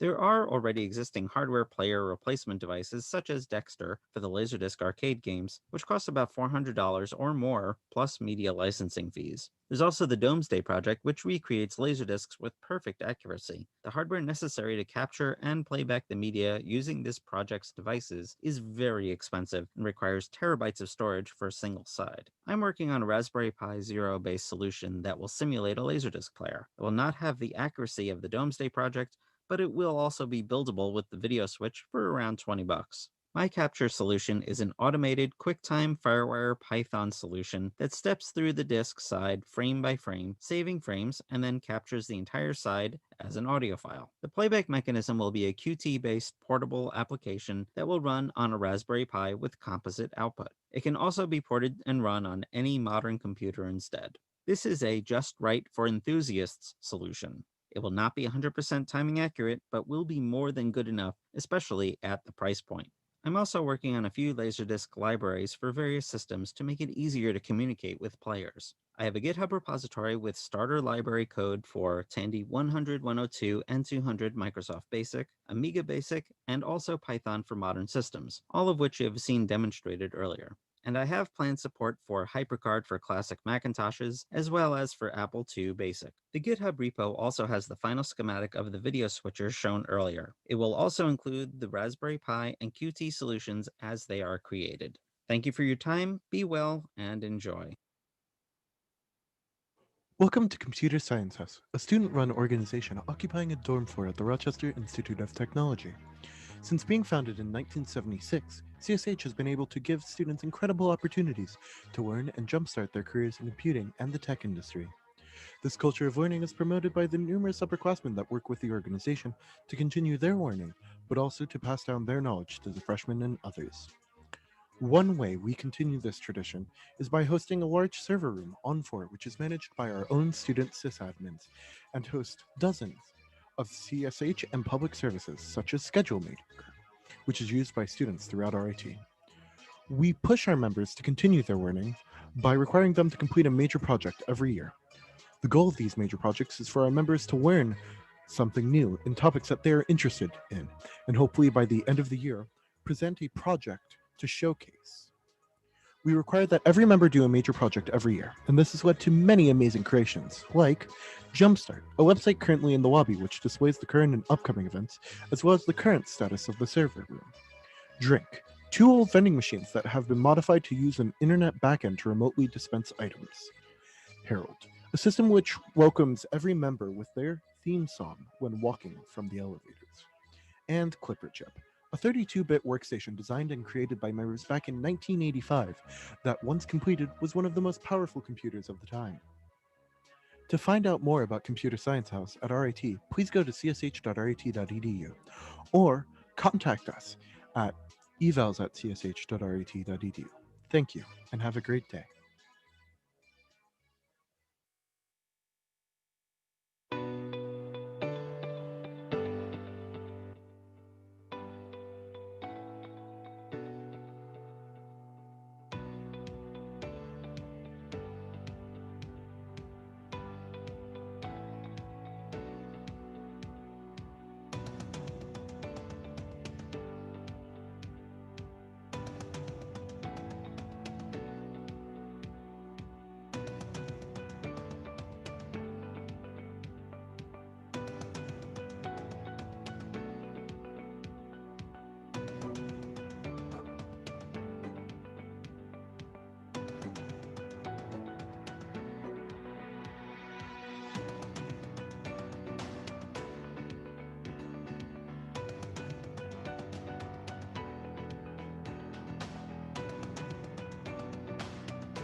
This is Frank Magaletti from New York Experimental and No Apologies Workshop.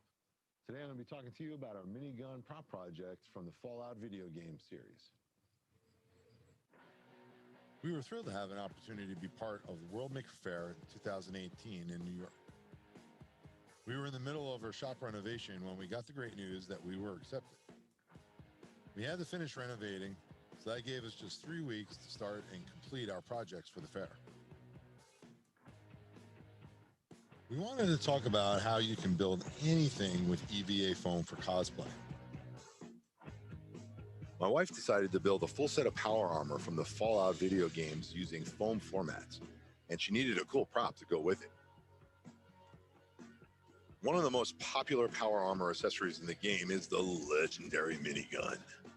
So we decided that we had to build one. We entered the minigun in World Maker Faire's very first cosplay prop contest. We were accepted, But we weren't prepared for how much love and attention this minigun got at the fair. Actually, it got a little too much love. And due to the wear and tear, we just couldn't present it. That's when we knew we had to talk about this project. Since we only had 3 weeks, we had to design the build, create all the STL files, print all the parts using PETG filament, sand them, paint them, and assemble everything. We used PVC pipe for the barrel, a popcorn tin for the ammo case, and a drill to make that barrel spin. Since we couldn't use real bullets, we molded and casted them out of a flexible urethane, and then we painted them to look appropriate. So during the design process of making the minigun, we knew we had a challenge that was going to come up. The challenge was powering the unit, right? We wanted the barrel to spin like a minigun does. So in order to make this spin, we needed to power it somehow. So we knew a drill was going to be our answer. But this sits in the front of the gun, and the gun's actual trigger is all the way back here. So if I was to quickly show, so the back of the gun, you know, the trigger's back here, the drill's going to be up here. Well, that's not going to work. So how do you do it? Simple. After a couple of days of thinking about it and trying to really work it out, we did come up with the solution. So what we did was we wired up a junction wire from the motor, bypassing the trigger on the drill itself. We locked the trigger on so that now that just, it is what it is. And then I wired this to our minigun's remote trigger. So now when you are holding the gun up and you're ready to go in your photo or whatever you're doing, you're powering it from this and not the drill in the middle of the can. Thus, keeping the silhouette of our minigun like a minigun. We didn't have enough time to do everything the exact way we wanted to. So we had to cut corners on the design, like with the handle and trigger. But I plan to redesign it in the future, maybe even do a more in-depth video about the build. Maker Faire is an unforgettable experience that we're so proud to be part of.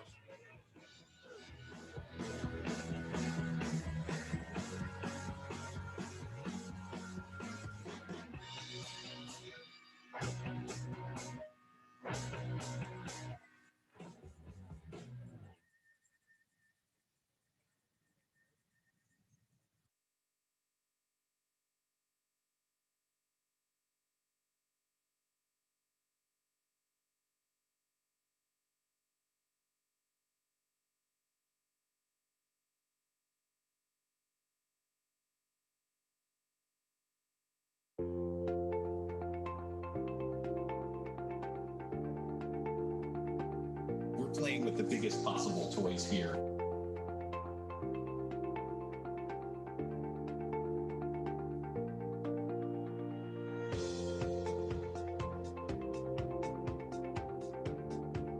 You'd be surprised at how fast this is coming together.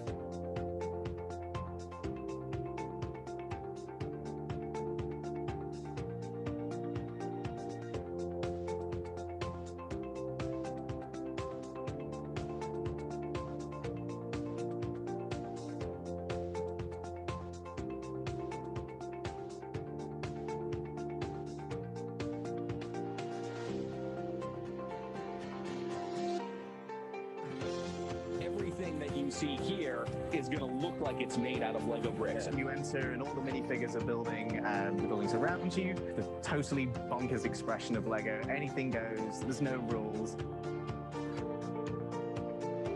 Lots of opportunities to get wet. You're going to be on the jet ski waving in and out.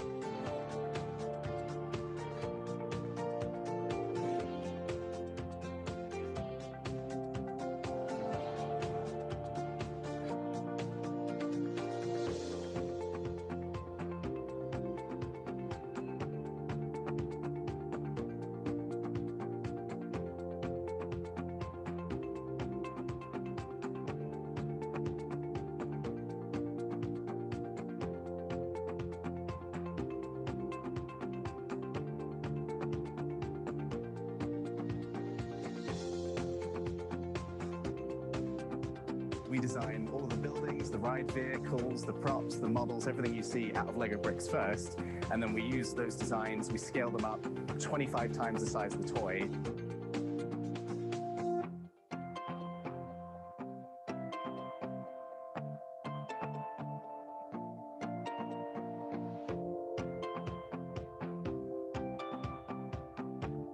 You go through these really cool indoor theatrical scenes, lots of Lego bricks, and tens of thousands are used to create these awesome scenes, including a massive dragon. We have teams of model makers that build these big models for our theme parks. This is every kid's dream job.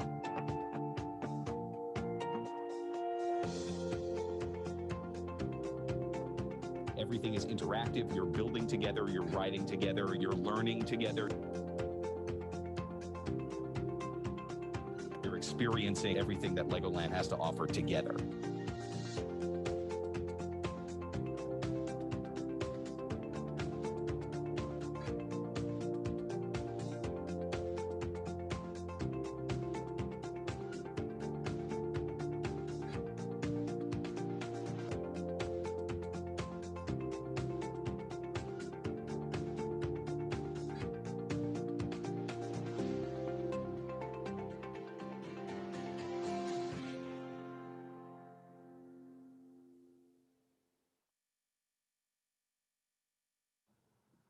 Welcome to Studio 34 Creative Arts Center. This is Cherry Yang doing Hot Glass and narrated by Marilyn Lipschutz. I'm the studio director and owner of Studio 34. Cherry is using borosilicate glass, which is one of the types of glass that we use when melting and shaping. The process Cherry's using is called flame work or torch work. She's warming up the glass rod and making a round gather. Borosilicate begins to melt around 2,500, 2,600. It starts to soften. These torches can go up to 4,000 degrees. And so when borosilicate is white hot, it could be between 3,000 and 4,000 degrees.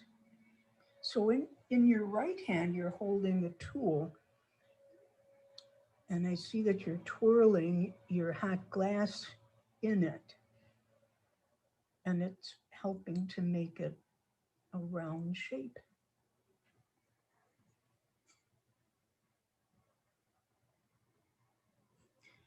And now Cherry's making a handle called a punty, and that handle is to take off the marble or your sculpture, whatever you've made, from the supply rod. And then you can finish it up, shaping, and then it goes into a kiln, and the kiln will allow it to slowly cool down.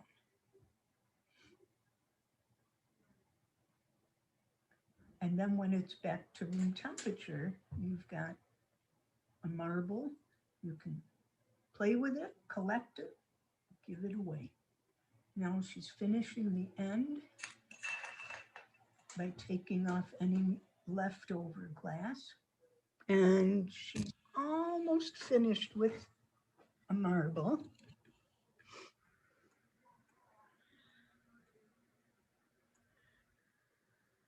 Beautiful.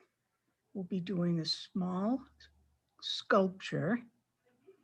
Now, when you adjust your torch, like Cherry just did, she's made a very fine pinpoint flame, and that's for using precision decorative techniques. Got a clear rod in her left hand, and in her right hand is a thin blue stringer.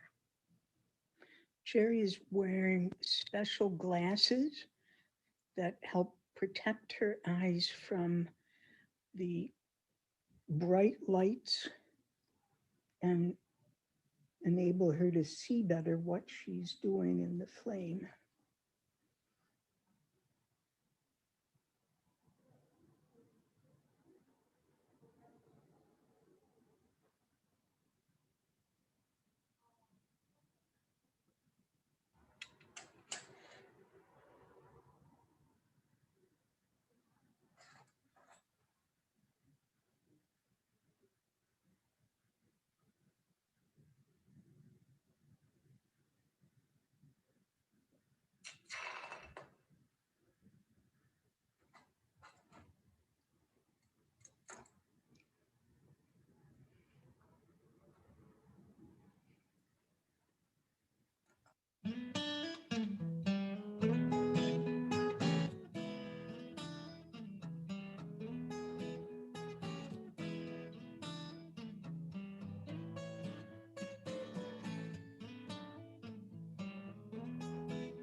These are sample starlight displays. Many others are possible. This is a simple chase pattern using 7 colors. This one fades from one color to another using 10 random colors. Only the 6-point star uses this blue and white chase pattern. Only the 8-point star uses this spiral pattern. This is the fireworks burst pattern. It uses 10 random colors for the bursts. Starlight is programmable. It's easy to create new patterns once the design environment is set up. Hello, my name is Dr. Rick Beal, and I work for Terra Science and Education. And today I'm going to talk about ecological engineering. Now, imagine you have wastewater from a town and you want to clean it up. So you send it to a waste treatment plant. It might go through primary, secondary, and tertiary treatment. That takes a lot of infrastructure, a lot of fossil fuels, a lot of chemicals. But what if you use ecological engineering? So in ecological engineering, the wastewater might go through primary treatment to get rid of some of the big pieces. And then you would spray the wastewater on a swamp. So the microorganisms would break down the carbon molecules, and the plants would take up nitrogen and phosphorus because that's basically plant fertilizer. But in this case, the system is solar powered because it's run by plants and microorganisms, and it's also self-designed. The swamp designs itself. So in a nutshell, this is ecological engineering. It's the design of human and natural ecosystems for the benefit of both. Here's another example. This is in Malaysia.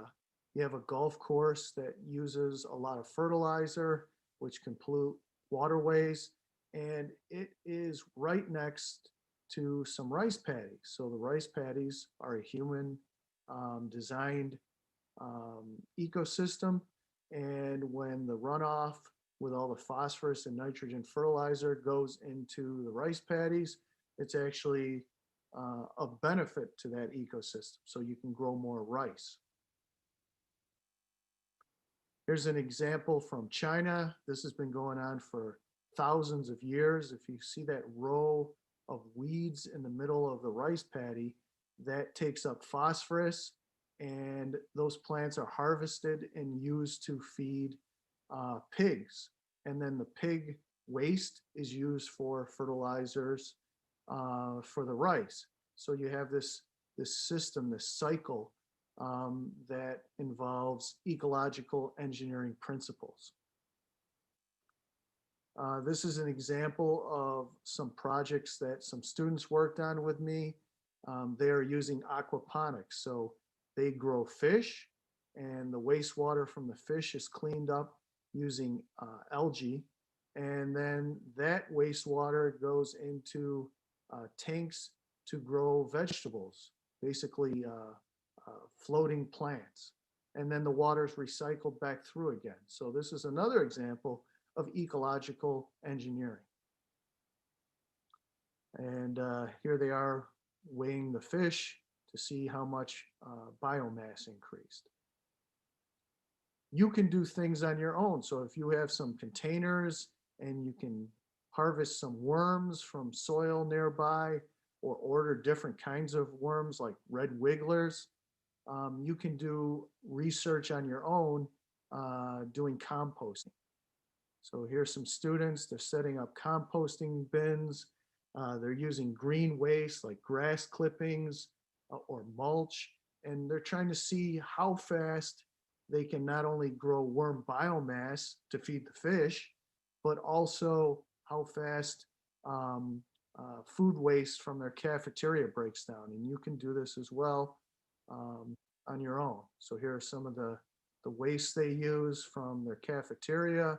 And in this case, they're combining it with green waste and worms. They also used mulch. You can use all kinds of materials, paper waste, to see how well that works.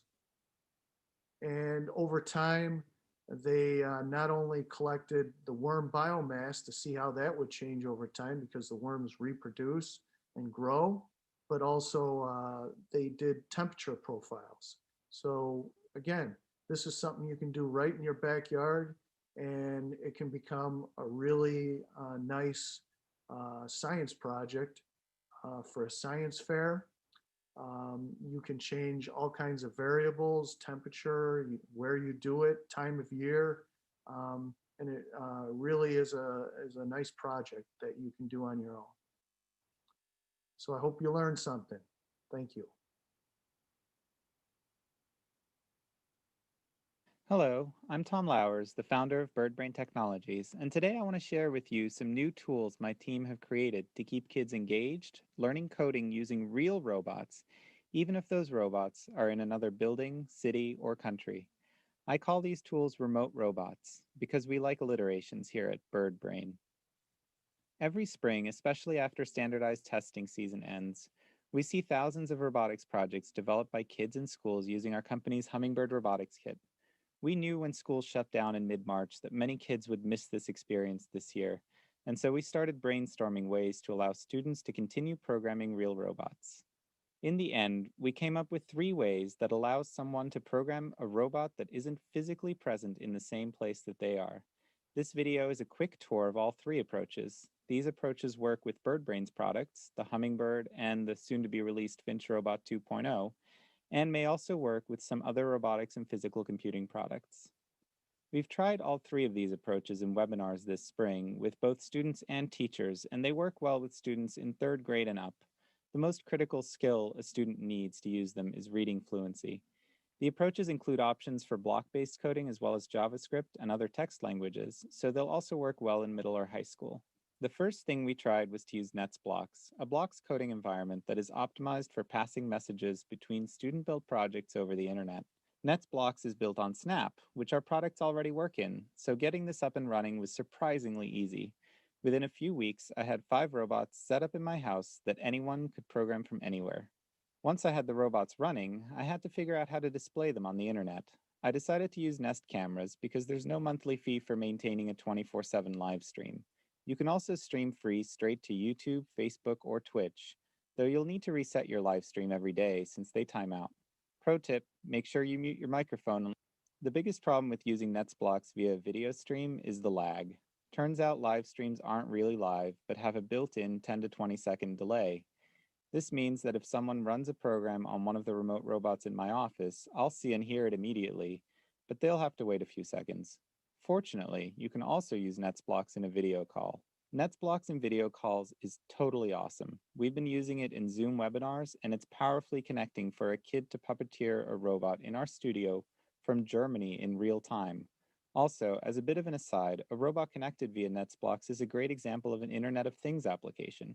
You can even stream sensor data from the robot. While I was playing around with NetsBlocks, the Microbit Foundation created Microbit Classroom, which is an excellent tool for our hybrid learning future. As someone whose kids go back to school next month, anything to make hybrid learning more effective is okay with me. Microbit Classroom works with all products in the Microbit ecosystem, including Hummingbird and Finch 2.0. Microbit Classroom uses MakeCode, a beautiful blocks programming environment that also converts to JavaScript. A classroom has two roles, the student and the teacher. Teachers can send sample code to students, can see all students' code even while the students are live coding, and can send code from one student to any other student in the classroom. Microbit Classroom is great in a hybrid situation where kids have a robot at home and the teacher wants to provide live feedback on a student's code. But it also works if the teacher is the only one with the robot. In that case, the teacher can download student code to the teacher's robot and then share a video of the student's program with them. Right now, Microbit Classroom has one issue. Teachers can't directly download student code to a robot. Fortunately, there's an easy workaround. The teacher should also join their own classroom as a student from a browser running in incognito mode. Then, in the teacher role, the teacher can send other students' code to the student they are logged in as. The last approach to making remote robots work is in some ways the most flexible. Share control of your screen with them and let them code on your computer. Zoom is one video chat platform that does this for free. That way, they can program in any environment with any robotics product. What could go wrong in giving some kids control of your computer? Clearly, the remote control option has limits. It requires a lot of trust since you are giving students keyboard and mouse control of the computer. As importantly, only one student can program at a time. Screen sharing is very flexible in some ways, but it really works best in small groups or one-on-one tutoring, or for technical support and debugging help. There's so much I couldn't cover in this video, so we've created a ton of resources for you to dig into. Thanks for watching, and I hope to see you soon. Hi, I'm Dee. And I'm Michael. A year ago, we built a thing for Burning Man in the Nevada desert. Specifically the thing behind us, which is obviously not real, more about that later. The real thing is a 30-foot tall kaleidoscope with a spinning glass sculpture inside and 4,000 LEDs on the outside. But what we're mostly going to focus on is how something like this can be done for a reasonable amount of money. Yeah, we won't talk about the blinky lights. Nope. We promise. If you don't know what Burning Man is, it's this thing in the desert in Nevada with about 70,000 participants. Lots of aspects to it that has to do with making things and presenting it, but we're only going to focus on art installations. And when we talk about reasonable costs for Burning Man art, it's actually quite high. We have here some examples. $50,000, $150,000 is not unusual. The question is, can you do it for a reasonable budget? Let's say $10,000, which works out to be about 13 cents a visitor, and still deliver an engaging experience. There are a couple ways you can fundraise your project: using your own money, getting a grant from the org, or fundraising through the community. If you want to create engagement and create a community around the project, really the last option is really the only option. I should also say, when we talk about costs, there are other challenges associated with it. Pretty remote, so transportation is a big factor. Things like pizza for the build crew. You need to deal with the fact that there are no services of any kind available, and sometimes the weather really sucks, so everything needs to work in that environment. When designing the kaleidoscope, the team took into account transportation and assembly on playa as two factors in our design. The symmetrical design was extremely efficient to build, and we used off-the-shelf scaffolding in order to make sure that we had a strong and safe structure. Just like theater staging, there are a couple places where you can cut corners. Cheap wood where your visitors won't view, fabric that creates a large-scale facading, ammo boxes for sealed electronics. Don't over-engineer the piece. It only has to last for 2 weeks. Perfection is the enemy of getting anything done. There are obviously other areas where you cannot cut corners. That's foremost safety when it comes to electrical standards and anchoring to the floor, but also reliability. You have to do a lot of testing and add air filters to the generator, but also on the appearance on the outside, which is very visible. So you want to use the right fabric, you want to use real mirrors, and you want to use high quality LEDs. Fundraising is definitely a difficult aspect of building art installations. My best recommendations are: don't have followers, really have friends, create engaging experience like a key, and definitely do your fundraising in chunks. Those will ensure that you have enough money to complete your project before the end of the year and take it out to the desert. The initial idea for a fundraising token was a small kaleidoscope, but that turned out to be just too complicated and too time-consuming to assemble. So instead we went for a necklace that has an embedded RFID chip, and that actually engages with the installation itself. So if you have one, it would change colors and patterns based on the colors of the necklace. And those were incredibly easy and fast to make on a laser cutter. So that worked out really well. So this is what we ended up with at the end. It's a 30-foot tall structure with a kinetic sculpture inside that encourages people to cooperate, to move it. And on the outside, we have 4,000 LEDs that can reflect different patterns, can also be sound active, and provide striking visuals. The other question is obviously, did it actually work out there? And we can definitely say, yes, it worked. The kaleidoscope is an accomplishment in building a large, captivating piece of art funded by the community and enjoyed by all. The foresight and planning made it easy to continue showing the piece at the Ventura County Museum and the Venice Boardwalk.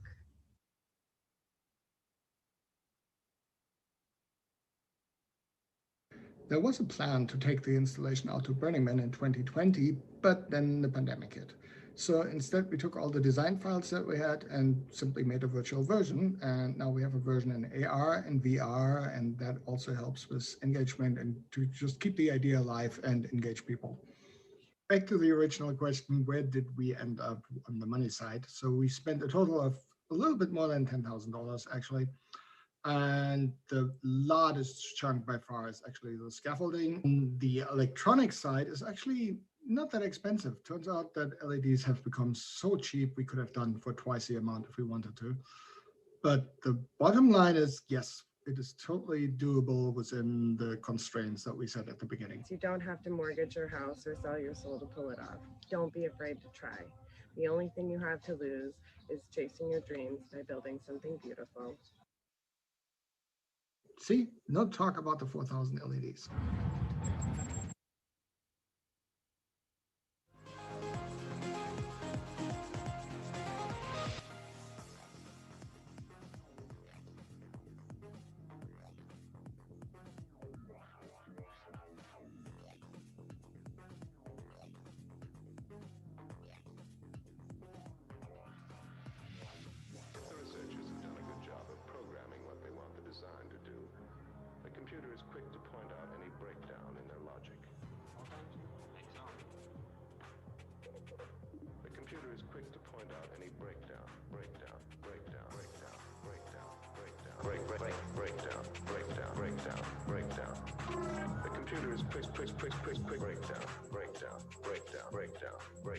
Breakdown.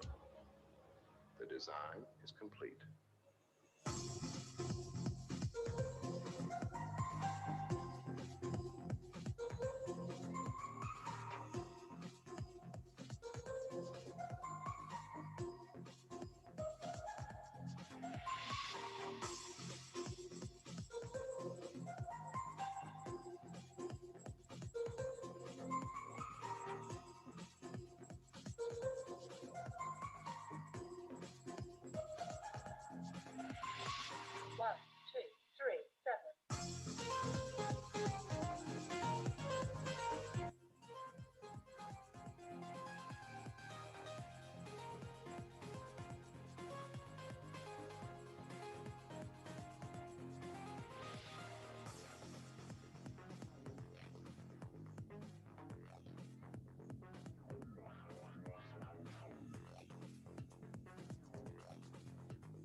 This condition is called critical.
Welcome back. Thanks for sticking around. There's a lot more makers coming right up.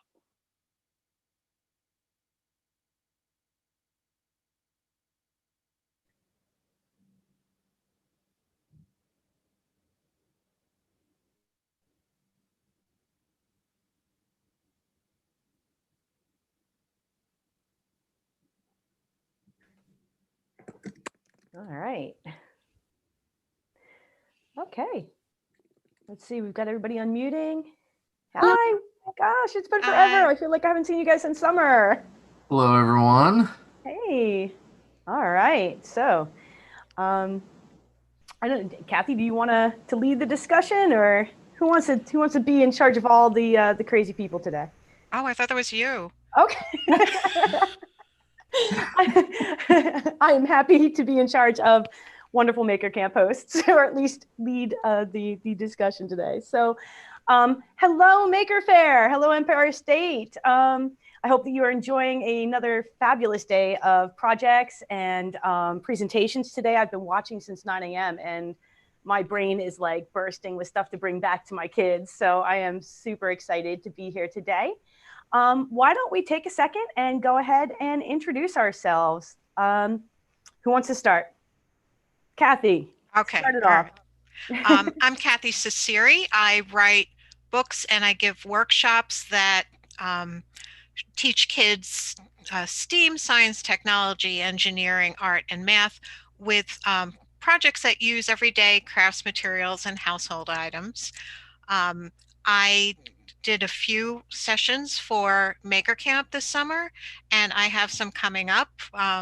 There's a Halloween series of projects coming up, and I'm going to be starting off on Monday with my glowing disembodied hand made out of masking tape, and it has lights and a programmable option. And I also am offering a 5-week Build Bots course based on my bots book. And that will also be teaching all the various systems of robotics just using everyday materials and a few very simple electronics. Very cool. I'm just going to go right around in order on the way you are on my screen. So Andy Forrest, you are up. Can you hear us? Hi, everyone. Yeah. Hi, my name is Andy, and so I lead an organization called STEAM Labs. And here, let me just pop that on the screen. And we've been doing a lot of maker-related activities for the past 10 years. That's me as a kid making a suit of armor. This is my youngest kid in a Russian spacesuit. So about 10 years ago, my kids started getting older. I started making maker spaces. So that's the first one in a garage, and we slowly made them bigger and bigger, including more and more kids and finally adults with this 3,000 square foot makerspace, and eventually expanded to science centers and libraries and kept growing from there to include even more people. And as we started getting wider reach, we realized that we needed to go digital and to kind of spread the word and the activities through some online media. And that really fit well when COVID hit. So we started adapting all of our activities for website viewing. This is an activity that we built where you can design your own loom with some pixel art, and that it makes laser cut plans for you that you can cut in your laser cutter at home or get manufactured somewhere at Pinoco or whatever. And then you have a custom loom to weave your own art. And we've also been building AI activities recently. So this is one for kids called AI for Zookeepers, where they train a vision system. So check out our things at our website at steamlabs.ca. And also we have a website, inventor.city, that publishes a lot of AI activities that you can do together with your kids, or if you're an educator, you can use these things as well. So that's me. Wow, coming with the PowerPoint and everything, you know, man, making us look like slackers. All right, Michael, you're next on the screen for me. All right, hello. So yeah, Andy's making everyone look like a slacker because my thing is scrappy circuits, and I'm looking around and I don't even have an example to show you. But we just got in. It's been a crazy day, but I'm an educator, and have been for many years, taught third grade for a long time, and now I'm an instructional coach. And I've always kind of, similar to what Kathy said, always loved to find ways to turn kids on to making, but to get rid of as many prerequisites as possible. And that's kind of the ethos of Scrappy Circuits. It's a whole invention learning platform that's free online. So you can go to scrappycircuits.com and see everything. And it's basically made out of scraps, stuff from the dollar store. So you can go to the dollar store, you can buy a few things, take them apart, learn how they work, put them back together, and really become an inventor or learn those foundational skills to becoming an inventor. So that's the whole, that's my whole kind of passion right now is Scrappy Circuits. And I led a bunch of, with my co-creator, Chris Connors, we led a bunch of sessions over the summer with Make, and it was a lot of fun. And there's a book around the corner too. So if you stay tuned to scrappycircuits.com, you'll know when that book's out and a Kickstarter and everything. So. Wow. That is, I know I love Scrappy Circuits. They're great for the maker space. I have your guide out all the time. And both my girls love it too. Awesome. We're going to hold on Kelsey for just a moment till Matt can jump in. Or do you want to go now? You want to go? I'll say hi, and then we'll do a better introduction in a second. Hi, everybody. My name is Kelsey Derringer, and I'm one of the co-owners of CodeJoy. We are an online teaching and education company, and we teach coding, robotics, and engineering all online. We did a bunch of really fun classes for Family Maker Camp this summer. And our the thing that we really try to do is we have a studio. We're actually transitioning. We just finished a class. So I came upstairs from the studio to join our panel, and we'll be able to join from the studio in just a little bit. But in our classes, we make cardboard robots using microbits and hummingbirds and Arduinos and things like that. And then what we do during the class is we have kids code our robots here in our studio.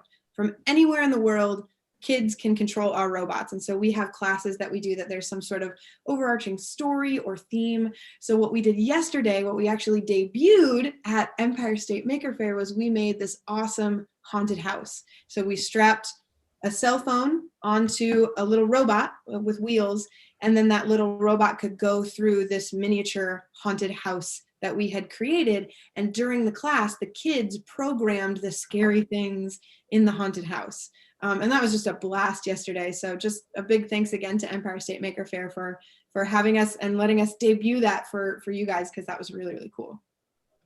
That is awesome. I watched that yesterday, and that was like, wow, that was so much fun. And I mean, what exciting projects for kids. Like, you can't go wrong with that. So great work. So I'll introduce myself while we're waiting for Matt. My name is Sandy Roberts. I am a STEM educator from New Jersey.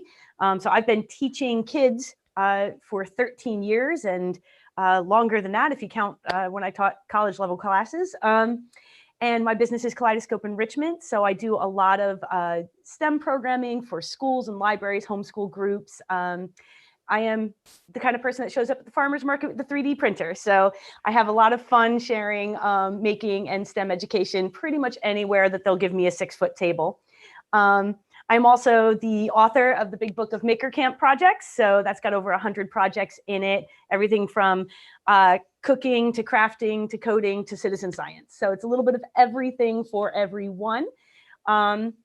And I am the Makerspace coordinator for the Warren County Library System. That's my official day job. So I coordinate STEM and maker activities for 4 branches in our library system. Over the last 2.5 years, have opened our first free public makerspace to the community. That is my 3rd makerspace. So I think Andy's still blowing me out of the water, but I'm trying to catch up. And obviously, I am one of the Maker Camp hosts. So when everything went crazy in March and April, I was very lucky to get to jump on this team and very quickly have to learn how to do video programs. I know some of you already had that under your belt. That was all new for me. And it's been really exciting to get to learn. Like Kathy, I actually do have a Halloween project coming up next week on Thursday, the 22nd. We'll be learning about calaveras, the sugar skulls associated with Day of the Dead, learning how to make them. We're going to be doing a little light up electronics project based on them, learning the history, the culture, because it's just fascinating. And I'm very lucky to have some amazing folks in my life that have taught me, and excited to get to pass some of that on. And then I also have Move and Groove with Makey through Maker Camp coming up in November. So hopefully people will come and have fun with me, and we'll do some coding and some crafting and make some music. So that's our team here. And of course we had, I think there were up to 50 hosts, you know, some people doing one project, some people doing many projects. We had a fantastic team of volunteers this summer and fall, and continuing now into the winter, bringing free projects to our families. So if you want to check out any of that content, I do believe all those videos are on makercamp.com. So you can go and see all the work that we've done, get an idea, and then of course, reach out to us to do more. All right, so let's kind of jump into some of the challenges we all faced, right?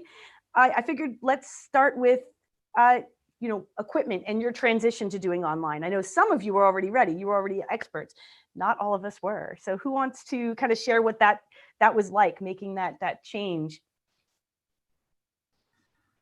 I'll go. I don't have a great answer though, because for me, and I think if you watched, we did weekly sessions over the summer, there was like an equipment evolution that happened. Like I had nice lights in my basement, my workshop, but then my computer was not syncing perfectly with the lights, where I was getting that like TV scroll line. So then every week it was like a little tweak, trying to get ahead of everything. But similar to kind of the projects being scrappy circuits, like I didn't, everything's a little scrappy. So I didn't like go out and, you know, max out a few credit cards for equipment. I kept things as simple as possible. Found like a really nice webcam that was around $30 that worked great. And like a $60 blue microphone. Hopefully it doesn't get too loud as I bring it in. But, you know, kept it nice, kept it simple. I think one of the big important things with lights is not as much that you buy expensive lights, but that they're all color temperature matched. So you kind of pick a color temperature, stick with it, and then you can find cheap bulbs with that temperature, but that they're all matched. So that was kind of my narrative of the summer, trying to figure out my equipment situation. I was very lucky. I have lots of daylight windows. So as long as I'm filming during the day, I've got pretty decent light, because otherwise I have one giant fluorescent in here, which would not look very good. Kathy, I know you transformed a whole room in your house to be able to do video. Yeah, so I have two grown kids that their rooms were sitting there filled with stuff they haven't moved out yet. And I actually took over both rooms. One became my sewing room, where I was making masks all summer or spring. And the other one became my video studio. And I actually have too much light. So I have, in front of me and to the side of me is all windows. And I had a morning session yesterday, and I actually had to hang like sheets up over the windows, because you can see I'm a little overexposed on one side, but you know, other than boarding up the windows, there's not too much I can do there. But yeah, all the stuff, and I had two oldish webcams. So I've got one on my computer, which I can't actually reach the keyboard, so I can't chat with people. And the other one's hanging from a kind of adjustable thing that's actually for cell phones, but that's become my document camera. And because of your session about OBS, I learned how to use that from the earlier Maker Faire in the spring. And so I use that to record a whole bunch of pre-recorded workshops that libraries were showing to their patrons on Facebook and things like that. So that was really helpful. And, you know, like everybody, I hopefully upgraded my presentation over the summer to where you can see me and hear me and see what's going on. So yeah, it's a process. It really is. It's a challenge sometimes to kind of reuse, you know, tech that you have on hand. I mean, I'm using an old video camera from my college days, you know, and it's literally a little handheld cam, and it's working as my document cam. You make it work, right? That's what we do. Kelsey, I saw that you just kind of moved to your studio. Tell us a little bit about your space. Yeah, we're a little bit unique in that we are a company that's completely designed to teach online. So I'm standing outside currently because our studio, we've built an entire studio. You know, last year we started building this, and our studio is designed to fit inside of a 2-car garage. And so this space right here, we've actually, as I said, we just finished a class. So that rolling table back there is our robot haunted house that we had to roll out for this other class that we just finished teaching. This whole studio is like maker hard mode. Man, it's just makered up. But we've got, if I tilt forward, you can look up and we have a grid system that we've hung from the ceiling so that we can hang lights and keep all the cords off the floor, because there's nothing worse than tripping over cords. But then if I come over here, avoiding lights, behind me, you can see Matt getting ready to join back there. That is our actual set. So we run this out of, like this is a whole set that we built to run classes out of. So this is what we were designed for. So you were talking about lights and stuff. We have, if I tilt up, you can see there's some professional grade, studio lighting here. When we look at the cameras we use, we are using, professional grade video cameras there, like, studio stuff. And then we're set up with our set over here. And then with our sort of like tech station so that Matt can be managing stuff in the background. This is what that looks like as he's, the monitors are all mirrored. So we've got multiple monitors and he can see what I can see and, be managing stuff in the background. So yeah, our situation's a little bit different from a lot of other educators because this is what we are designed for, right? But we're also designed so that, other folks can come in and teach from here. So we just had this phenomenal puppeteer in here and you can see this like haunted house that he was working on. We're set up to teach coding and robotics classes, but also do other really cool classes from this space as well. It's designed to be flexible like that. But, as we're talking about like going to transitioning to online, it's like that on the one hand, that's what we're designed to do. But on the other hand, a lot of learners aren't used to learning the stuff that we teach online. The learners are not used to doing coding. They're used to doing coding online, but not via video, right? And so like the kind of teaching, what we found that was really helpful when helping support learners to do the kind of learning we were wanting them to do was we kind of had to teach them how to play. And that's something I would recommend for all educators transitioning to online learning. What do you want participation to look like? Is participation raising your hand? Because raising your hand in the traditional sense doesn't work. Right. I can't see that. So when we have kids raise their hand, we have them put their hand in front of the camera and do this because I can see that on Zoom, right? And even like, when are you asking kids to talk? When are you asking them to participate in the chat? What does participation look like? If you're doing a maker activity, like a lot of you folks were doing, participation might look like this. It might look like them looking down at their desk, concentrating on the string or the circuit or whatever it was. So as we've, been innovating with online teaching, our big hope is that we are going to continue to teach people how to learn online as well. Yeah. I mean, and, I think it's great because I know over the summer you did host a number of other makers in your space, safely, of course, following safety guidelines. And I mean, what a fantastic setup. It was like you were ready to go. And thank goodness that we had someone like you ready to go.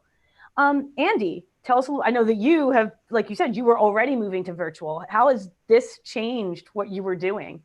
Yeah, that's a really good question. So just echoing what Kelsey was saying about like figuring out new ways to encourage the kids to be creative and participatory. One of our most successful classes, we actually started doing a D&D makers online camp because we're used to having a makerspace full of equipment that we can inspire kids about and just get them messing around with this stuff and then show them what the laser cutter can do and then they can riff off of that.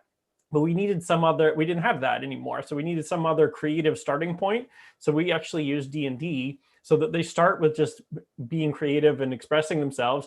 And then we have them make their magic items, make their tools, and eventually start making all of the different things that go into the storytelling of the game as they need it.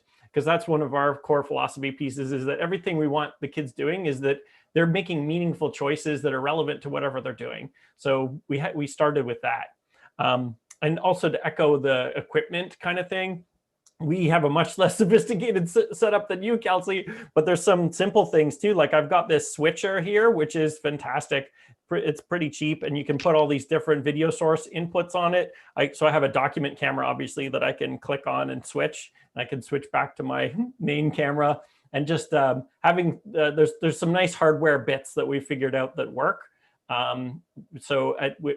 Message me, message the other panelists. If you're trying to set up this stuff, I'm sure we all have hardware recommendations that we can tell you about what for setting up things. And we have there's cheaper light solutions that you can get on Amazon and such too, and than all the super expensive stuff.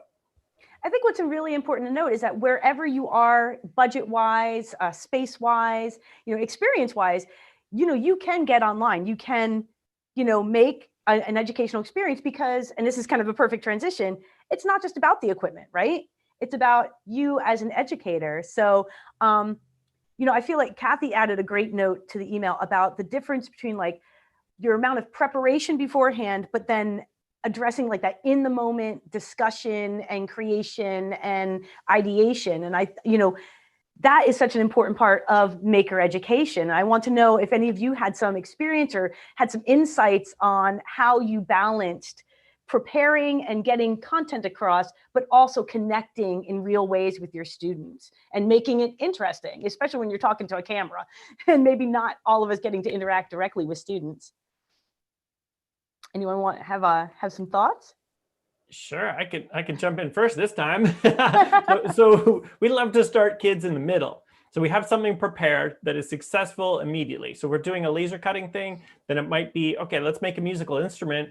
Here's some template. Here's a drum that just works. So now show you how the programs work with a thing that works. But then tell them, but you have to make your own riff on this. You're not going to get to laser cut your project until you've got something that you've come up with, you've designed. And then so we're forcing them to innovate, to do something different. And then that makes and to make them more comfortable in that, we constantly try and point out failures of our own. And also when we don't know how to do something, we say, that's great, I get to learn something along with you. And just having a language around innovation and around that things aren't just step by step to execute a project, it's figuring out stuff as we go. That's how we introduce that balance into the things that we do. And I know you've got some great resources on your website about how to kind of direct that. And I remember if people want to go back and watch, I think it was Virtually Maker Faire that you talked a lot about kind of your design process and your innovation process and how you lead kids through that, because it's important. I think that's the important preparation, right? To have that really solid in your mind. Who else has something that they'd like to share? I wasn't the one that came up with that question, but it is a very good question. And yeah, so I actually was very uncomfortable at the start with being in front of a camera. And I'm also not really good with tech. So I have, and I could find the picture and share it, but I don't have a teleprompter app, which a lot of people have. I have a 8.5 by 14 printed piece of paper, leaning against a box next to my screen with the main points that I want to say, because I'm so afraid I'm going to forget what I'm saying and just get too nervous in front of the camera. I feel like I've gotten a lot better about that now, but that was a real hurdle at the beginning. And I'm sure a lot of classroom teachers were going through the same kind of thing at the beginning. And I didn't teach a lot of Maker Camp sessions, but I did a lot with libraries, and I know we've all talked about this. It's very different when the participants are visible and you can call on people and you can see, they can wave their hands or they can show you their, paper walking robot dog that they're making, and you can give them some advice about why it's not working. But when they don't want to turn their cameras on, that's a whole other level of still being able to be engaging. And I'm still working on that. So if anybody's got any tips on how to teach you, to not being able to see anybody and make that still, engaging, that is really tough. I was, that is tough because I'm so used to being with kids and being able to have that interaction. And I think I got very lucky because my first Maker Camp session, I mentioned this last night at the Maker Meetup, I had everything recorded. It was all done. It was just supposed to stream out because I wasn't comfortable being on camera live either. It was my first time being on camera, still not really comfortable with it. But it didn't work. Like it didn't stream when it was supposed to stream. And so I was kind of online with the Maker Camp team and they just like threw me to live. And I'm like, all right, I have my bin of stuff and we're just going to do it on like the really crappy camera that was on my laptop. So I feel like sometimes getting thrown into cold water just, wakes you up. And so that was the most terrifying experience of my life. But it was also probably one of the best because it got me over all the fear. Like you just couldn't be afraid at that point. You just have to jump right in.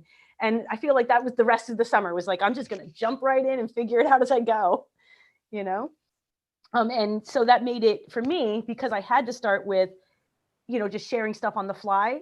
I feel like that's just become what I do now. Like I'm constantly, I make mistakes. I talk about the mistakes I make, how I'm going to try and fix them. I've had a couple of projects go horribly wrong for Maker Camp and had to fix them on the fly with the kids and with those watching. And it's been a tremendous experience for me because I feel like that's such an important part of making is that things are going to go wrong. They're not going to go as planned. And you roll with it and you keep persevering. And on that note of preparedness versus like preparing in advance, which we're in our studio now, by the way. Hooray. And this is Matt. Yay, it looks great. Welcome back. Yeah. One of the things that we try to do when we prepare, like our classes are a little bit different because most of the time we don't know who's coming to our classes. They're sort of like sign up single serving size. We don't often get to see the same kids for multiple sessions, although we love that when we're hired to do that. We got to do that for the Berkeley Girls in Engineering Camp this summer, which was really cool. But a lot of times our classes are more drop-in. And so we do kind of create a script, and the script is not word for word anything, but it's like, okay, we're going to do this, and then we're going to switch to this camera so that we can show something here. And then, and the more we run a class, because we'll get to usually run it multiple times, sort of the more comfortable, you get with it. But I loved, Kathy was saying she's got a piece of paper on the side, like reminding her what to do when. I have the same thing. I have a monitor over here where it's like, okay, we're gonna, now's the point where we do that. We have tape with little friendly reminders to slow down. Number one tip if you're gonna do this, right?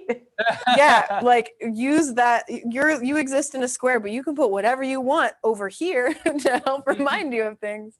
But I think too, just to really focus on that student experience, teaching online is just slower. You've just got to slow down with it. You've got to build silence into it, and you've got to, with at the beginning, it was so interesting in March. It was like the Wild West. Kids were like unmuting all the time, and they were just like, "I've got something to say from Los Angeles," whatever it was. And then they kind of like learned. You could see when learning and in school, Zooming and stuff, and became more prominent because kids figured it out.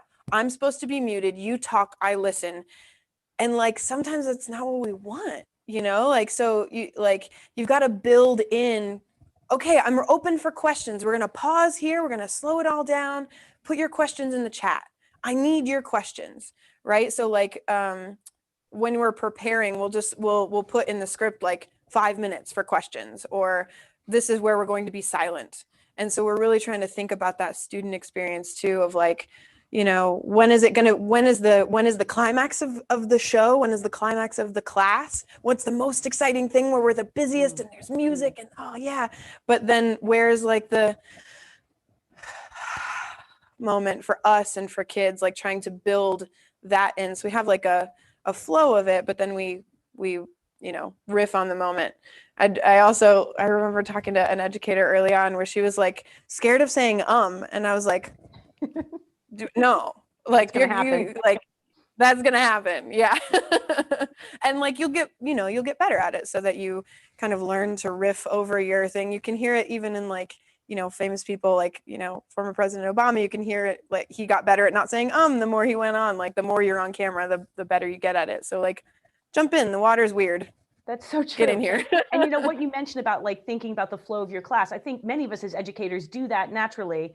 And it was just a matter of like, how do we now transform that into a digital learning space and flow with the kids? Because the kids, their behavior, like you said, has absolutely changed. I've seen, some kids really have adapted to the digital learning experience. And it's interesting. Mike, I know you work, in the school system. What have been your experiences?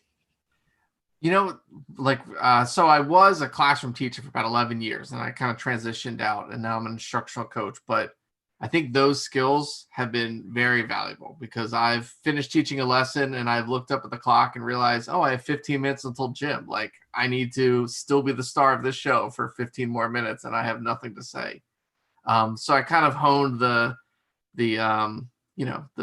as one of my friends says, spilling yarn, just like almost just chatting and filling space. And as far as like preparedness versus like spontaneity, it was really nice because I had a co-host, Chris Connors. So at first we kind of planned and we were very planned and we were like almost parallel with our builds and we would just talk and riff on each other. And then we kind of just picked a topic and kind of each went our separate ways. And it was a more organic conversation because he was showing me things for the first time. I was showing him things for the first time. And I enjoyed that too, because, it was great in the sense that like my reactions are real and we weren't just like hitting points on the script and moving along. But then at the same time, things went, builds would take a long time. Like, I don't think those were really tight shows. So we kind of, I think every week we really had a different philosophy. And it was all about a balance of all those two things. Like, I think if we kind of kept going with things, we would really maybe tighten things up a little more, have more bullet pointed notes that we want to hit and maybe some time frames with those. But also not have parallel builds and just kind of like, have an almost a conversation between the two of us where others are watching. Yeah. And having a co-host, I mean, some of you have had that opportunity and having that kind of real life interaction is so valuable. I mean, I have not had that experience. I know some of us have, some of us haven't. You did that light up paper with me, remember? Yes, that's right. That was fun. That was, yes. Even though it was virtual, at least we could kind of interact. Do the back and forth and yeah. And that's, I feel like a tip. That's one of the things I really kind of want to work on going forward is, finding some more people to build with and create with,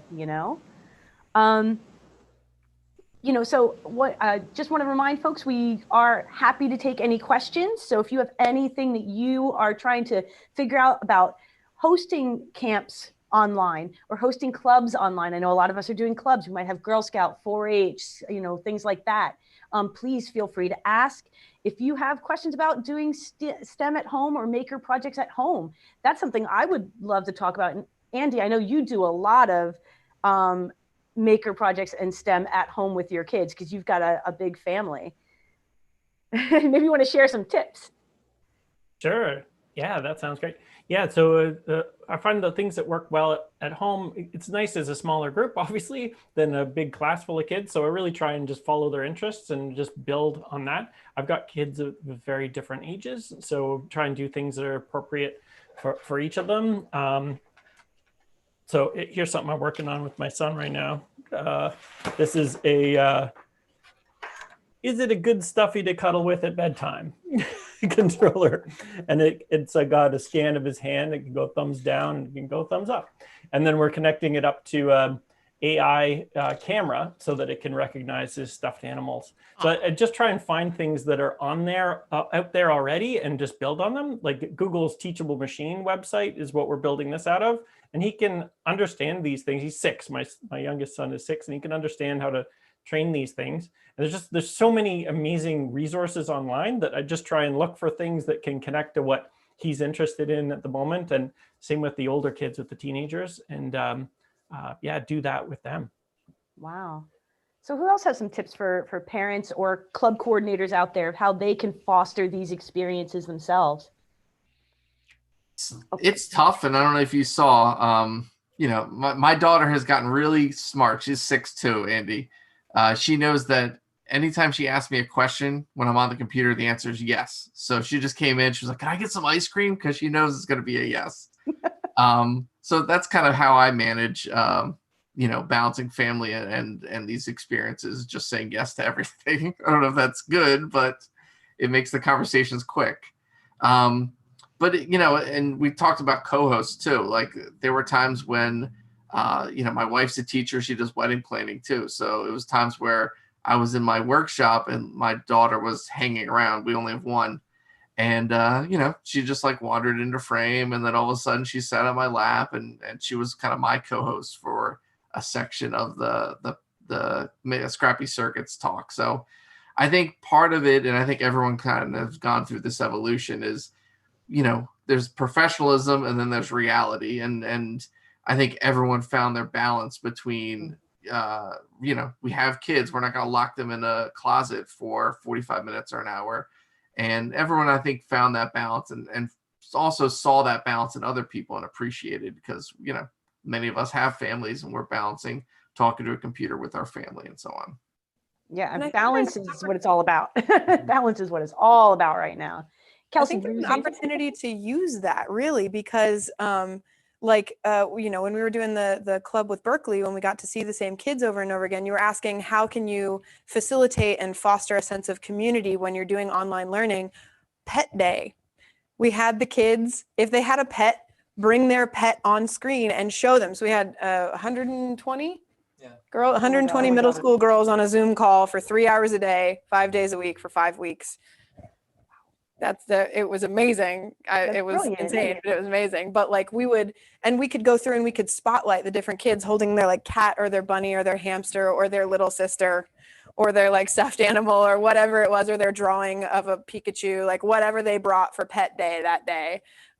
You know, but our fellow maker was just talking about, you know, his daughter being on screen. Like, yeah, but you know, when we're talking about fostering a sense of community, like, don't try to shut out the space that you're in. How can you embrace it and be like, it's bring your pet to work day, or it's we're all learning from our shower day, or it's like go on a scavenger hunt and find me a can of beans. And like, that's, you got to like get them up out of their chair and get them like, you know, having fun too. So like today we're exploring code that is a forever loop. And so I want you to go find something that symbolizes forever to you and bring it, show it, you know, but like get up out of your seat, go do something. We would do dance parties too in that one, which was really fun. We'd play songs, and the you know, we'd encourage the girls to get up out of their chairs and dance, and then we'd spotlight anybody who was dancing. So it was like they were like the featured kid on the show for a second, you know, and they, you know, they got to show all their friends, and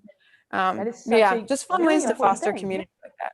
Yeah, but I mean, getting kids moving. I mean, like I love to have kids, because I do a lot of upcycled maker club stuff, and I'm like, hey, go find whatever you can to make, you know, go find every piece of string you can find, you know, in your house.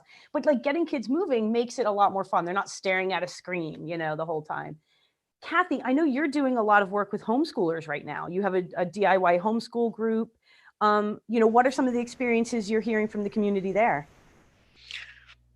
Well, I'm mostly talking to parents about how to file paperwork, so I'm not sure that's totally. I live in New York State. There's a little paperwork hurdle that you have to get over to be all official, and so pretty much all of September I was just holding people's hands and telling them it is possible to do it.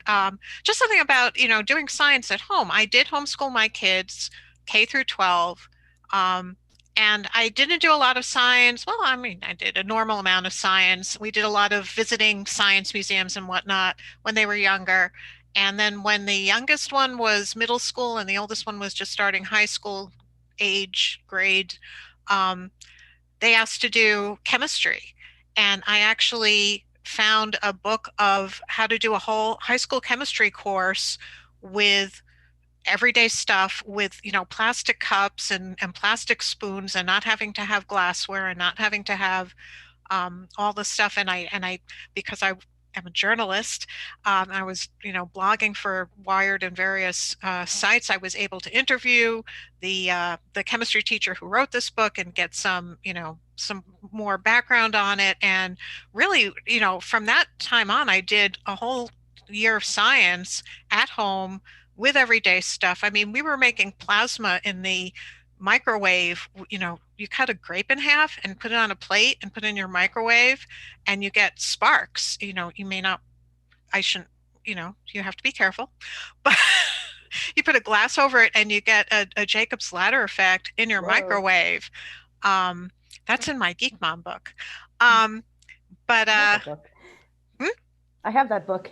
Oh, cool. So, you can do everything from, simple paper inventions kind of science to, nuclear science in your home.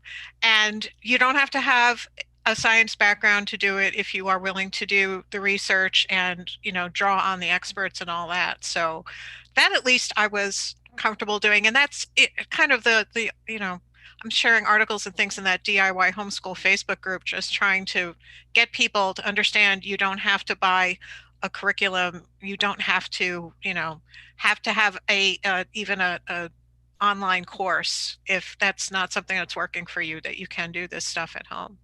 Yeah, I think it's important to remind everybody's a maker. Everybody can be a scientist. We're all curious people. We've got about 5 minutes left. So if you've got questions, now's the time to ask them. Let me give 1 minute to each of us because I want to ask, what's next? What's your future looking like? What are you planning to do? Who wants to start? I'll go if that's if there's an opening there. So I ran out during a break and I got my Scrappy Circuits stuff. So Scrappy Circuits is basically the idea of taking apart an LED tea light and using those parts. And I got really into the switches that make up Scrappy Circuits. So you kind of get your battery brick and then, your action brick, your LED or whatever. So I'm really kind of exploring that idea because those Scrappy switches are great because they work with Makey and Microbit and all these other elements that are really popular boards. So kind of, I'm going to keep exploring and writing on that and some Scrappy sensors and Scrappy switches. So that's what's Very next for nice. me. Who else? I did want to interrupt too. Kathy, do you know the name of that book? It sounds amazing. Which Geek Mom? You said you used like a chemistry book to instruct your kids. I think it was The Joy of Chemistry. I'm not even sure it's still in print. My kids are old. But I have a whole bunch of really old blogs from Blogspot, so look up homechemistry.blogspot.com and you'll find all my old blogs and all that stuff is in there. I am trying to pull those articles off and because that was our lab reports was putting the blog posts on there. So I'm trying to pull that stuff off and make it more updated, but all that stuff is still sitting there somewhere in the cobwebby parts of the internet. Awesome. So do you want to share what's up next for you, Kathy? So I'm like I said, getting prepared for that Build Bots class that I'm looking forward to doing for Maker Camp. That starts October 28th, and there's still time to sign up for that. I also write tutorials for Adafruit, and so I'm hoping to do more of those. I saw that the new Microbit is coming out that has a microphone and a speaker, which is one of the things that I like about the Circuit Playground Express, which is what I used on this project, was that it's very similar to a Microbit. It's got a lot more sensors and it's got that, that microphone and speaker is really powerful. So I'm glad that Microbit's getting that because I know that's a platform that a lot of people are familiar with. So I'm hoping to get my hands on one of those and start doing some more projects for Adafruit. Nice. Kelsey and Matt, what's next for you? Well, we are really excited to be doing Robot Haunted House a few more times this month. And I'm actually going to go to our website really quick to show you. We've got some great student classes coming up. So you can see like haunted houses here and people can register for that for free. All of these student classes are free for people, for kids and families to join. So if you're a kid or a family and you want to join us for one of our upcoming Robot Haunted House ones, you certainly can. Or if you're an organization, you can have us come do this for your organization as well. So we've got Robot Haunted House because 'tis the season. Doing that 5 times the last week in October. Wow, In November, we're doing robot mini golf, where we talk about some social justice issues and we play mini golf, which is really cool. We've got mashup I would robot expect. memories. Yes, yes. We've got robot memories coming up in December, and then robot DJ in January. So check out some of our student classes coming up. But then also, we also do classes for teachers. So if you're wondering how I'm doing this split screen situation right here, we do a class called multi-camera virtual teaching with OBS. And that is for, open to any teacher, any grown-up with a laptop anywhere. And you can join us virtually, and we'll teach you how to do this. We'll teach you how to do this, right? We'll teach you how to switch cameras like we do really seamlessly, so that you can teach really nicely and easily online, and so that your students can see and hear and experience what you hope that they do. So that all is on our website, codejoyeducation.com, if you want to check it out. Thanks. That sounds amazing. Anyone who's looking to YouTube, you know, more and build out their educational content that way, that's a great course for them to take. Yeah. What about you, Andy? Oh, thanks. Yeah, so we're preparing for another round of our D&D Makers Camp. So check out our website, steamlabs.ca, and join our mail list. We'll announce when that's ready for registration. And so kids, they play D&D, and then they design their own magic items using digital fabrication software. And then we laser cut and 3D print, send it out, and you activate it with LEDs and microcontrollers and things like that. And then we're also creating more of these AI workshops, and those are all going to be released open source for educators to use and for parents to use. So stay tuned to our mail list for more of those too, because we have activities like a class of 30 can pretend to be a neural network together to predict really good pie recipes, and predicting the fossil fuel forecast for the day. Things that are interesting and relevant to kids' lives, and that they can learn about how AI works and how data feeds them, and the social implications of what AI means when it's making decisions for you. So sign up for our mail list to find out about more of that too. Yeah, I mean, making those real world connections, especially right now, I feel like we're all very aware of things that are going on. That is so important. So I think that's amazing. As for me, obviously, I'm doing more maker camps. So we've got our fun Halloween project coming up next week on the 22nd, a little bit of cooking, chemistry, and culture. And then my Makey class in November, which is a 4-week class. Sign up for 1 week, sign up for the whole thing. That's going to be really fun. I love mashing together like the science of sound and the art of music and the art of coding. So, and then I am developing that. We'll be offering a microbit course in probably December, January. So trying to figure out how to get that all onto the calendar, but I'm curious about the new microbit too. I got to get my hands on one of those. Always exciting when new tech is coming out. And then locally, and actually, well, now nothing is local anymore, right? Nothing's local anymore.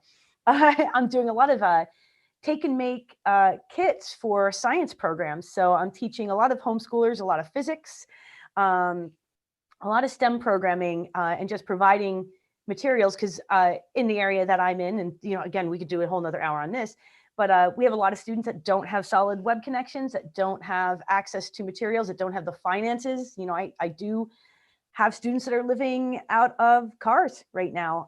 It's a tough time for folks. So finding ways to make sure that we're giving them those engaging experiences and making sure that they're part of our maker community and our STEM community is a big part of the work right now.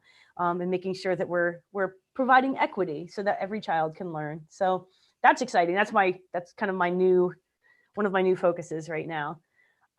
Any questions? Last chance for questions, folks. I think we're just about done on time, right? Any last thoughts? Any last questions? Well, I just want to say thank you to all of you for participating today and for sharing your wisdom and your thoughts and your amazing projects this weekend. It has been such an honor and a privilege to get to meet all of you through this crazy experience, you know, and to learn from every one of you. All right. I think, unless anyone else has any parting thoughts. Just want to say thank you to Empire State Maker Faire and all the people that work so hard to put that together. Oh yeah. We're so happy that we're still able to do the kind of stuff we like to do, even if we're not together in person. This is so true. Such an amazing production team making all this happen. Like, it's all happening so seamlessly. You don't think about it, but you want to talk about having some technology to really make learning happen. All right. Yeah, thank you, everyone. Thank you, Sandy, for being the spearhead of this, and Empire State Maker Faire too for working behind the scenes. It's been great. And thanks to everybody coming out and being part of this virtual experience. Mm-hmm. Yes. Yeah, thanks everybody out there on YouTube and here on Zoom. And you guys are such fabulous makers. Like we're just pleased as punch to be in good company. So Thanks, everyone. Yeah, thanks Thank you so everyone. much. Okay. Bye.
Stop right there. Don't touch that button.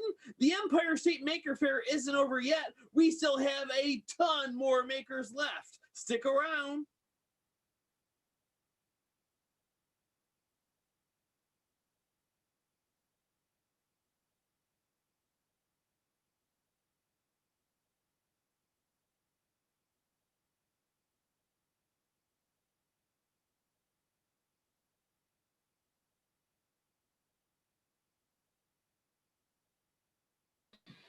Welcome to the virtual Cybertruck unveil.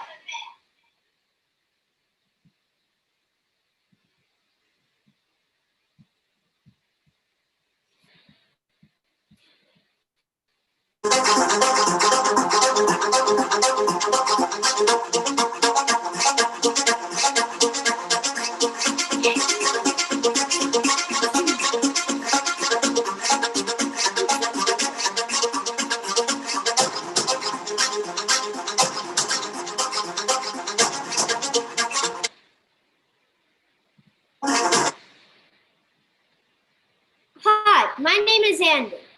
Hi, my name is Evangelina.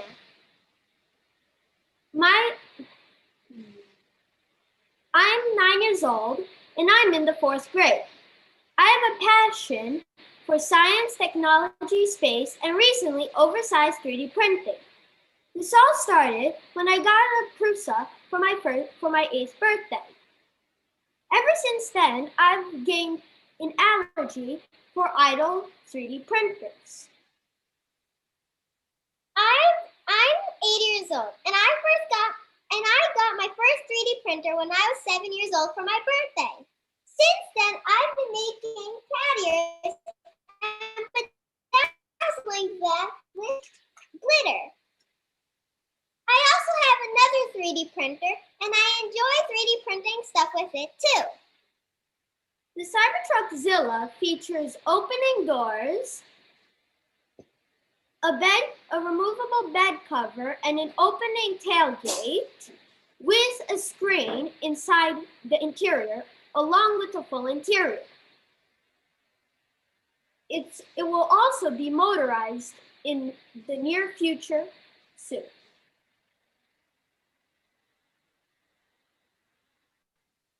When we were gluing the mid-body to the back of the Cybertruck, our father poured.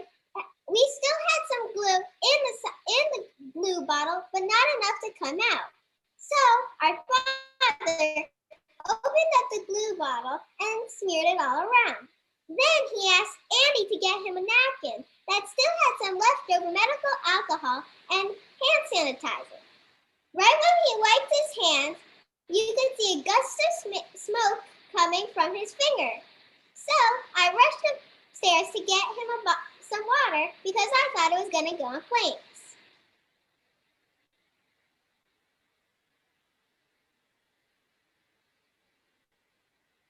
You may not be able to see it, but there are steel rods running all throughout the Cybertruck body. There's also a lot of glue involved of holding the Cybertruck body together.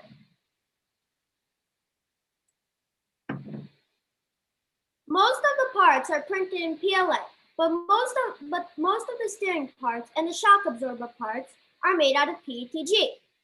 There's also the flexi tires that are printed out of TPU. We also have have some more Cybertrucks that are going to come up in the new future from the Rome Maker Faire.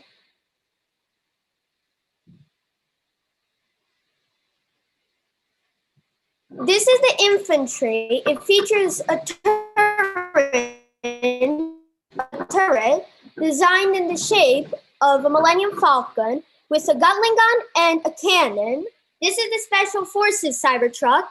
It's pretty new, so we haven't designed any accessories for it.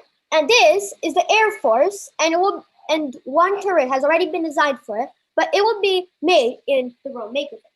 And since my brother 3D printed his gray Cybertruck, I said, I don't like the boys' color, so I think I'm going to make my Cybertruck pink. So then I 3D printed my pink Cybertruck with the help of Andy's 3D printer and my 3D printer. And I was so happy when I 3D printed it. It was so cool, and I liked it a lot. The reason why we printed the CYBERTRUCKZILLA was because we have a starship, oversized, a little taller than me, and then we oversized the Roadster. So we decided when the Cybertruck was unveiled, why not oversize the Cybertruck as well? So when we printed it, it is now a little larger than the Roadster and measures a little over 1 meter.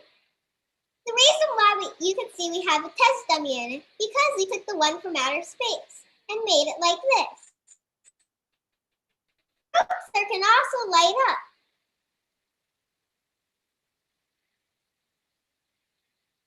We designed the accessories. The first one to take a look at is the roof rack. The roof rack is made out of one grid fin to hold the materials inside. There you can see is the banana for scale. The spotlights are going to be improved in the future, but we just have them like this for now.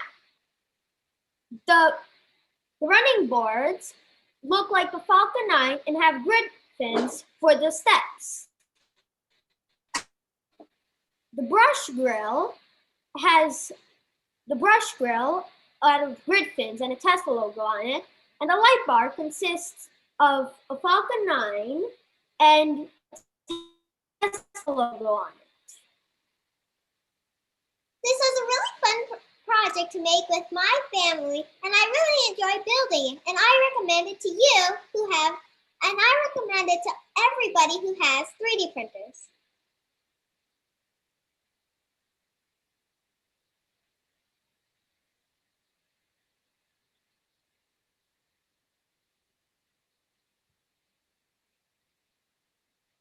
So here we have the shock absorbers that are not really that good at shocking. They call them non-shock absorbers. Then over here we have the tailgate and the bed cover that move.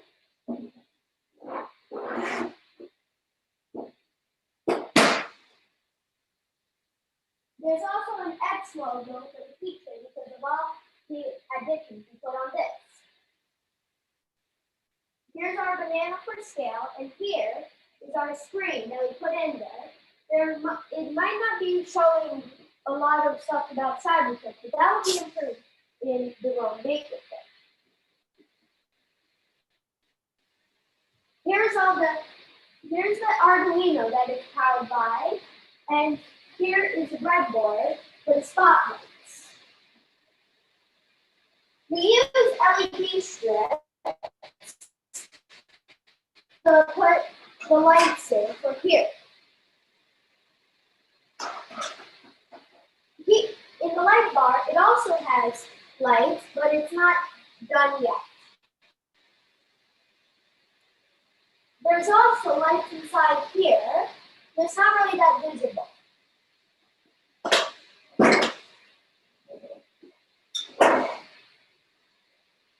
We have have the steel rod I was talking about goes through here, and the swing arm to hold the shock absorbers go through here.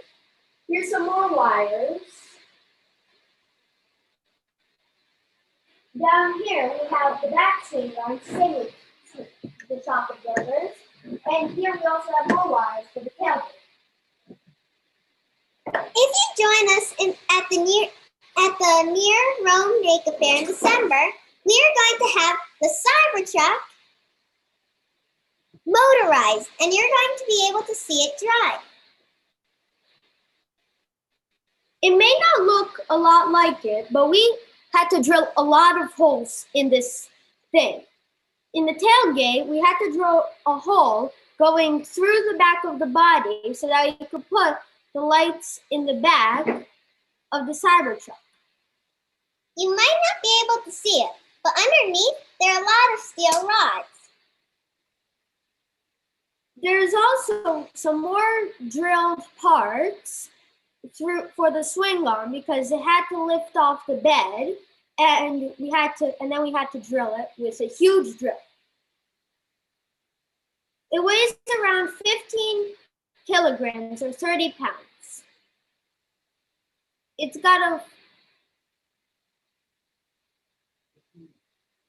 mostly made of PLA. It also consists of some PTG parts and TPU for the tires. As you can see in there, we have a Makey, and we put that because it's the Empire State Maker Faire.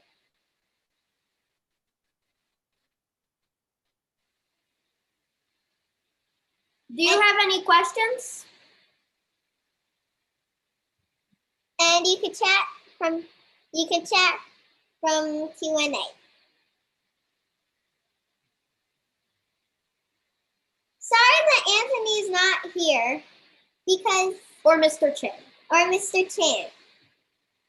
Mr. Williams and Mr. Chan. Mr. Williams is the guy who designed the Cybertruck and the Roadster Next kit, and Mr. Eugene helped us print most of the parts for the Cybertruck and Roadster.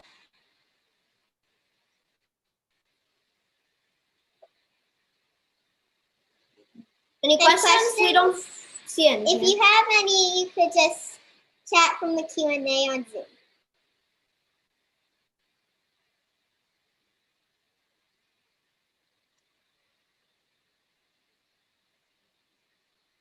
We designed the trim from SpaceX.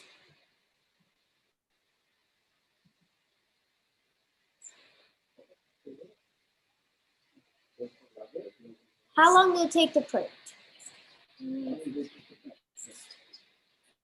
It took around 500 hours for the entire thing, and around 300 hours for only the body, not including failed.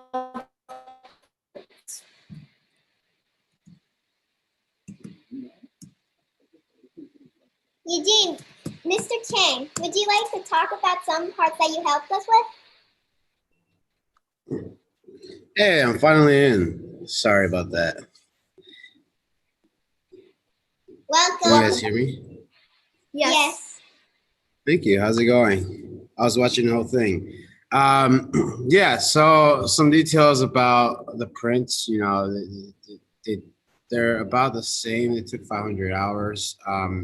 They're printed on a lot of different types of printers because of how many pieces there were, and you know, certain printers work better for printing certain sizes. So we went through, you know, I think you guys used the Ender 3, Prusa,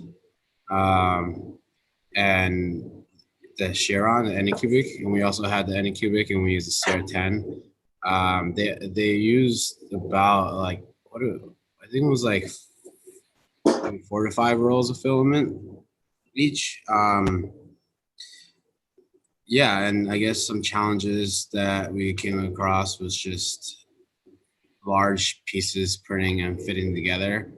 And, you know, the parts were designed by Anthony and they were printed by us. And then and you guys, and then assembled by you guys. So it was really a team effort and making sure that we all work together well without being in the same space, and understanding that understanding how to communicate the problems and challenges that come up and how to fix them without even being in the space. So yeah.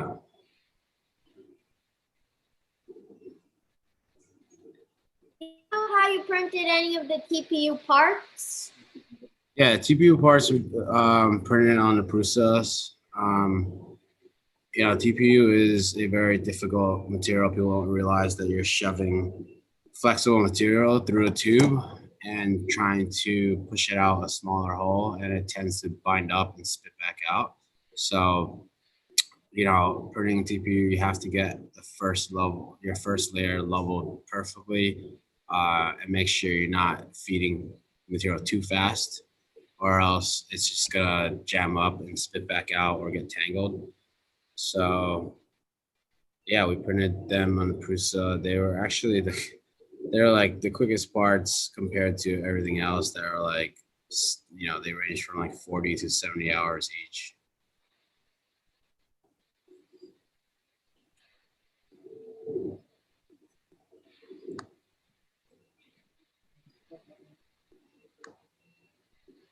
Anthony was, as we said already, he was not able to attend. He is the designer behind Falcon Heavy behind us, and the Cybertruck, and also the road, and also the roadsters.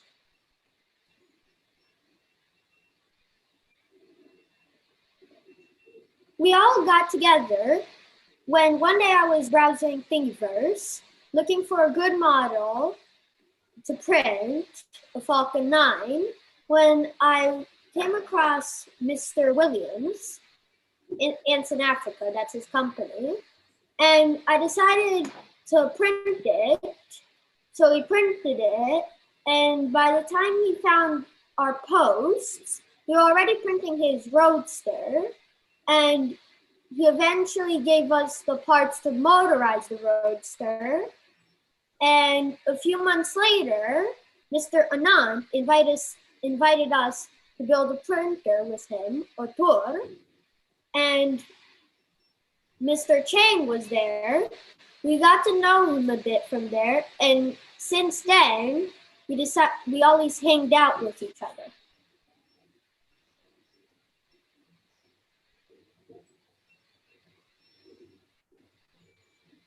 Mr. Williams also has an allergy, or his philosophy, not to do supports on prints, such as the Roadster, and some parts of the Cybertruck do need, but most of the parts don't need supports. If they needed supports, he would have found a way to make them not use supports. And one thing is, you know, the files are amazing for, you know, someone that modeled it in a split second and, you know, sent us a draft, you know, the first file within a day. You know, these 3D models were modeled extremely fast, and they're super easy to print. And I'll say he really does love 3D modeling without supports. The only thing to consider, and the reason why some of these may need support, is because they work smaller without supports. But then when you get such a large scale, you know, we're scaling these up like 3 or 4 times the original size, and it tends to have way bigger overhangs. And that's when you need to really add supports and watch out for, you know, just parts not fitting together because you have supports, and making sure the supports come off cleanly and easily. Post-printing of the Cybertruck was not really easy because most of the parts fit together, but the running boards, the pins that Mr. Williams designed to go in there, they couldn't really get in. So we had to use 3mm filament to put them in. If you see that hole on the top of the tailgate, that was made when we were drilling a hole for the wires to go in. And that also shows how we post-printed this thing. But but we really didn't need it after all.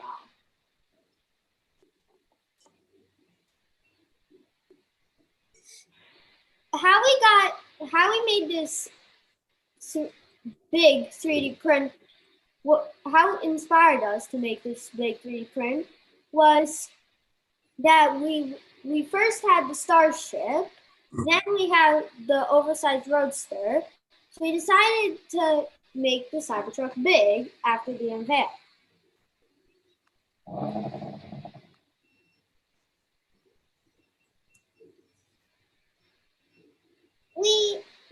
Mr. Tangible Creative also helped us print the starship.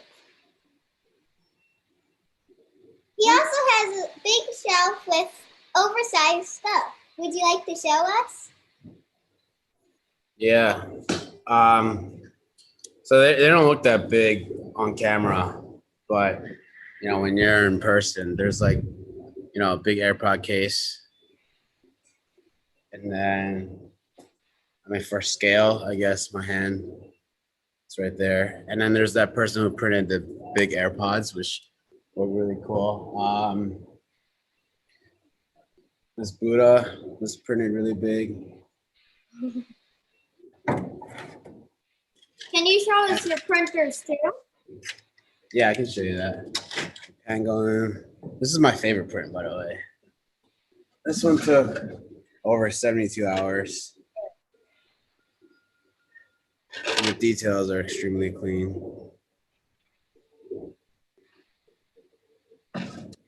As for printer wise, you know, we have printers all over the place. We have 2 low spots just chilling here. This is kind of the wall of printers. This is just all that. This is most of the FDMs. And then we have other industrial machines. We have some Prusas here. Is that, can you see that? Some Prusas. We have this big resin machine. So that's an LCD. Compare to the Photon. That's the Photon, and then this is the resin printer. We got some Reform Labs. This is our repair station. The Anycubic trying to recover from printing the Cybertruck. And then, you know, the whole solder iron and stuff like that. We have the Predator, the Delta Predator. That's where the Chiron's supposed to be. And yeah, that's some of the space. There's a whole other half of the space that's on the other side.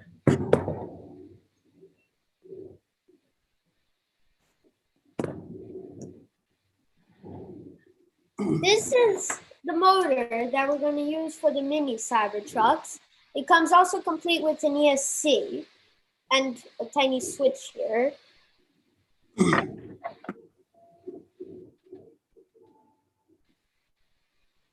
also have some 3D printed tires here for the Cybertruck, the black Cybertruck that we have.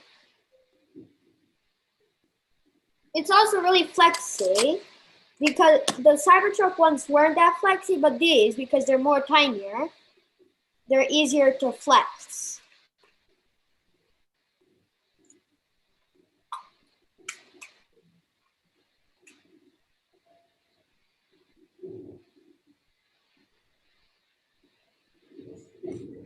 Would you like us to show you around? Yes.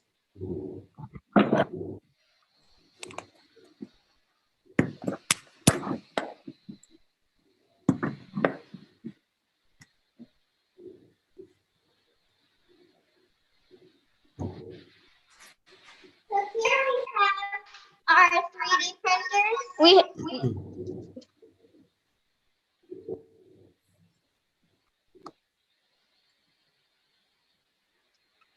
So here we have the Prusa, Our most commonly used printer. the Creality, where I got for my birthday, the Chiron, It's our oversized 3D printer. Here we have the subcraft that we never really got to finish because we have the other 3D printers. And here we have the snap maker.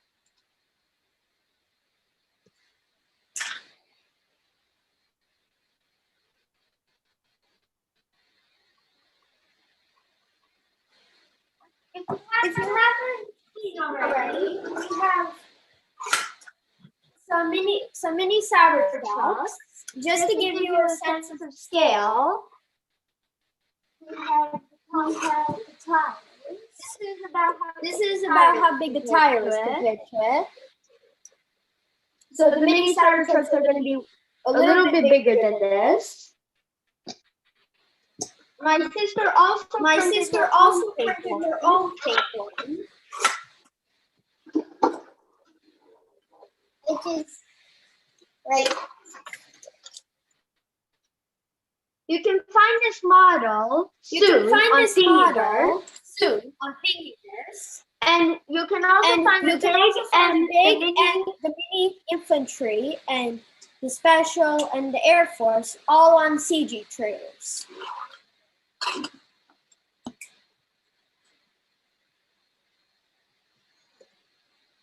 On Make a Faire Rome, we have a really big surprise that you might want to join us for.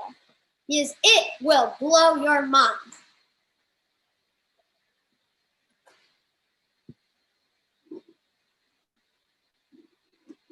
Does anybody have any other questions?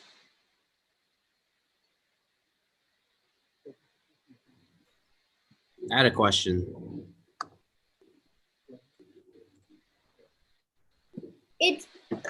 When we make our own toys, it feels really nice because instead of buying a toy, you can just see it and watch it make it right in front of you. That's a fun thing about 3D printing. When Duplo and Lego, you only have to watch assembling it, but with 3D printers, not only you can make it, but you can also watch it.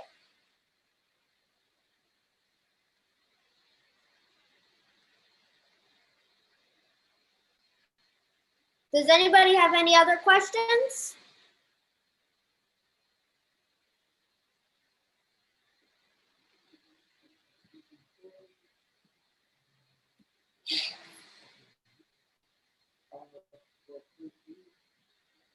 Thank you. You can find us and follow us on Twitter, on Facebook, on Instagram and TikTok, and also on YouTube as Andy's Tech Garage. And Mr. Chang, you can find him on Facebook, Instagram, and some other social media platforms. And on YouTube, he's Tangible Creative. And you can find Mr. Williams goes by Ants in Africa on YouTube and Instagram and some more.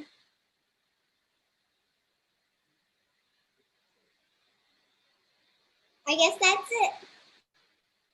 We could give one more minute if you guys want to ask any more questions. We will be really happy to answer them.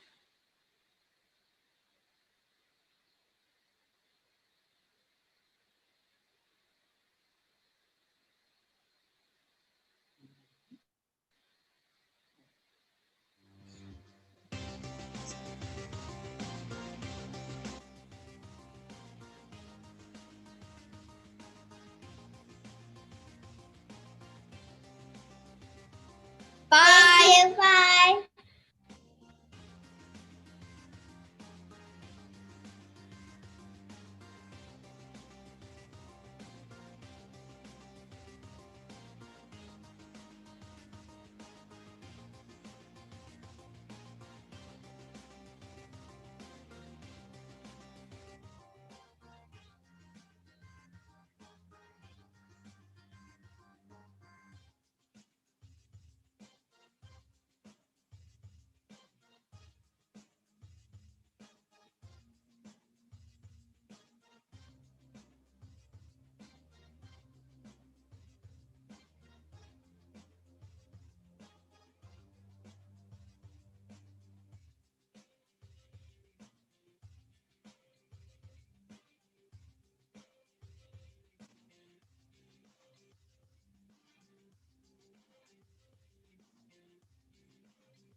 Hi there. I'm Dan Schneiderman, lead producer behind the Empire State Maker Faire. The Empire State Maker Faire was originally inspired as a way to bring the New York State maker community together this year, one way or another, and not let 2020 be the year that New York State doesn't have at least one Maker Faire taking place. What started as a few phone calls and video chats back in late June became a statewide uniting event. And I am ecstatic to say that not only do we have makers from every region of the state represented, but we have makers from around the world that have joined in too. I have been lucky enough to work with members of this team before the Empire State Maker Faire, and they have fantastic stories. They have stories of how their fairs have impacted both their maker communities and themselves. And now I would like to invite you to hear their stories too. I'm Pauline Lynn Shostak, co-producer of the Maker Faire Syracuse in Syracuse, New York. And we were scheduled to have our inaugural Maker Faire on September 26, 2020. Unfortunately, we were unable to do that, but we are so excited to be able to participate with our other regional Maker Fairs from across New York State to bring you this great Empire State Maker Faire event. We hope you have a wonderful time at this event. We've enjoyed putting it together for you and hope that it gives you a little snippet, a little idea of what a Maker Faire is like. And if all goes well, we hope to see you in 2021 in Syracuse. Hello from Rochester. I'm Pat Rapp, and I'm one of the producers of Maker Faire Rochester. You know, usually at this time of year, we would be in the final stages of planning our event that normally takes place in November. But as you know, this year is anything but normal. So instead, we've teamed up with other Maker Fairs from all across New York State to create one online event called Empire State Maker Faire. Now, we want to do this because we love the maker community and we miss you. And we would love to see you in person, but we're happy to see you online. One of the things we all look so forward to seeing each year is the wonderful contributions from our makers. Our makers bring their ingenuity and their creativity and their imagination and their ideas, and they spark other ideas in other people. And it's just such a wonderful thing to see.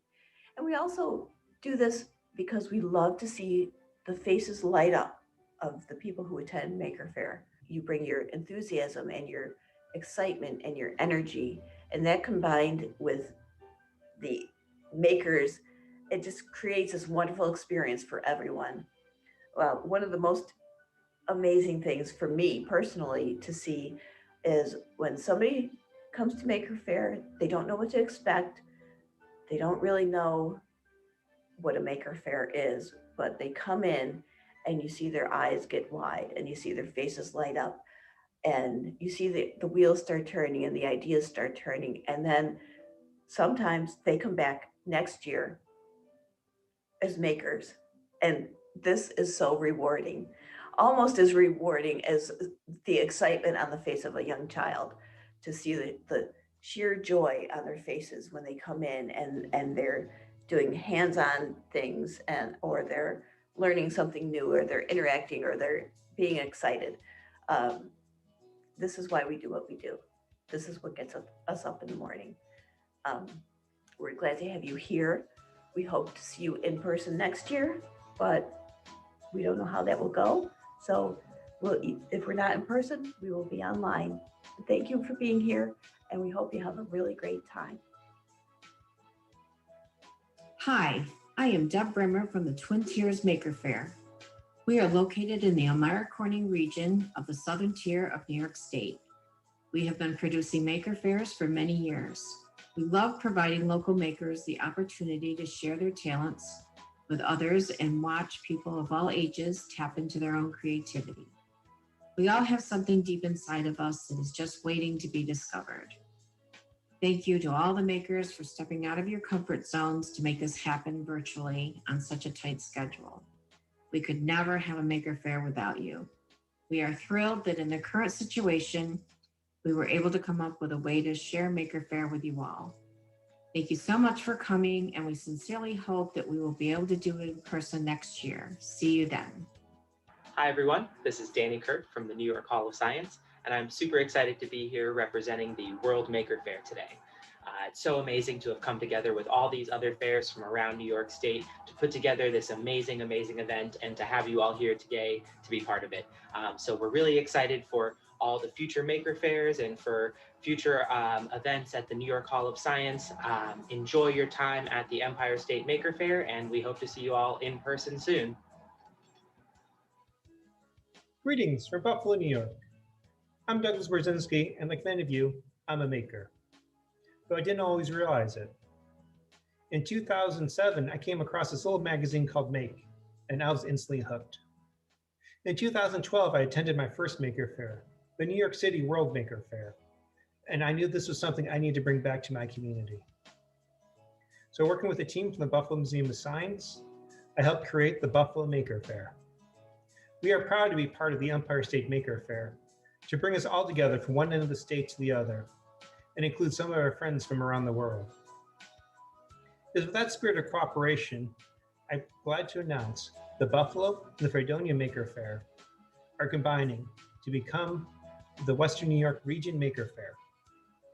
We look forward to seeing you again at our event currently being planned for Saturday, May 8th, so save the date. Until then, I want to thank you for participating and supporting your local fair and this, the Empire State Fair. Make sure you get your t-shirt, Now Sell Again Maker Shed. Now I want you to go out there and make something, from robots to microbits, 3D printers to letterpress, knitting or baking, painting or plastics, welding or woodworking. We are all makers, and we want to hear from you. Join, follow, or friend your local fair, and we'll be seeing you again soon. Thank you. Hello, my name is Lisa Colette Rodriguez. I'm Director of Digital Media Marketing at the Long Island Explorium, a children's museum that specializes in STEM-based learning, and we co-produce Long Island's currently only Maker Faire Long Island. If you're not familiar with Long Island, as the name indicates, we're the southeast part of New York, and we're the easternmost part of New York State. 2020 was to be our signature year, our 5th year celebration of doing a fair. And with fairs and conventions around the world on pause, we knew we needed to do something on a larger scale, and we were very excited to partner with fairs throughout New York State to bring this event free to the public. It was important for us to continue to support science and exploration and inspire wonder. And for us, that's what Maker Fairs are, a celebration of wonder.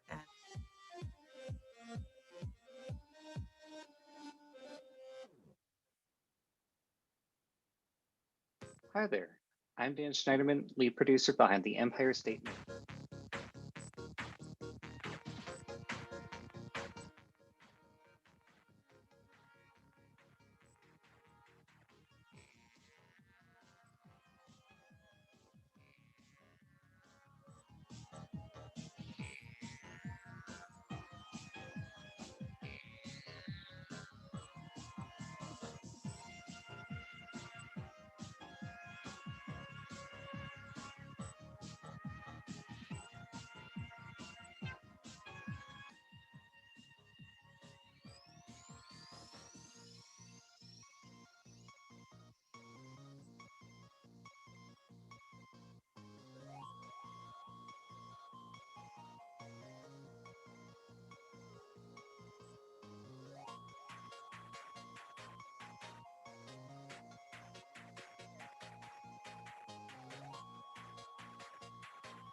Thanks for checking out the Empire State Maker Faire. There's been a lot of amazing makers, and the fun isn't over yet. Thanks for sticking around.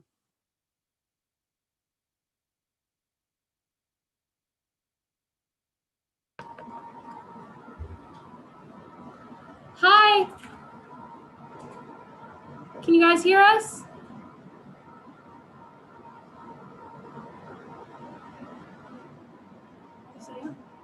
All right, well. Hi, I'm Amy. I'm the senior chocolate engineer here at Cocoa Press, and I'm going to be running this demo today. And this is our co-op student, Will. Hello. And he's going to be doing some behind-the-scenes stuff, including reading any questions that we get in the YouTube and any questions that we get from the moderators in the chat. So feel free to ask questions as we go along. We're ready and willing to answer them. We really want to walk you through the whole process and show you how it really is to 3D print chocolate. So I guess we can get started. Yeah. Yeah, so first of all, we have a print that is starting right now. I will take you over there to see it. And as you can see, it's making its little circle. We're going to be making, I like to call them bonbons. They're little, it's a half sphere that's got really cool geometric-y patterns on the top, and it has gyroid infill, which makes it really interesting tasting as well. And it's out of dark chocolate. We're really going to be focusing on dark chocolate today, but you can print with any type of chocolate you want in the printer, which is great. So first of all, to explain how you get chocolate in the printer in the first place. So I'm going to show you guys the tempering and the casting process today, but this is what the chocolates look like right before they go in the printer. It kind of looks like a big crayon or Tootsie Roll. And basically what you do, this is our extruder, and you drop the chocolate into the extruder, and it just kind of slides in there really nicely. This part comes off for cleaning, but I'm just going to take it off to show you how the chocolate looks in there. It's right there. So our nozzle is on. And this is a 0.8 millimeter nozzle, by the way. This is our standard size. This is inside the printer, and it's what it locks into. So you slide this in here. You slide these little wings in, and you lock it. And then it stays and it moves around during the print like a regular extruder on a 3D printer. So now that you understand how you load chocolate into the printer, I want to show you how we make the chocolate crayons that you just saw me load into the extruder. So over here we've got our professional tempering machine. Our chocolate refills that we sell eventually are going to be made by a professional chocolate contract manufacturer who's going to cast them for us using a really large version of this. But basically it's a machine that really precisely controls the temperature of the chocolate while spinning it to give it kind of like a sheer mixing throughout the whole process. And we've already gone through the steps of tempering, which are to heat it up until it's melted, to, oh, sorry, my lighting's a little weird. To heat it up until it's melted, cool it down until it's a little bit below the crystallization point of the chocolate, and then heat it up just a little bit more so that it is a good viscosity for us to pour into our molds. So the really exciting part is pouring it into the mold. So we prepared that for you guys, and this is our skimmer that allows us to pour it into the mold. So you just pop this in the machine, lock it into place, plug it in, and then you can control the speed of it. And these are our molds. So I'm going to turn on the skimmer here, and you see the chocolate start to come up and over. And it looks like it's not going to make it back into the mold, but I promise it will. So I take this, and I've got a plunger that I will use to push down the chocolate. It's kind of similar with these molds to how you would load a syringe that you're, say like a doctor's giving you a shot, you know, they fill it and then they push it a little bit to get rid of the bubbles. So I'm going to load some chocolate in here until it's pretty full. then take the plunger and push until I get some air out, and push a little bit of extra chocolate at the bottom to just absolutely make sure I've got all of my air out. Then I'm going to cap it so that you've got a fully loaded chocolate cartridge that makes those refills that you saw me load in earlier. And I just set that in my nice little stands that I 3D printed to cool, and you leave those for the rest of the process. So that's how we temper chocolate right now for R&D, and that's going to be done in a large-scale contract chocolate manufacturing shop. So it's going to be really repeatable. All of our chocolate is going to be high quality, and it'll be the same chocolate we're using right now, but it'll be professionally tempered, so you can ensure that you can use the exact same process every time and get a really consistent, good result. So back to the printer, I can describe a little bit more about what's happening right now. So it's running this bonbon print that I was telling you about, and it's going up layer by layer. You can see our extruder moving around. It's the same metal piece that I showed you earlier. It's just wrapped in a plastic shroud.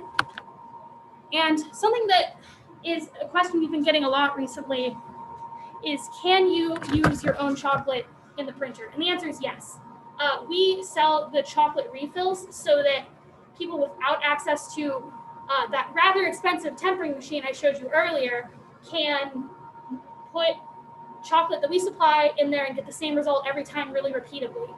But if you know how to temper chocolate, if you are really into using your own type of chocolate, you can just cast directly into the metal cartridge I showed you earlier, allow that to cool, then put it in the printer and print with it.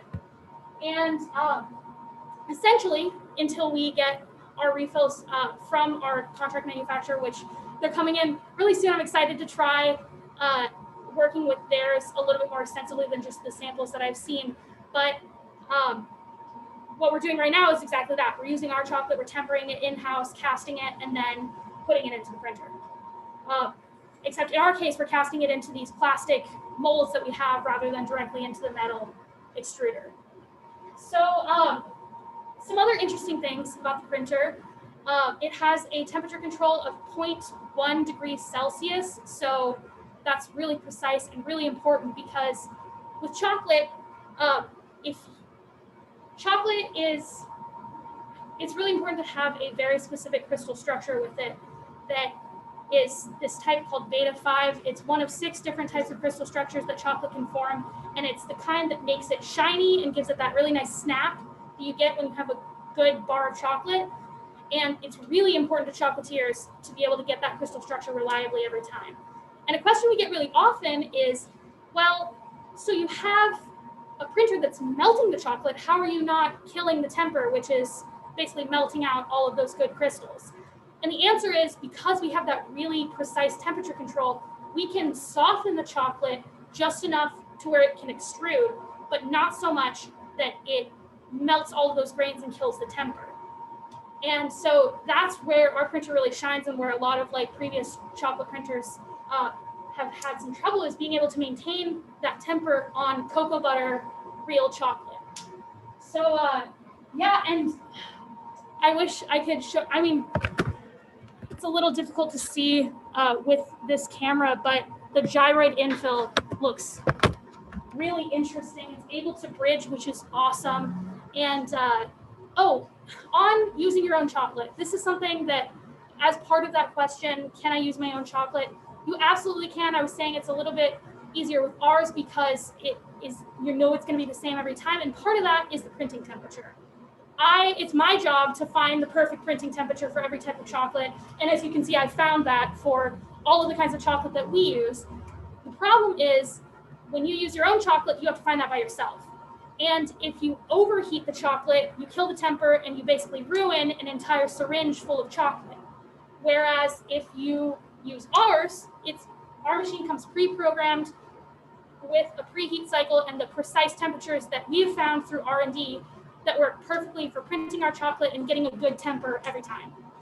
So you just need to be cognizant, if you're using your own chocolate, that it's gonna take a bit of experimentation to find the right temperature. And you want to undershoot it and then step up by 0.1 degrees C until you find that perfect temperature. And it is well worth it. Once you find that temperature and you see your first beautiful shiny print come to life in front of your eyes, it's a beautiful thing. So yeah, that's kind of the process. Right now we're printing off of the computer so that we have a little bit more control during the R&D process, but with the printers that we're selling, you're going to be able to print completely off of an SD card. So you just pop an SD card into a slot that's going to be on the side of the printer. With the print menu, you select your print out of the set of G-code that you have on your SD card, and you hit print. And after that, you will be able to print beautiful chocolate prints. And you don't have to know CAD, although I know at New York Maker Faire, most of you know CAD. But you don't have to know CAD to use this printer. We have a Prusa Prints library that we will be putting lots of G-code for letters, numbers, shapes, cool things that we make here, so that whoever wants to use the printer can just grab those G-code files, put them on their SD card, and throw them in the printer. And when we ship the printer, we're going to be shipping it with an SD card with a whole assortment of these types of prints already loaded on it. So you can just, once you get the printer, drop your chocolate in, heat it up, pop an SD card in, and print right away. So yeah. Do we have any questions in the chat? Has anyone asked anything? Okay.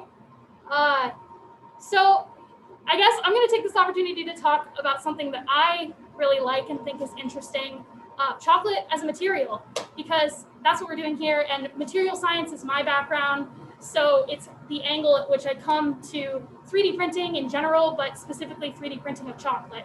So I'm going to take you to the whiteboard, and we'll come back and check on this print in a little bit.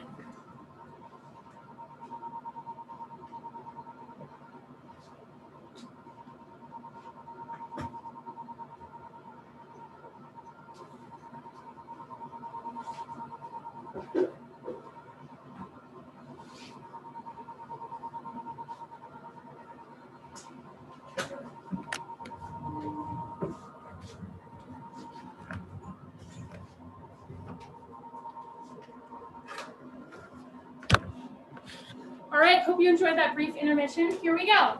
So when you 3D print plastic, as you know, you have your extruder filament that comes in, melts really quickly in your extruder, and comes out the tip to form whatever shape you want to make, as you know, in slices. It's exactly the same thing with chocolate, except instead of having this long filament, we drop the chocolate into your extruder. So this is that chocolate crayon that I showed you guys earlier. And we extrude it out of the tip to form layers. Something that's really important, though, is the temperatures at which this happens. With plastic printing, you have a wide range of temperatures where you have a good viscosity and you can get the plastic to come out really evenly and form whatever shape you want. With chocolate, you have to be much more careful. That temperature range is so much smaller because you don't want to kill the temper of the chocolate. You don't want to melt all of those good crystals that make your chocolate shiny and give it that good snap and make it delicious. So where our printer excels is being able to hit that perfect temperature and at the same time cool our chocolate to make sure that the layer before the layer printing right now is solid enough to hold up the layers that are coming next. And so we have a cooled build enclosure that allows us to do that. The question we get really often from the maker community is your build chamber heated? Because in most 3D printers, as you guys know, the bed is heated so that you don't shock your plastic, because when you're printing plastic, you don't want it to cool too fast or else it will warp. But with ours, that isn't the problem. The problem is trying to get it to cool fast enough that it is solid for us to continue printing on top of. So that's what the cooled build chamber is for, as opposed to in normal 3D printing, the heated plate. And that has to do with the material that you're printing.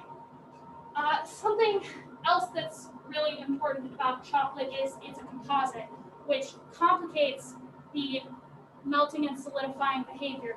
With plastic, generally, as you guys know, you print PETG, you print PLA, those are homogeneous material. Chocolate is made of cocoa powder, cocoa butter, sugar, sometimes milk powder, and sometimes full dairy creamer powder or something like that. So all of that together makes for the kind of complicated crystallization behavior that requires a really precise temperature control. So we don't have to worry so much about warping and shocking because it's just not going to cool as fast. That comes down to Newton's law of cooling. Basically, the difference between the temperature you start at and the ambient temperature controls the rate of cooling. So in the case of plastic, your plastic is really hot and your environment comparatively is really cold. So your plastic has the potential to cool way too fast and warp a lot because it freezes in a lot of residual stress because it cools too fast. In chocolate, the temperature that we're printing at is around body temperature, which is warm in comparison to ambient temperatures, but not so much warmer that it is causing it to have a really fast cooling rate because that delta is not as big.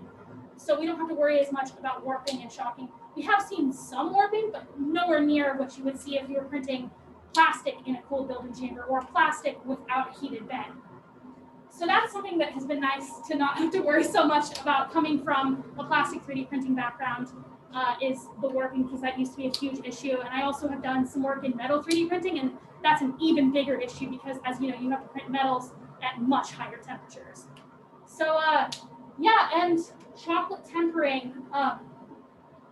When you are crystallizing chocolate, just a time temperature graph, you have temperature and time. What you do, you start with any old chocolate that's at a low ambient temperature, heat it way up so you melt it, drop the temperature to a little bit below this magic temperature called the temper point, which I will explain in a second, and then heat it up to that temper point. The goal of this is to create the kind of good crystals that you want really quickly, and then heat it up a little bit so it has a low enough viscosity to cast, or in our case, extrude. So we're extruding in this magic range right here between the temper point and this area between is kind of called the delta. So we're printing in the delta so that we don't kill those good grains. And once they're printed out, the really tiny grains that are preserved as it comes through the nozzle can cause the solidified chocolate to have that shiny, good temper that is caused by those good grains. So plastic is a little bit less complicated. The reason chocolate is so finicky is because the type of grains that you want, the beta 5, are really difficult to make and don't form when you're just cooling it down straight from being hot to ambient. So you have to do this finicky temperature profile, and in here somewhere, usually when you're tempering from scratch, you have to add in a seed chocolate to kind of push it to form the kind of crystals that you want.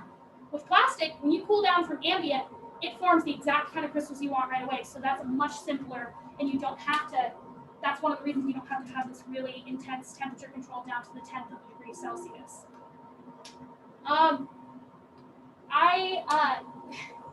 I love to talk about this, so I can talk about the differences in materials between chocolate and plastic all day, but we should probably check back in on our print and see how it's going.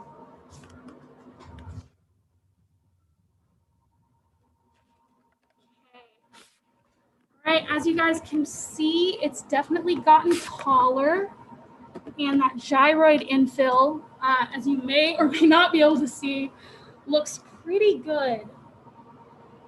It's able to bridge, which is awesome, and we're gonna get something when we go to eat it that has a really unique thin-walled experience.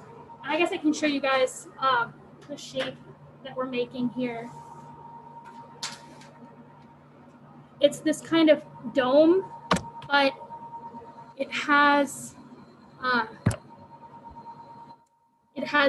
kind of hard to see in this, but it has a bunch of facets all over it, because I believe it's an isodecahedron, or one of those really complicated shapes that you learn about in geometry class.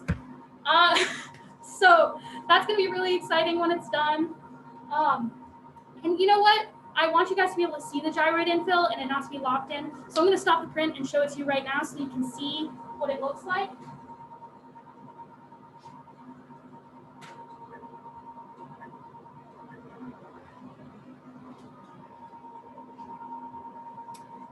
I'm gonna give it just a second to finish solidifying on that top layer because, as I was saying, normally the cool build chamber allows those layers to cool really quickly, and they are, but the layer that just printed needs a second to cool, so when I pull it out, it isn't dripping all over my fingers.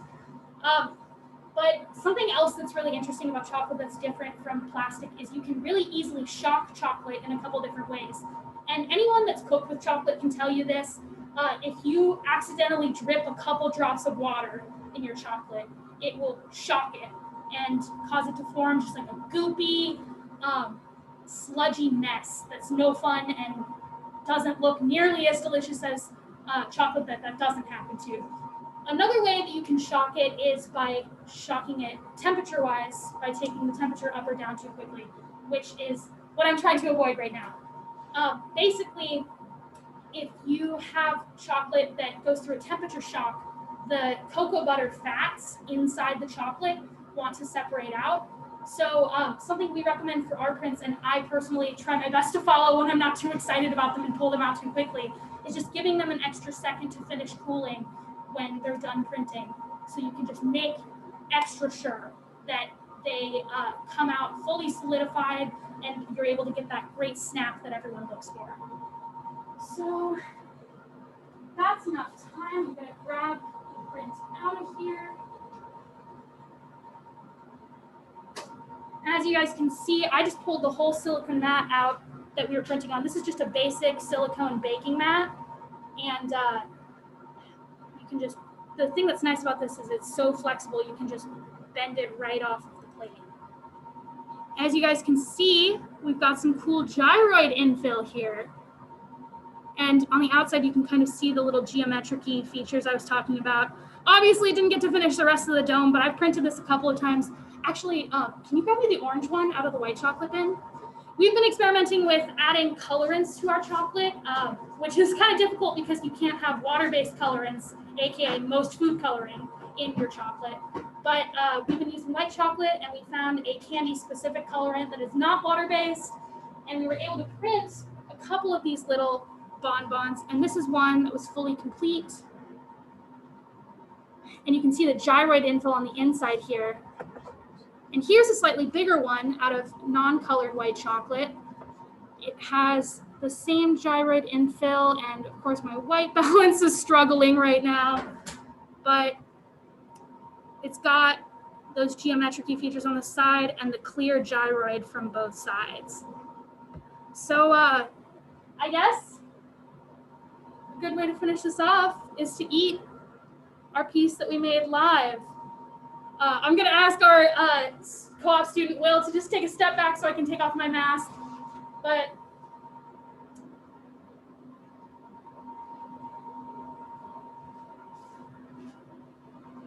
the way gyroid dissolves in your mouth is so interesting. I wish we were over here so I could serve you little bonbons with the gyroid infill. Ooh. And also, the kind of artisanal dark chocolate we're using is just primo.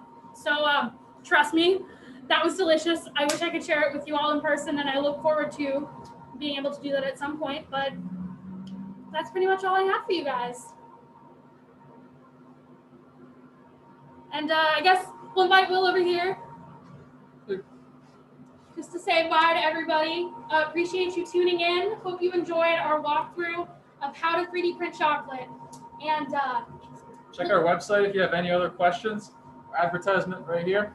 And, yeah, we just put up our launch video on YouTube. So if you look up Cocoa Press on YouTube, you should be able to find our recently published launch video. It shows a bunch of time lapses of us printing big prints. And so that's really cool to see. It was really fun for me to be able to run all of those prints. And you can also see fun little shots of us eating our 3D printed names. So yeah, go to our website, check out the printer, go to YouTube, check out our launch video, which also shows the printer.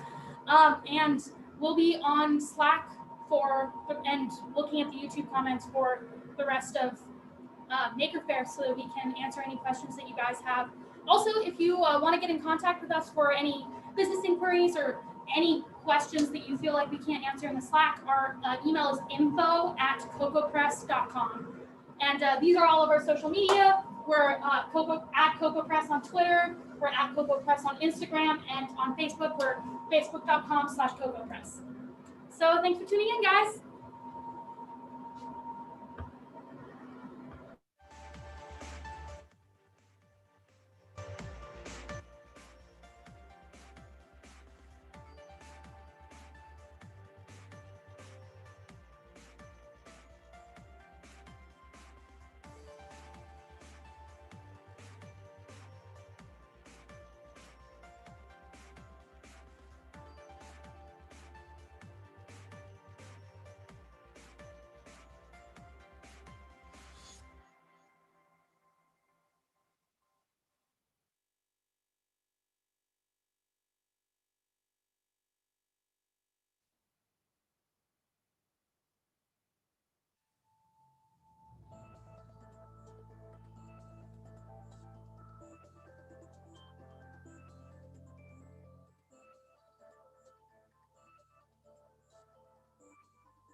Incorrect code.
What they want the design to do.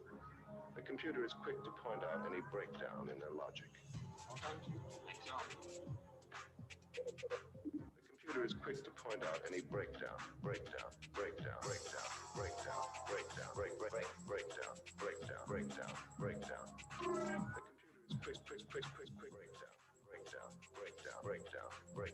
breakdown. The design is complete.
This condition is called critical.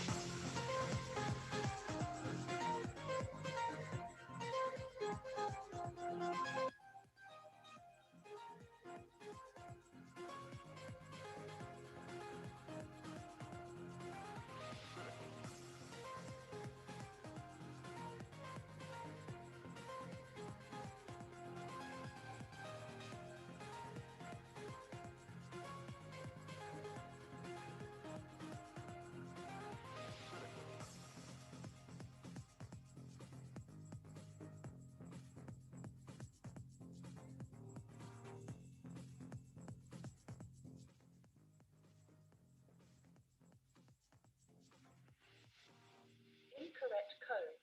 Please re-enter.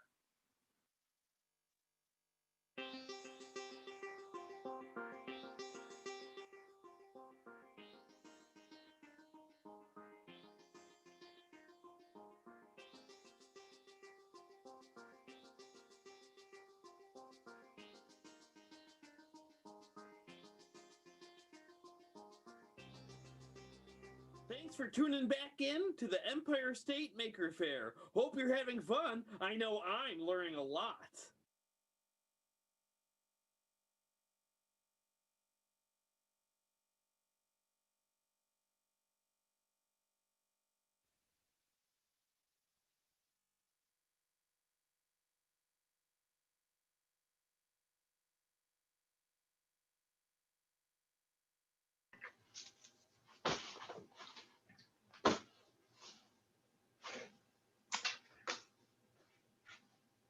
Hello, everyone.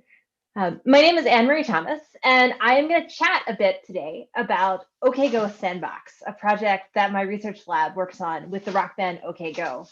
I am looking forward to making this interactive and hearing from all of you, so please feel free at any point to chime in with questions. I know that our tech team will post them in the chat or type them in the chat yourself. I would love to hear from you as this goes along. So I will dive right in. We're going to watch some videos. We're going to talk a bit about using music videos in the classroom, and then hopefully I will get some ideas from all of you, and maybe even share a sneak peek of where OK Go Sandbox is going next. So OK Go Sandbox is a partnership between the rock band OK Go. I'm curious if you're logged in and on the chat, how many of you have ever watched any of the music videos by OK Go? I'll keep an eye on the chat to see. Hopefully a few of you have seen OK Go's incredible music videos. And the Playful Learning Lab, which is the research group that I lead at the University of St. Thomas in Minnesota. We together make up the OK Go Sandbox initiative. And I want to start with how this effort started. But first, I'll just show you a short little video on what OK Go Sandbox is. And let me just make sure. I'm going to stop my share for a second and make sure I've shared my sound, because since we're talking about music videos, we need some sound. All right, here we go. So what is OK Go Sandbox? Well, I'll let the band tell you rather than me.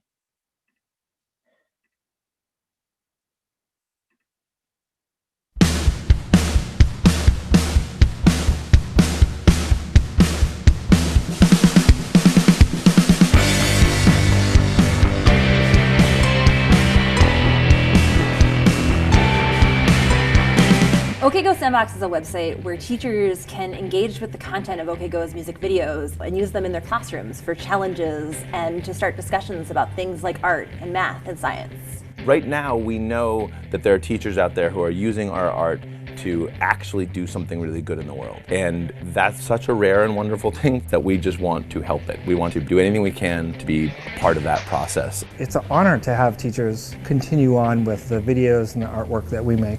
I think the real-life application of science is what our kids need to see. Far too often they see what happens within four walls and don't see the relevance of the science, technology, engineering, mathematics in the real world. This is a project done with teachers. Teachers have been part of it at every step. I can't go out and produce these amazing videos, but I as a teacher know what to do with them when you give them to me. We're trying to provide tools for teachers so they can bring some joy and some wonder into the classroom. I've never had lessons so engaging before, all the way through. It broadens the spectrum of people who would otherwise be less interested in science. I don't have kids that aren't into it. To take math and science off the page and into the world in a way that kids can see that it's fun and it's creative and it's worth engaging in. I think by having this sort of content that comes from the place that students really care about and turn that into fun educational activities that the teachers find useful, then for us that's a perfect win. These things we've made, the world is actually using them for good. Let's keep it going. All right, so what really is OK Go Sandbox? And since we made that video, it has expanded quite a bit beyond math and science. And actually, maybe I'll hint a little bit on where we're going next. All right, so this started because I drink way too much coffee. I have a glass with me right now. And in the spring of 2017, I was at a conference in Canada and decided to grab one last coffee before I headed to the airport to fly home to Minnesota. And the person in front of me in line was Damien Kulash, who is the lead singer of OK Go. And they had given a presentation at this conference. And so I worked up the courage to say hello and say how much I liked their videos. And he asked me what I do. And I said, well, I'm an engineering professor, but I love using your music videos in my classes. And Damien, in the band's tendency to jump on things right away, said, well, we should do something together. And that was spring of 2017. We within a few weeks were hatching OK Go Sandbox and actually filming just a few months after. In fact, by spring of 2018, less than a year after we met for the first time, OK Go Sandbox became a real thing, the interactive website that I'm going to show you shortly. So how do we get there? Well, this is where we are today. And I'm going to talk to you a bit actually about All Together Now, which is the band's latest music video, and also OK Go Sandbox's latest challenge to makers everywhere. But getting there, we really had to figure out what was it about the band's music videos. And if we were in person, I would ask you guys, feel free to write this in the chat, but I'm curious, which of the band's music video is your favorite? The very first one that I ever saw was their chain reaction Rube Goldberg machine. And it was a perfect thing to throw into some of the STEAM classes and engineering classes that I taught. But up until that point, the band had never created anything specifically for educators. They got emails over the past decade plus from teachers who loved their videos and used them in classes, but the band had never taken on creating something specifically for education. And that is where OK Go Sandbox comes in. It is the band's first foray into creating things specifically for kids and teachers. So if you haven't watched OK Go Sandbox, I'm going to show you a few shortened versions of some of our lessons. And here is our first one. Actually, I will tell you, this is the very first one that we ever filmed, and we filmed it at the university where I work. It was actually the first day that I ever met the band other than Damien. So the guys agreed even before meeting us in the lab to start filming some education videos just about 3 months after I met Damien. And they showed up at my university. I handed them scripts and said, "Hi, I'm Anne-Marie." And then we began. We'd been working just by email up until that point. So here's the very first OK Go Sandbox video we ever made.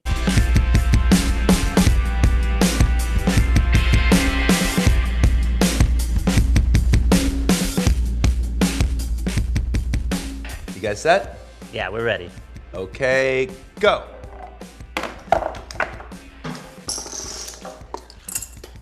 4.21 seconds. 4.21. One of the hardest things about making our chain reaction machine for this too shall pass was to get it to run in perfect time to the music. Yeah, it was super important to have the machine line up with our song. And so in order to do that, we had to cut our song into manageable sections and then design a machine for each section. Each section was 6 seconds long.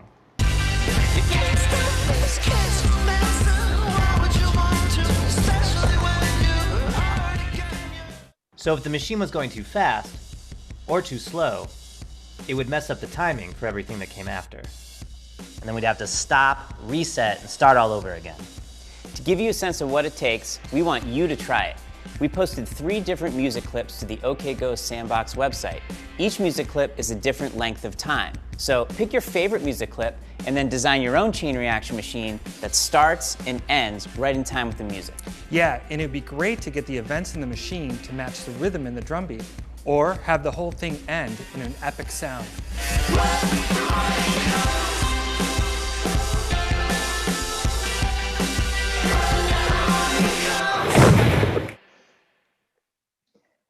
And that was our official first foray into creating OK Go Sandbox videos. Now, if you've never looked at our website, I'm gonna share the website for a second with you and show you what you'd find if you came to look at that challenge.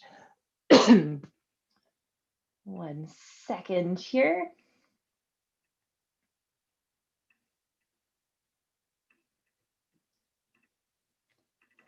So on the OK Go Sandbox website, and I'll show you the filters later, we can go to a specific music video. And in this case, it's This Too Shall Pass. If we view the lessons, you'll see the music video, but you'll also find videos that are new to OK Go Sandbox.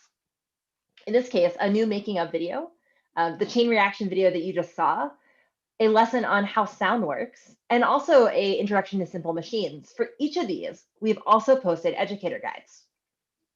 So if you're hoping to use these in the classroom, you can use these guides to find standards that they might map to, but also, probably my favorite thing, at the bottom, guiding questions that you can use to facilitate with your students.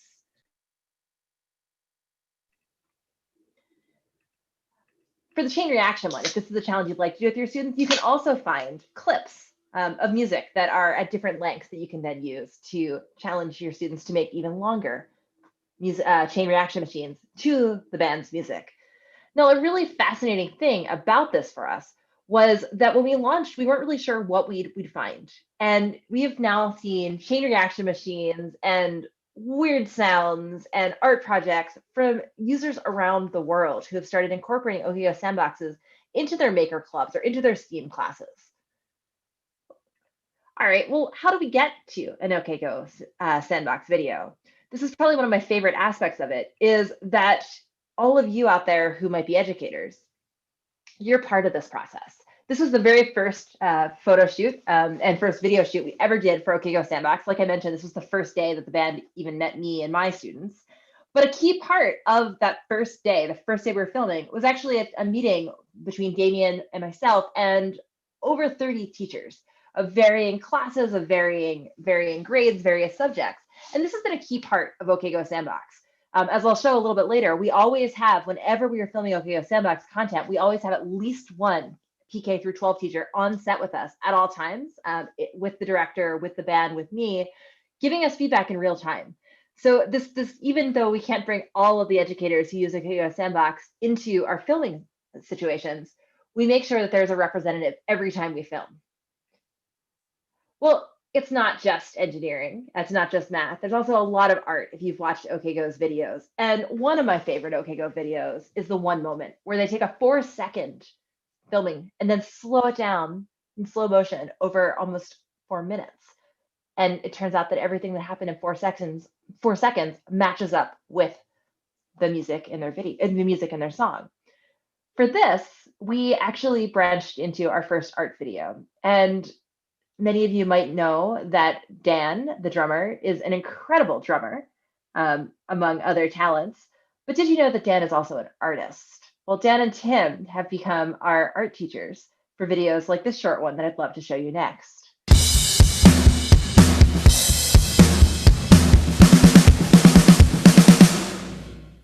For the beginning of our video, The One Moment, I begin with a giant flip book. And actually, we have it here. Whoa, it's really heavy. And as you can see, when you pull back the pages, you can see Damien lip syncing. It's hard to do because it's so thick. But this flip book was made for me. I didn't make it myself, and I actually don't know how to make a flip book, but Dan does. I do. All right, so can you show me how to make Absolutely. a flip book? All right. The general idea of a flip book is, you have these still images, and over the course of the flip book, they progress very, very subtly between each one, and there's a continuity between all the pictures, and it gives you a sense of movement. Yeah. As you flip the book. So I think the good place to start is just think simply, and we'll just make a line travel across the notepad. Okay. It's pretty fun. It takes a while, but it's fun to do. And as we go through this, we can do more complex things. Okay, I don't draw very well, so, but that's... No worries, okay, right, it's okay. fine. So the very first page, I think the way to start, flip kind of closer to the end. So like right about there, and we're gonna start there. The flip book is going to work this way, and you're going to see the animation like that. Okay. Okay? Yeah. So you start on the right side of the page, yep, and you make a little line like that, right? The next page, you drop down the next piece of paper. Oh, and then I can see you can see where it was, yeah. And we make that line inch across the page, the same level that you're at. So basically right there. Yeah, that's perfect. Okay. Oh, this is easier than I thought. Yeah, this is an easy one to do.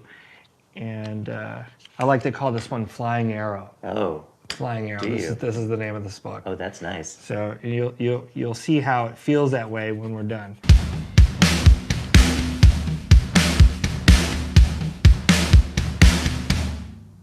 So let's see yours. Okay. See how yours all looks. right. So let me.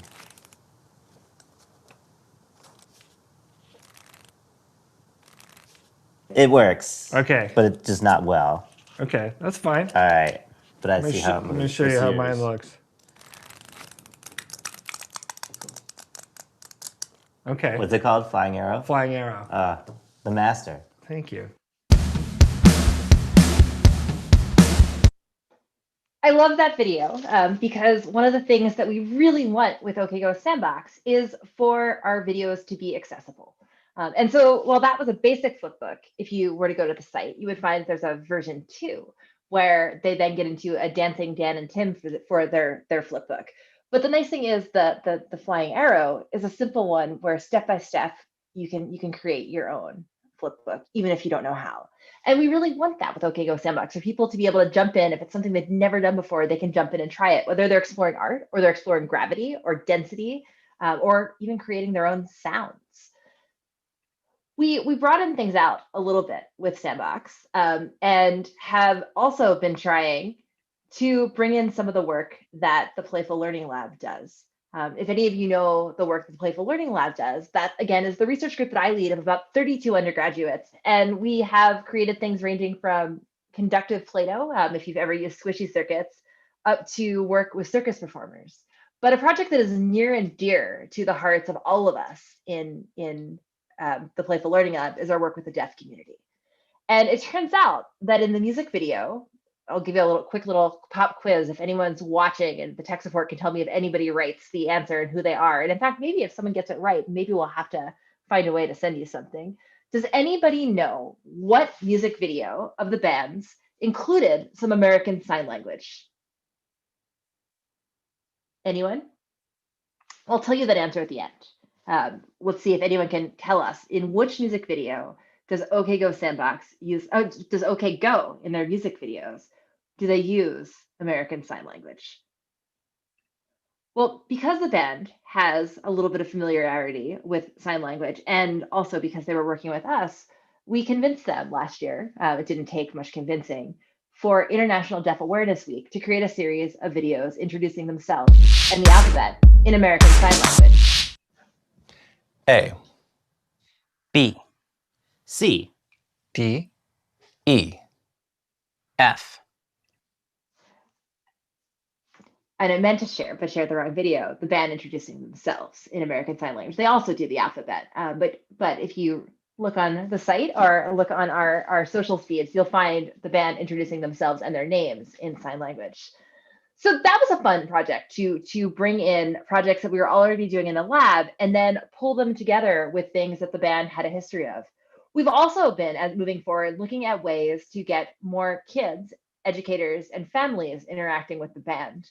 And the first way we did that was by creating a series of live events called Ask OK Go Sandbox. In California, whenever we go out to film with the band, for the last 2 trips, we have been doing live events with 1,000 school children from around Los Angeles. And it turns out that they're some of the best interviewers we could ever hope to find. And recently, a few weeks ago, launched a new section of the OK Go Sandbox website that has Ask OK Go, which are questions asked of the band by kids. And I thought I'd play one for you that I always wondered when watching many of the band's videos, especially the Rube Goldberg chain reaction video. Oops. Wrong video, apologies. There we go. When you got shot by paintballs, didn't it hurt?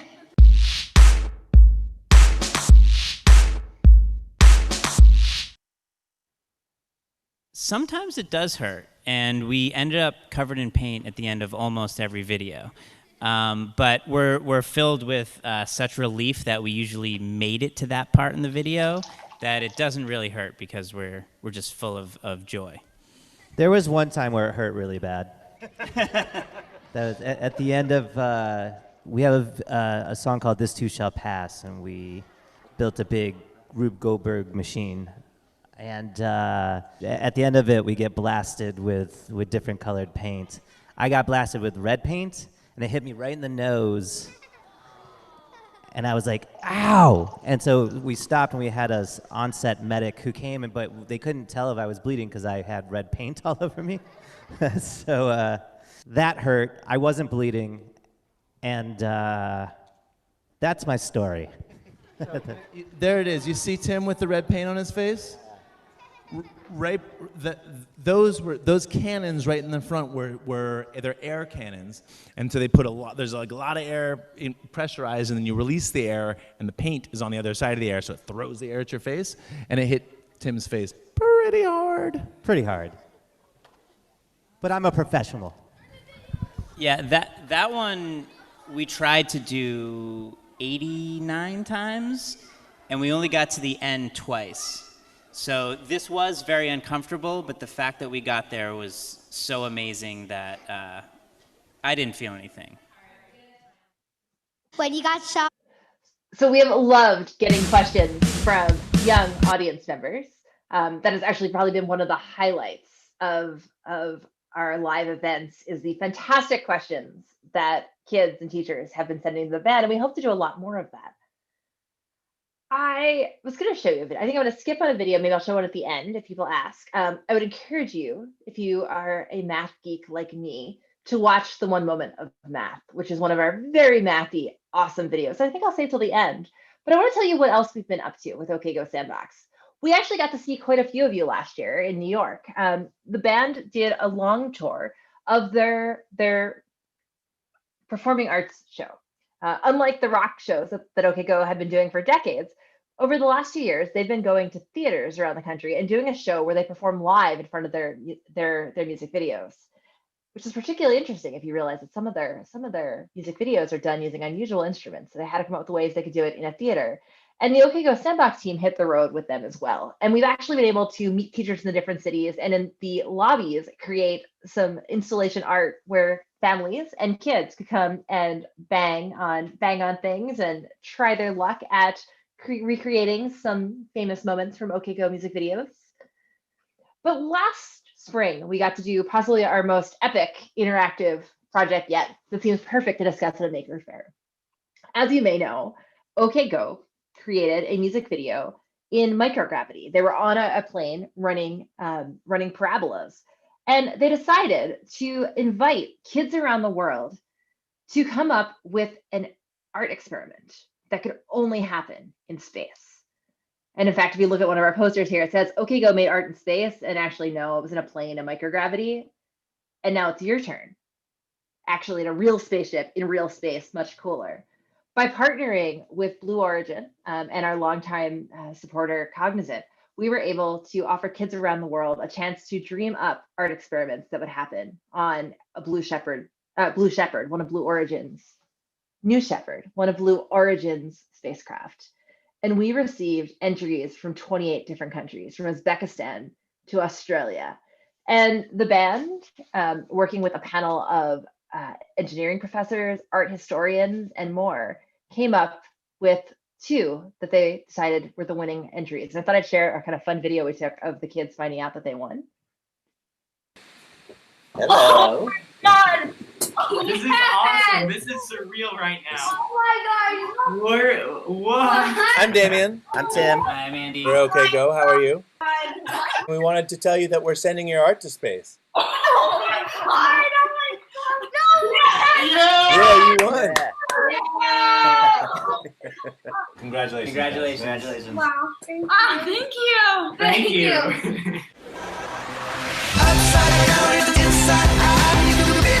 And over a pretty surreal couple of months, a team from Blue Origin, lots of engineers in the Twin Cities, and students in the Playful Learning Lab worked really closely with these 2 groups of students, a middle school team and a high school team, working on these ideas. And they had 2 ideas. Their ideas were, our team from New York, actually, the winning team from New York, created an idea called Dark Origin.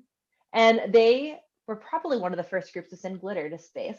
They created a magnet-based idea that allowed, once microgravity was hit, magnet door opened and glittery particles were released and attracted to magnets. So then they had 2 new planets that were created that they were then able to receive after the spacecraft landed. The second team, a group of boys from Utah and California, came up with an idea called Cosmic Song, which was one of the first, I think, electric guitars to go to space. Again, these are payloads, so small, really cool engineering that went into them. And if anyone's curious in the making of this, I will happily share some papers that we've written and some footage. But this was launch day, and new customers included these 2 groups of young makers. And we really, one of the best parts of this was seeing the designs that came from around the world. So we're hoping to have some more ways to interact with OK Go Sandbox for kids worldwide soon. Something that has been key to every one of these projects has been educators. And I'm super, super proud of the way that the band and the entire OK Go Sandbox team has involved educators from the start, be it town hall meetings where we had educators and band members discussing things that might be useful for classrooms, but then our teachers on set. And I wanted to give a shout out to a few of them. You'll notice Allison and Cindy and another Allison and Nicole and Carolyn, who are teachers who have either been in Minnesota when we filmed or then traveled to California with us to film with the band, and who have really given the voice of educators to all of our sets. But obviously that's changed a little bit. We don't know the next time that we're going to get to fly to California and film with the band. We don't know the next time that the band will fly here, right? In our COVID times, symbolized quite well by the fact that I'm talking to all of you through Zoom, we don't know what that looks like. And OK Go actually released their most recent music video a few months ago from their respective homes. And the piece of music the band wrote is called All Together Now. And it's about creating music and creating art and the shared humanity of this time. And it was a fundraising song. They actually proceeds going to partners in health and frontline workers. Damien has since shared that he and his wife were some of the early COVID cases in LA, and this was a cause that was near and dear to their hearts. At Sandbox, though, we as a team saw the opportunity for this to be a chance to call all of you makers together as well. And I'm going to play for you the challenge that the band has laid out for all of you and how to get involved. All together now, all together alone in the chrysalis. All together now, we're all together alone. Hi, I'm Damien. And I'm Tim. We are in the band OK Go, and for decades we have been working together on all sorts of creative projects, but almost always in the same place. Yes. And we've just released a song called All Together Now that was made with me in this room. Me in this room. Because, as you all know, this is how the world is right now. And we would like to challenge you to do the same. Make some art, make something creative with somebody at a distance, someone who's not where you are. And it's a broad challenge. You don't need to do it the way we did. It doesn't need to be a film. It doesn't need to be a song. It doesn't need to be anything. Just find a way to express yourself because it will be good for you. It'll feel good. And because the world could use more uplifting and hopeful messages right now. We all need each other, and we could all use some warmth and some love. And the song that we made was about being all together even when we're alone. We hope that you will take this opportunity to make some art together in your separate spaces. Tim, you want to hear my hashtag for this? Yes, I would like to hear your hashtag. It's pretty exciting. Art together now. Hashtag. Ooh. Hashtag art together now. Very punny. Very punny. Yeah. I'm a dad. I'm a dad. I got to do things like that now. And, it's quite literal. We got to make art together now. There you So that is our challenge to all of you. If you go to the OK Go Sandbox website, which I'll show you in a second, we do have a lesson plan. It's the shortest lesson plan we've ever written because basically your materials as we write are anything. Grade level is everyone. The content area is art and collaboration. But we are also collecting these on a website. So Art Together Now is a site where we will share the projects and ideas that you all create. And I encourage makers everywhere to find ways to make together, make art together. And if you're watching this and you would like to get involved, please reach out to me. Send me an email. I'm pretty easy to find on the internet. And let me know how you would like to make art together now. And perhaps we can find a way to do that with Sandbox. So what's up next? I am really delighted to say that even though we can't fly to be together, maybe we can't film our next set of videos, I will say we're super lucky. We filmed a set in December of 2019 that we've released, all about optical illusions, which was so much fun. We had neuroscientists involved. I'll show you when I get to the website part. But we aren't together filming right now. And so what we've been doing has been a lot of meetups with educators. If you are not on the OK Go Sandbox mailing list, please join it. I'll show you on the website how to do it. We send out content and links to what's going on, but we also often send out a, hey, anyone want to meet with us in the band next week? Because we've been doing a lot of these Zoom calls lately. We did a Zoom call last week looking with the OK Go Sandbox team at ways that English and language arts classrooms use OK Go Sandbox or would like to. And maybe that's a hint to some of the stuff we're working on. We also did a hangout this summer with 40 teachers and the full band, and our teachers came from all around the world. And that is actually something that the Playful Learning Lab is working on right now, is translating content on OK Go Sandbox We currently have some optical illusion video materials in Arabic and in Spanish and in English and in American Sign Language. So you will probably see more of that coming. But we're also really hoping to talk to more music teachers. We have some art content and music content and engineering and math content on the site. But we've been talking a lot lately about music education and what it looks like in these times. So if these are things that are interesting you or you have ideas, again, we answer every email, the band or I that goes to our hello@OK Go Sandbox email address. We'd love to hear from you.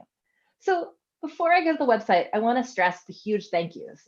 We have now produced over 25 OK Go Sandbox videos, just as many educator guides, 2 live events for 1,000 kids at a time, countless meetups for teachers and kids, and things happening at the band's concerts. And this is all made possible by our incredible sponsors.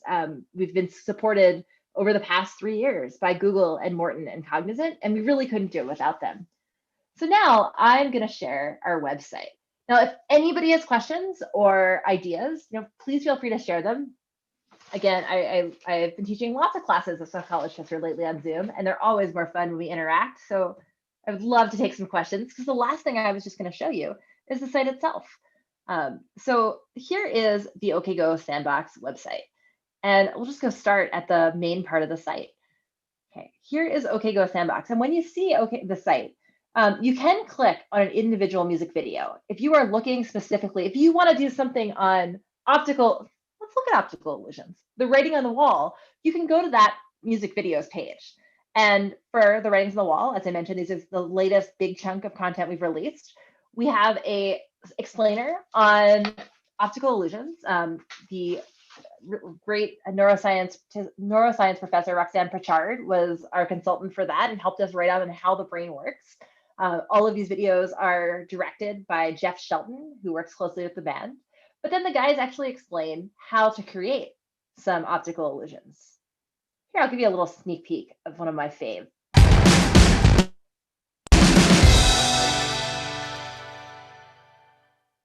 Hey, Andy. Hey. What do you see here? It looks like a bunch of pool noodles hanging in the air. Okay, go check it out from over there.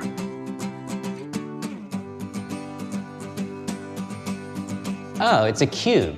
Isn't that cool? Yeah. These pool noodles, you can look at them from anywhere and see pool noodles, but from one specific spot, your brain also tricks you into seeing a cube, even though there's no cube here. Cool. How does it work? Well, it's all about perception and perspective. I'll show you. Let's go make a little one in a box. Okay. Okay, so we're gonna build the same thing in this little box. What we need is a ruler and some paper, pencils, pens, something like that. Fishing line. Yeah, something to cut with, scissors or a blade, tape.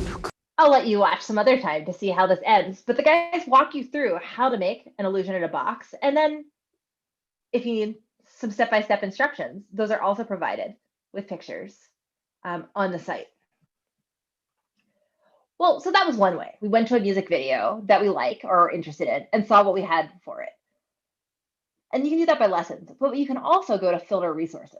And filter resources lets you search by grade. Maybe you're looking for art content, and maybe you don't care what grade level, and it can be any music video. And if you click that, you'll get the art content. Art of Experimentation is a fun one. The guys use different viscosity fluids to create their own mini music video. We can do the same thing with math. Let's go to filter resources, and let's look for middle school and high school math. Here, we get a lot of information. Hit the note is on pitch. Making the moment, one moment, is on frame rates. The one moment of math is, I think, what I'll end the session with if I don't have questions. How parabolas work. This is probably one of our most in-depth math guides, where the guys explain how they were able to seem like they were in zero gravity. But then we dive in at 2 different levels into the math of parabolas, which is the shape that plane flight path was in, complete with some opportunities for students to test out graphing and actually use data from OK Go's flight. If that's a little too much, you can also do a upper elementary, early middle school version, which might load here. Let's see, with general parabolas, just explaining and then a plotting of some basic parabolas. As I mentioned, we are always looking for ideas on other things to do, so would love to hear from you on that. Ask OK Go is that new section that I mentioned, and these are questions that were asked by actual kids in the audience to the guys. Quite a few of these, and hopefully more to come. If you go to the About section, you can sign up for our mailing list. Again, I highly recommend this. As a person who helps send out these newsletters, I know that a couple chances to chat with different parts of the team, including the band, are coming up. We'd really love to hear your ideas, particularly for what new things we could create that might be useful for educators, maker spaces, families. And I think I'm not seeing any questions in the chat. So maybe I will play one more video for you, which is the one moment of math, which is our most watched OK Go Sandbox video that shows just how much thought had to go into this. Oh, wait, let me show you one little secret. Makers, I suspect many of you have used spreadsheets to create things. The band actually gave us permission to share the actual spreadsheet that they used for the making of this music video. Many, many pages, all their timing, the calculations. You could lose days or hours playing with that spreadsheet. And here I'll show you the video that explains a little bit of what they did.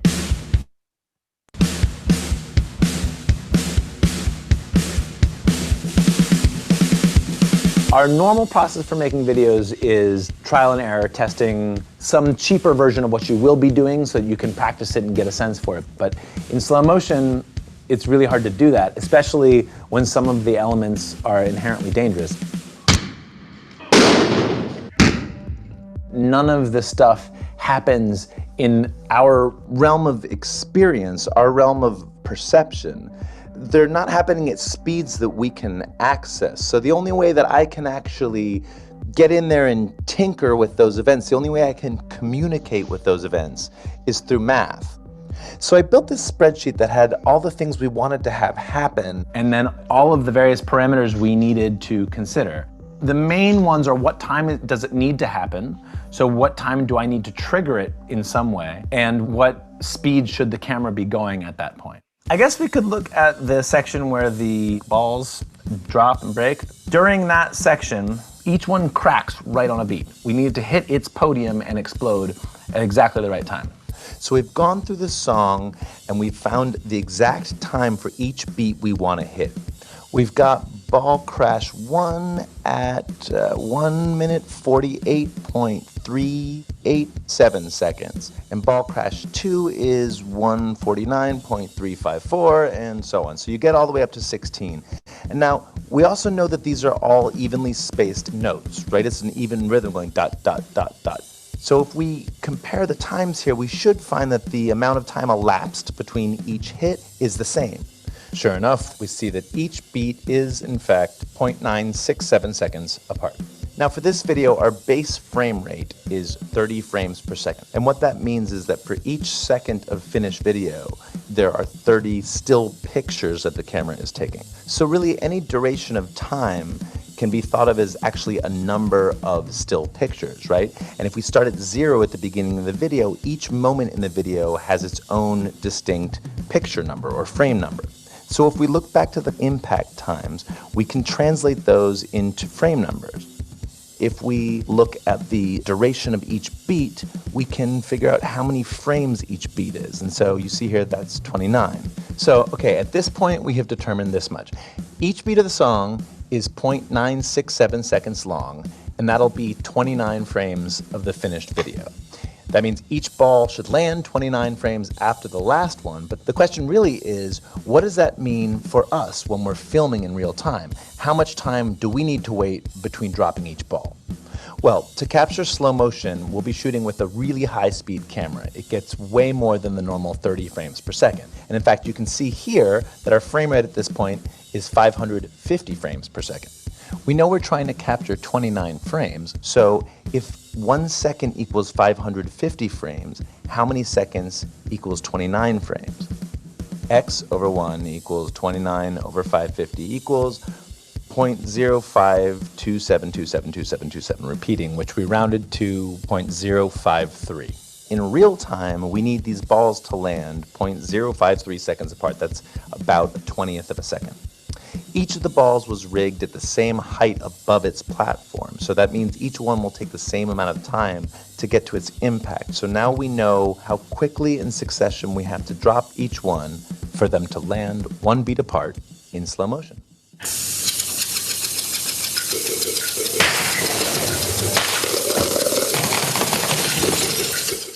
The dance we were trying to choreograph, all of these beautiful slow motion things, it's basically a giant math problem.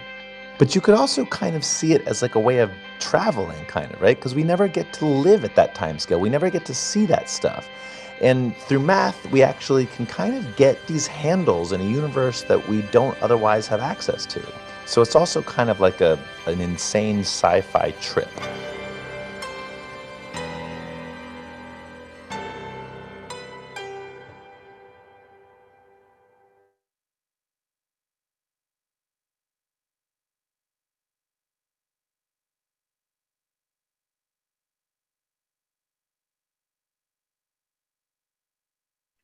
Oops. I will say one of my proudest moments there was getting our unit conversions into the OK Go Sandbox video. So shout out to my high school physics teacher who was very picky about unit conversions. It has served me well in my many years of engineering schooling. So that is our OK Go Sandbox kind of quick rapid tour. It is continuously evolving. If we go back in time, right, we only ever met even as came up with the idea at all back in the spring of 2017. So we're 3 years in. We've learned a lot. We have changed a lot of things based on feedback from people like you watching, be you a teacher or a maker or a parent or a kid. And we're really looking forward to what comes next. I highly encourage all of you to join us for Art Together Now. If you are a teacher and would like to launch this with a class and maybe would like a custom video asking your class to create some art together, send me an email. But also send me emails with the ideas that you might have for ways that we can help you bring some joy and delight and whimsy to your students or your children or yourself these days. One of the greatest treats about this has been hearing has been for me as an engineering professor to see how willing the band has been to dive into this world of education that they've never been in. I see your note there, Lisa. Yes, the unit conversion. I'm not the only person who was excited. It looks like Lisa was also. So yes, unit conversions, they were super important in the band's work. You'll see that in a couple more of the videos that they've created.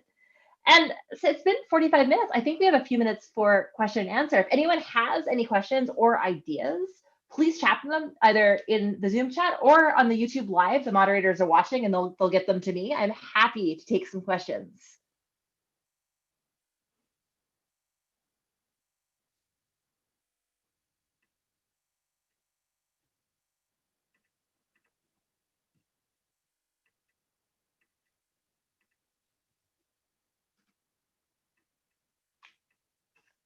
All right, so it looks like there's no questions, but we'll wait a few minutes. If you have any questions or again, ideas, I'd love to hear them. Nobody gave me a solution to the question of what music video did the band use American Sign Language in? And it was actually in the music video Obsession. Damien fingerspells the song, fingerspells the word obsession. His fingerspelling has improved greatly, as you'll now see in the introduction videos that the band has done in American Sign Language. Thank you to all of you watching too. I know this is an unusual way to do a Maker Faire. I'm so grateful to the Empire State Maker Faire for pulling off such a diverse set of presentations and workshops that we can all attend from our own homes. It is delightful to see other makers and hear from them during this unusual fall. Thank you all for watching. And again, I really do reiterate, please feel free to send me an email if you have ideas or you have questions about the projects. Have a great rest of the Maker Faire, friends.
Well, we hope you are enjoying the Empire State Maker Faire. I know I am. Make sure to stick around for more awesome learning.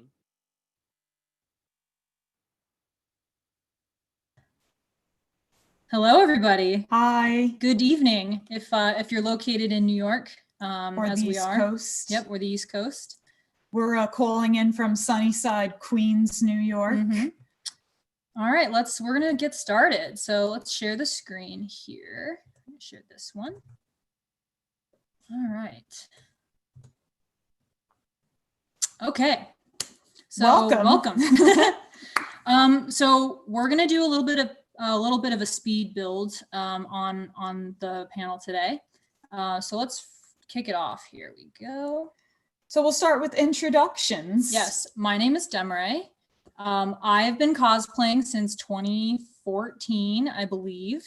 Avid cosplayer. I also work professionally in the 3D printing industry. So I've been 3D printing for as long as I've been cosplaying, actually a little bit longer. And I'm pretty excited to be here. So this is cool. Passionate about lots of things: anime, manga, cartoons, science fiction, all sorts of stuff. 80s music. 80s music, yes, absolutely. Hopefully you share some of those passions as well. All right. Thanks, Demaray. And hi, everyone. My name's Sarah. I've been cosplaying a little longer than Demaray. Quite a bit longer, than me. And been 3D printing as long as Demaray, since 2012. That's actually how we met. We met in art school in a digital arts class where we learned all about 3D printing and collaborated, and now we make all of these crazy things. I am passionate about anime and dance and fitness. I'm also a Pilates instructor. So we have a lot of eclectic interests that we bring to our collective known as the Laser Girls. So when we combine our forces and our Buster Swords, you get the Laser Girls. So what is the Laser Girls? It's not just it's just the two of us. Yes. But we are focused on 3D printing education and 3D printing, we like to say evangelists. We teach classes. We also sell products, and we create content on Twitch, on our website. Yep. We do a lot of different types of things under the umbrella of our love and passion for 3D printing and creating absurd things. Absolutely. Straight out of the computer. And most importantly, we also cosplay. So we're pretty sad that we couldn't participate in New York Comic Con this year, which we've done every year since we started the Laser Girls together. And so, it was important for us to have this kind of event because we get to sort of share our passions like we normally get to do in person with everyone in New York. So without further ado, let's talk a little bit about 3D printing. We're going to not spend too much time on this because I'm sure most people here are familiar with 3D printing. We've talked about it ad nauseum. We know everything there is to know now. But let's talk a little bit about why you would choose 3D printing as a method for creating your costumes. Because there's a lot of different ways to cosplay. Yes. And there's no correct way. No, all ways are valid and amazing and acceptable. So let's talk, we're just going to talk a little bit about specifics. And we're not going to spend too much time on this because we want to get to modeling. So, all right. So the first couple things we're going to talk about are about scanning.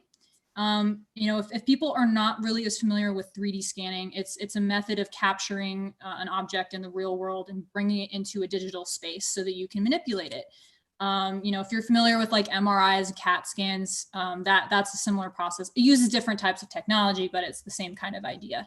Now, what's great about 3D scanning is it's becoming widely more available to do. There's phone apps that can do 3D scanning now. So as long as you have access to a smartphone with a camera, if you can download that app, you are able to create a 3D scan. So you can do 3D scans of your face or various body parts, which you can then bring into your 3D software to create objects that fit to your body, to your specifications. And any cosplayer knows that fit is, in many cases, the biggest challenge, especially Yes. when you're working with certain types of materials that maybe you're not as malleable as you would like. Such as most 3D printed plastics. Exactly. So and customization being so important to the cosplay making process, 3D printing and working digitally, it's just a beautiful marriage to Yes, to absolutely. really bring that to a whole other level and make that more malleable than maybe other processes will allow.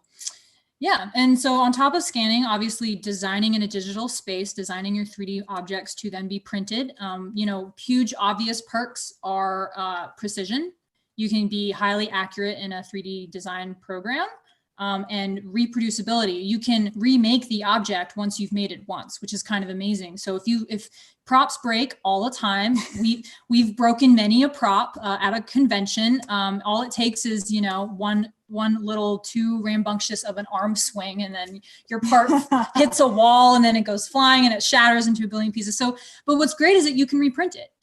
You can reprint it. You can often also iterate on your design to make it stronger. You know, maybe when you wore it at a con, you realize that the handle was a little loose and you want to be a little tighter. All you do is just, you know, tweak it a little bit. That's something we do all the time. Yes. Demray is really the queen of rebuilding all of her cosplays multiple times.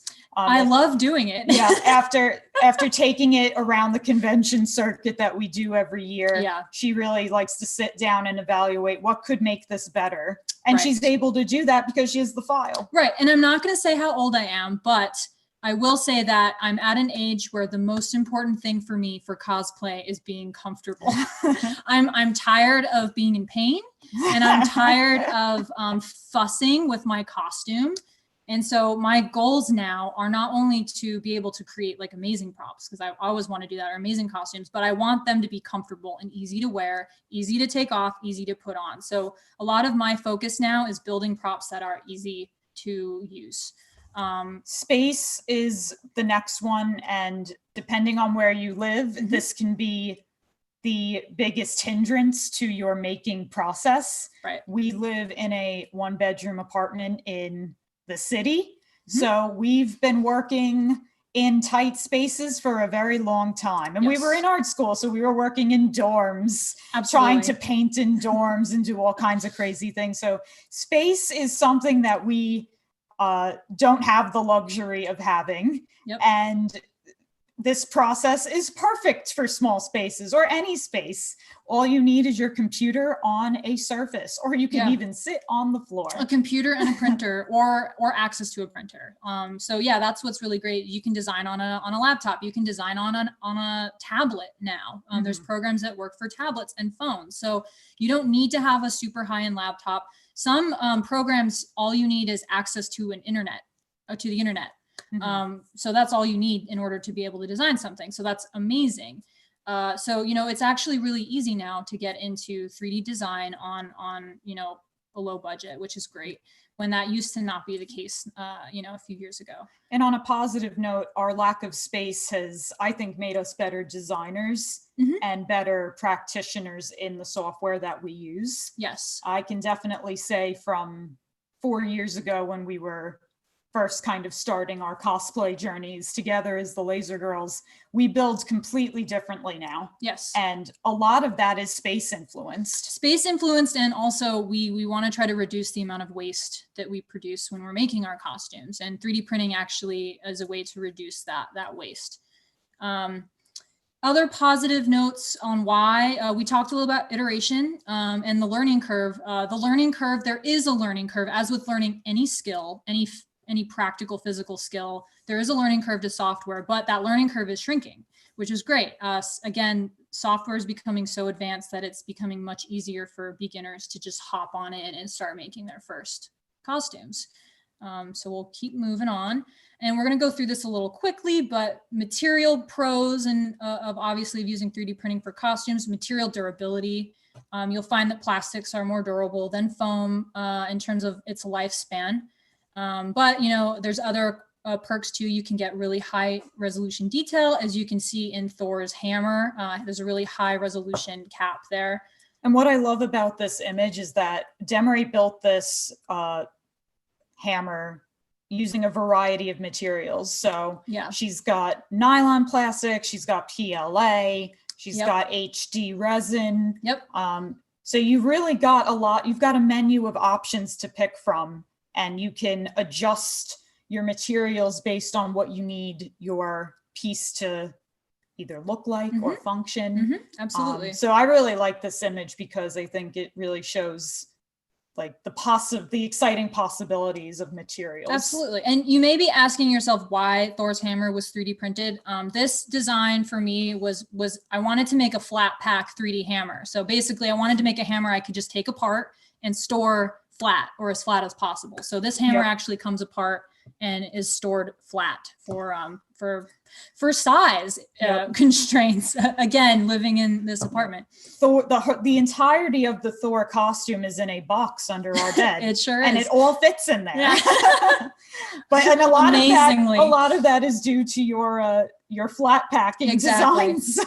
All right, so material options. There's there's so many types of materials you can print in now. Many composite thermoplastics that are awesome. And you'll see a lot of them are called like Rhino or Duris, or, they have their own kind of names to them now, but they're usually just composite materials. So the most common ones are highlighted in orange on this slide. So the most common plastics you'll run into, PLA, ABS, ASA, nylon, PETG, TPU. There's many, many, many more. But also you may run into some UV resins if you want to do some high resolution, resin printing. Metals, of course, you can 3D print in metal now, which is all very exciting. And metals are becoming more accessible through companies like Shapeways, which is a local company here in Long Island City, which is like right next to us. Ceramics and glass, this is kind of a newer thing. I forgot her name. Who makes these beautiful pieces? Oh my gosh, as soon as you said it, I know, as soon as I said her name it, vanished. I'm darn so it. sorry. And she's got an ecology exhibition right now at the MoMA. Okay. Neri Oxman. I'm so sorry. Neri Oxman, yes. If you're interested in like the most advanced 3D printing plastics that's happening right now, Neri Oxman is the artist to look at. She makes incredible work with the help of the MIT Media Lab and with a direct partnership with Stratasys, which is a 3D printing company. But yeah, the bottom two pictures, those are Neri Oxman prints. You have plastics, multicolor plastics, and then you also have glass. And she actually developed a way of printing glass. So that's becoming kind of a thing. Carbon fiber infused plastics is a thing. And then skin and organs, which is something which is new. It's not, we're not quite there yet, but it's happening, which is great. We're not making cosplay out of we're skin not going to be organs we're just not yet. going to be making cosplay out of skin. No, not yet. But maybe, who knows? But yes, so and then the upper two you see TPU on the left, and then a metal chain actually printed, which is really cool on the upper right. Building chainmail using 3D printing from experience. It's so satisfying. It's great. It's great. It's so great. And I highly recommend printing chainmail, 3D printing chainmail for sure. Types of printing, again, the most common you'll run into, DLP and FFF, which stands for fused filament fabrication. That's your standard maker bots and your standard filament extruders. Try saying that 10 times fast. FFF. Filament fabrication. Yeah. And then there's a bunch of other ones that, you can look them up. They're all different technologies. You can see the GIF or the GIF that's up at the top is a DLP printer. And the bottom is a DMLS, which is a direct metal laser sintering printer, which is cool. Shows you how metal printing is working. So, all right, let's keep going. So that was that. So we're going to do a little bit of a kind of a live demo. Basically, normally when we do this panel, what we do is we will have a live sculpting session. So one of us will be sculpting live an object that we pre-picked. But this time, because of time constraints, we've had them pre-recorded. We've worked on them this week, and then we're going to kind of do a live chat along or a dub basically over what we're working on. So These are all costumes that we are actively working on or have worked on in the past that we kind of redid. So let's talk about this. There we go. Okay, so we want to have a little bit of an audience participation here. So we have 3 objects that we could be working on. So you let us know which ones you want to see us make. So we have the Flame Liberator from Axel, which is from a video game called Kingdom Hearts. Actually, these are all video games. We love video games. So we really tried our best to diversify, but we're huge Final Fantasy fans. Yes. And RPG fans, and these are all JRPGs also. We didn't diversify as much as we thought. Now that we're looking at it. Anyway, all right. So sorry about that if you're not a big JRPG fan as much as we are. But we have a Keyblade. We have in the middle, we have a skull mask from Persona 5. And then of course we have Buster Sword from Cloud Strife from 7. So what we're going to do is go ahead in the YouTube chat. Let us know which one you want. You can either put 1, 2, or 3 going from left to right. Yeah, so 1 is Axel, 2 is Ryuji, and 3 is Cloud. And then anyone on Zoom can go ahead and put their number in the Q&A or put it in the Q&A. Yeah. And then we'll take a look at that. So cast your votes. Cast your votes. And then we'll show we pre-recorded some video going through the process of this just for time constraints. All right. We've got some votes. So 1 is Axel, the Keyblade, 2 is Ryuji, the mask, and 3 is Buster Sword, Cloud from 7. Did everyone play the 7 remake? The 7 remake was excellent. We could do an entire panel on just talking about 7. So we got another vote for 2. All right, it looks like number 2. Number 2 is taking the lead. Taking the lead. Hold on one second. We're just gonna check the chat.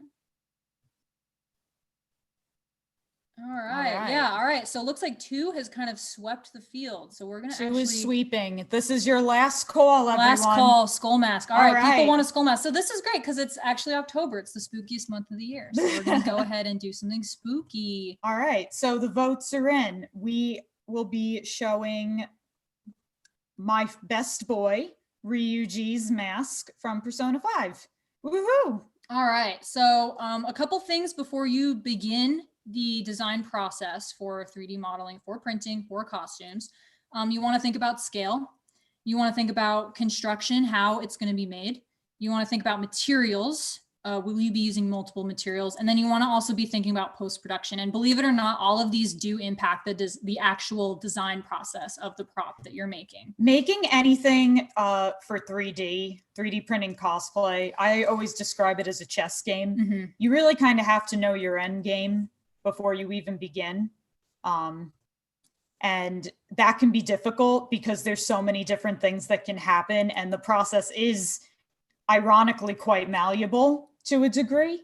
But having a good idea of, how you're going to be wearing it, the time of year that you're going to be wearing it, all of these things can affect how you build the thing. Design intent is huge when you're making wearables. Yep. And as we've learned from trial and error. Yeah. So really thinking about all of the external and internal, digital and non-digital elements that can affect how this thing gets built.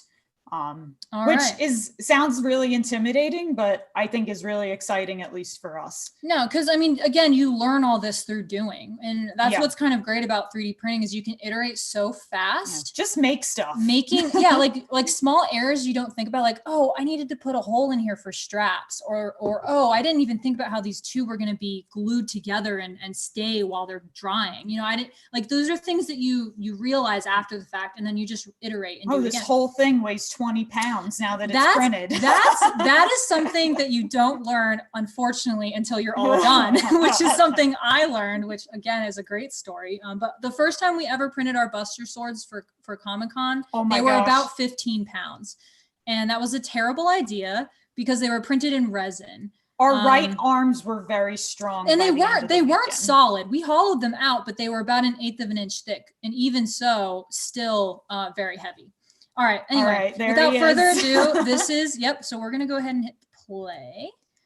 And I'm going to talk a little bit about, so I actually made, So as this gets started, please, if you're on YouTube, type in questions in the chat and we'll answer them as we go. Yeah, this is kind of going to be a conversation. So we want you guys to ask us questions we can answer while we're talking.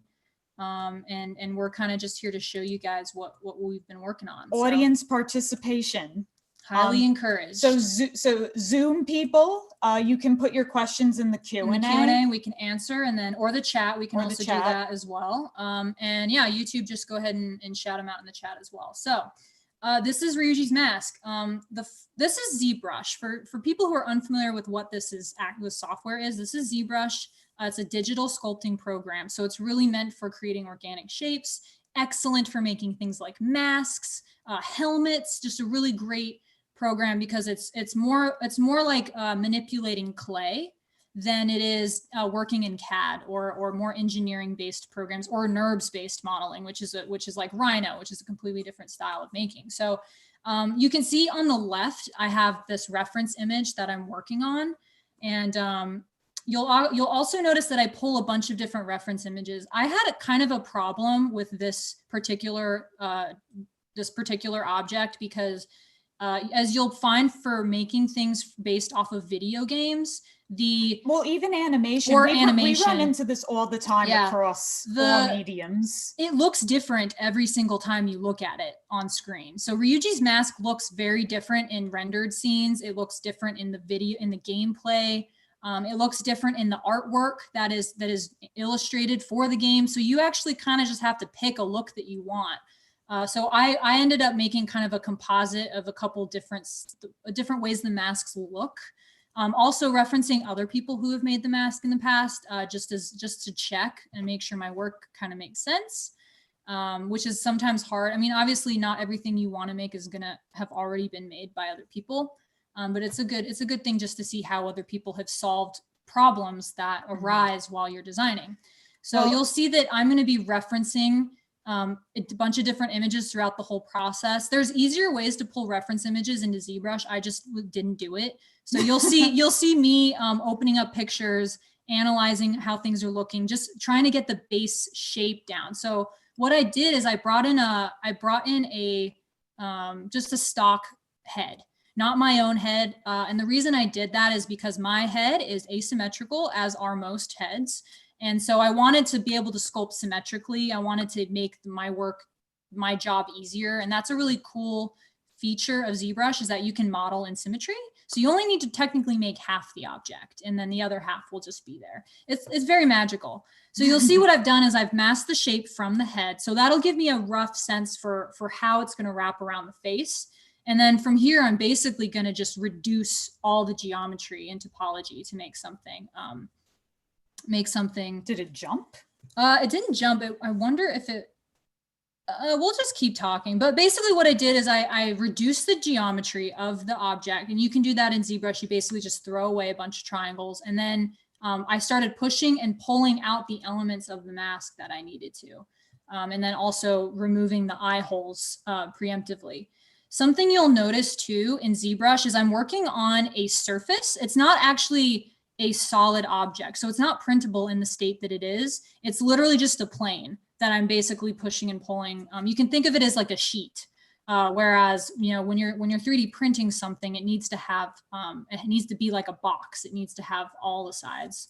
Yeah, it's like a piece of paper versus a cube. Right. Yeah. So when you're 3D printing, it needs to be a cube. It needs to be a three-dimensional shape. So, but what you can see the other side of the surface, and that's because I have it turned on. You'll see this display properties. You'll see it's actually turned on right now. So you can see double. Basically means you can see the back side of it, which you normally wouldn't see in ZBrush.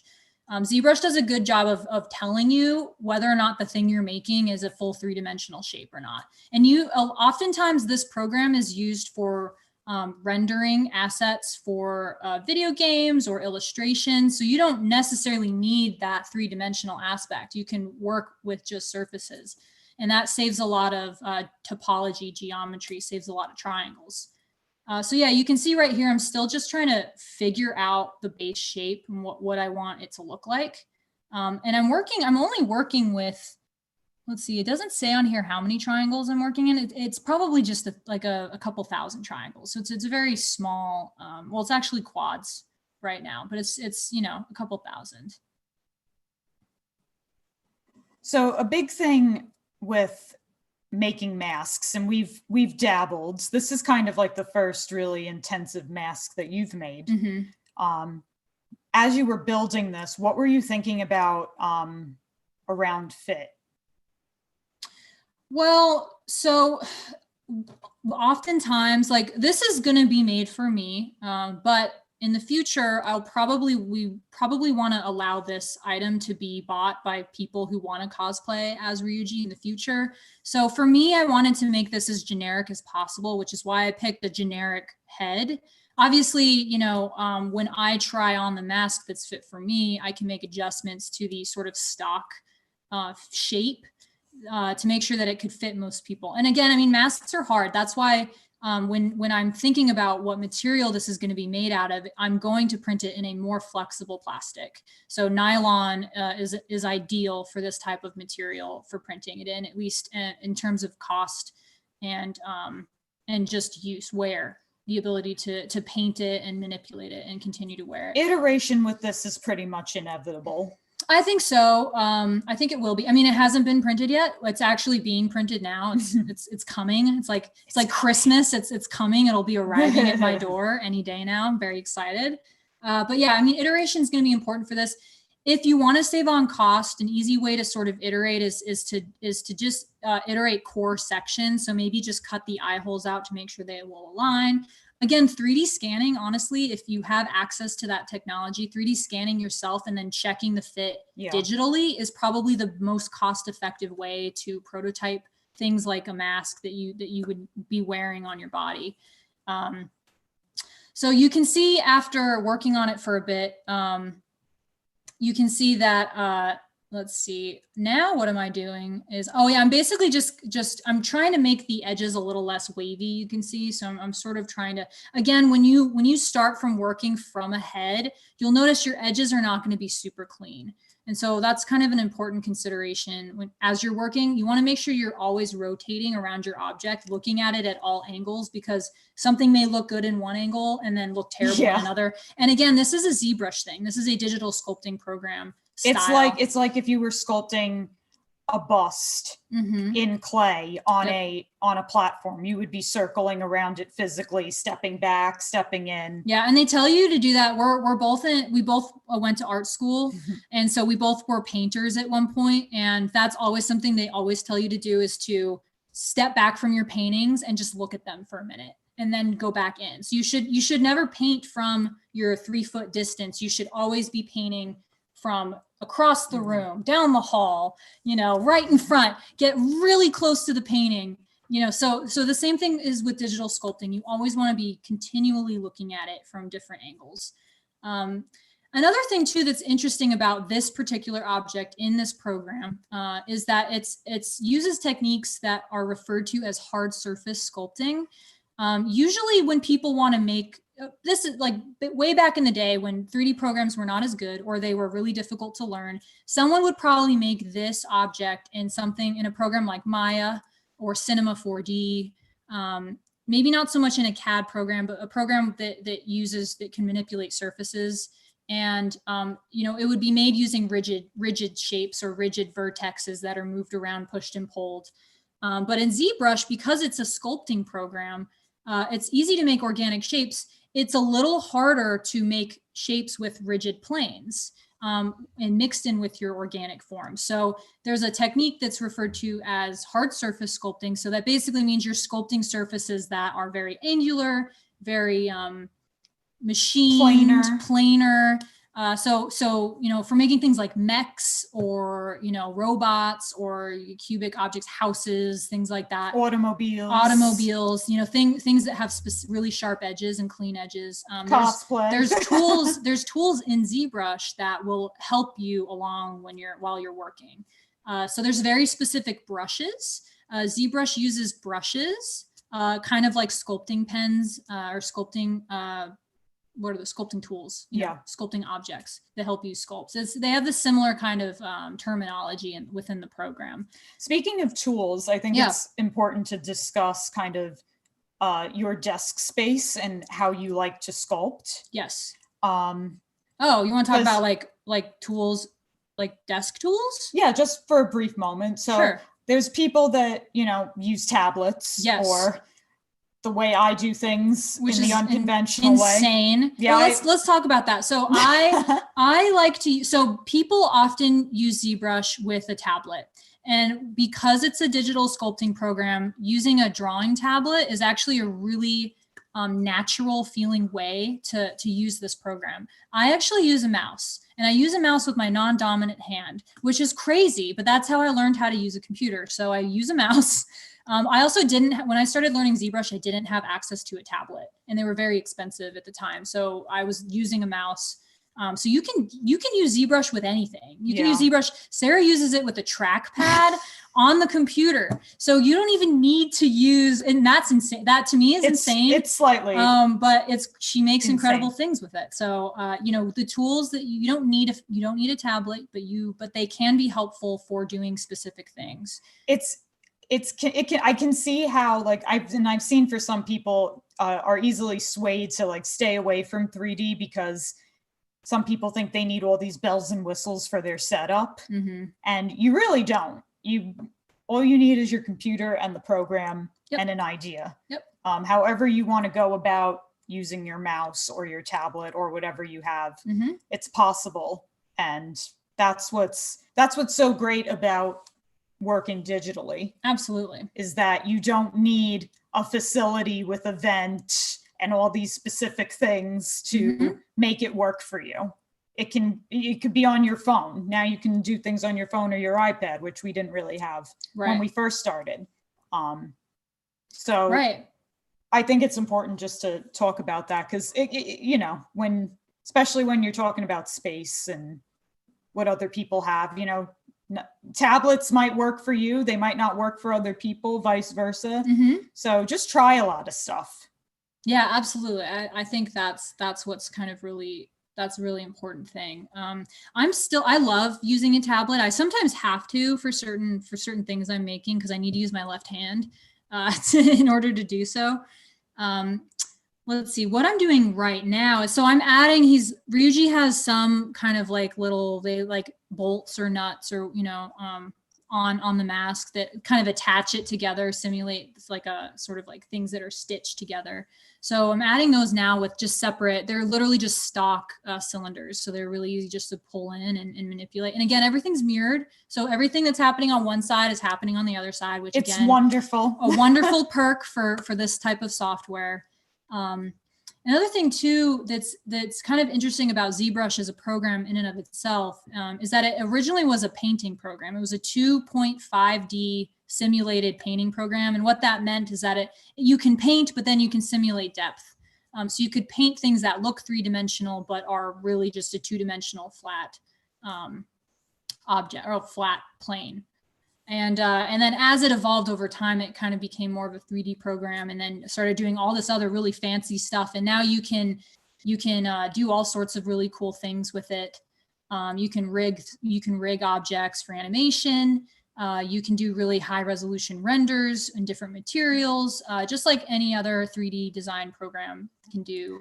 Yeah, we always like to, when we teach classes on ZBrush locally in Manhattan. And one thing that we always like to remind our students is that the 3D software and the 3D modeling process is an agent through which you can get to where you need to go. Right. So 3D printing, especially for cosplay, it doesn't have to be the end game. The print doesn't have to be the final result. We've used 3D interfaces like SolidWorks and ZBrush as well to just conceptualize maybe what we're going to do. Right. Or make a mold, make a mold that we print and then pour something into. So you can use this tool as a tool. There's so many different ways you can apply what what you know Right. from in the software. Well, and I'm actually, yeah, exactly. Because And- like you could make a mold of this in here. Yeah, I'm and actually then you gonna could print I'm it. gonna bring us back a little bit because I wanna show you guys that this is actually while we were talking, I thickened the object in ZBrush. So now it's a full 3-dimensional object with thickness. So in terms of understanding thickness within a digital program, it's kind of difficult. One of the things about ZBrush that people hate or dislike, we have gotten used to working with it, is that ZBrush doesn't work in concrete dimensions. It works in it's beyond dimension. There's no because traditionally the program was not made for making things for 3D printing. It didn't really incorporate measurement as a tool that people wanted, and so they're starting to change. That's changing. But for now, at least with this object was made probably at like 2 inches. That's kind of how ZBrush default size.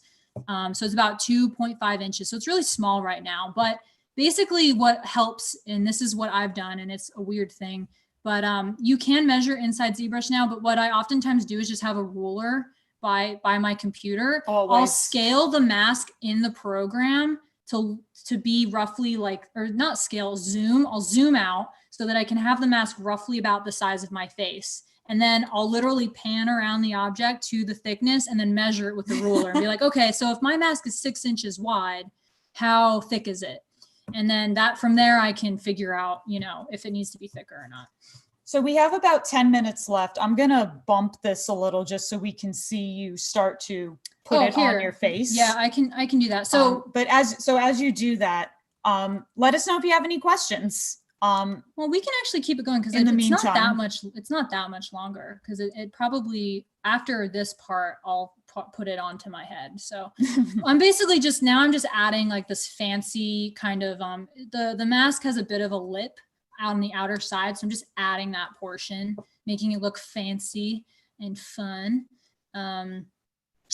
Let's see, I wanted to say something else about ZBrush and now I can't remember what I wanted to say. There's too much to say about ZBrush. Well, you were mentioning that the objects, that doesn't need to be the end result. Printing doesn't need to be the end result, of course, and that's always kind of an important thing. But we are talking about printing for cosplay specifically. Let me see. Oh man, now I'm sad I lost my train of thought. This was a cool thing I wanted to talk about, but that's all right.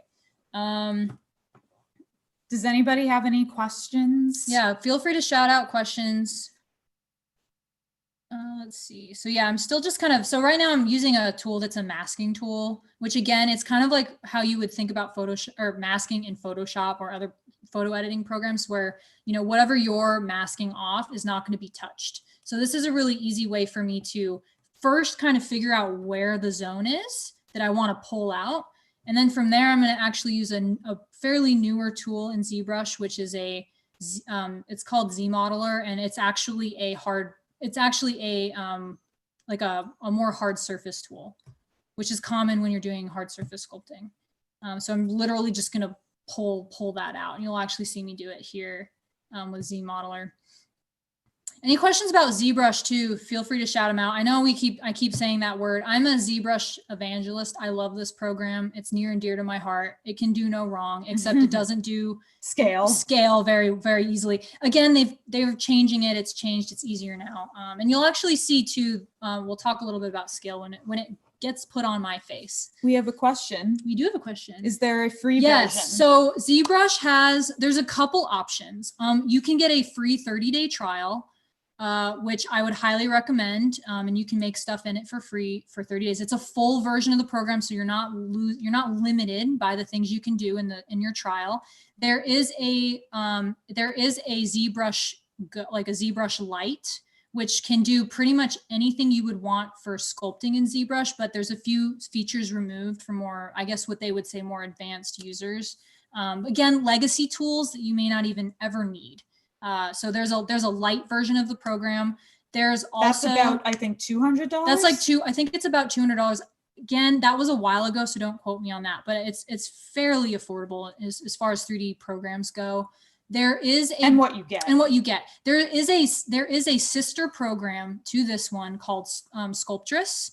And they actually ported some of the features from Sculptress into ZBrush, and you'll see Sculptress Pro is like this is really cool feature. But Sculptress is a free program. It never really left alpha development, so it can be buggy at times, but there's a ton of really great resources for learning Sculptress, the program.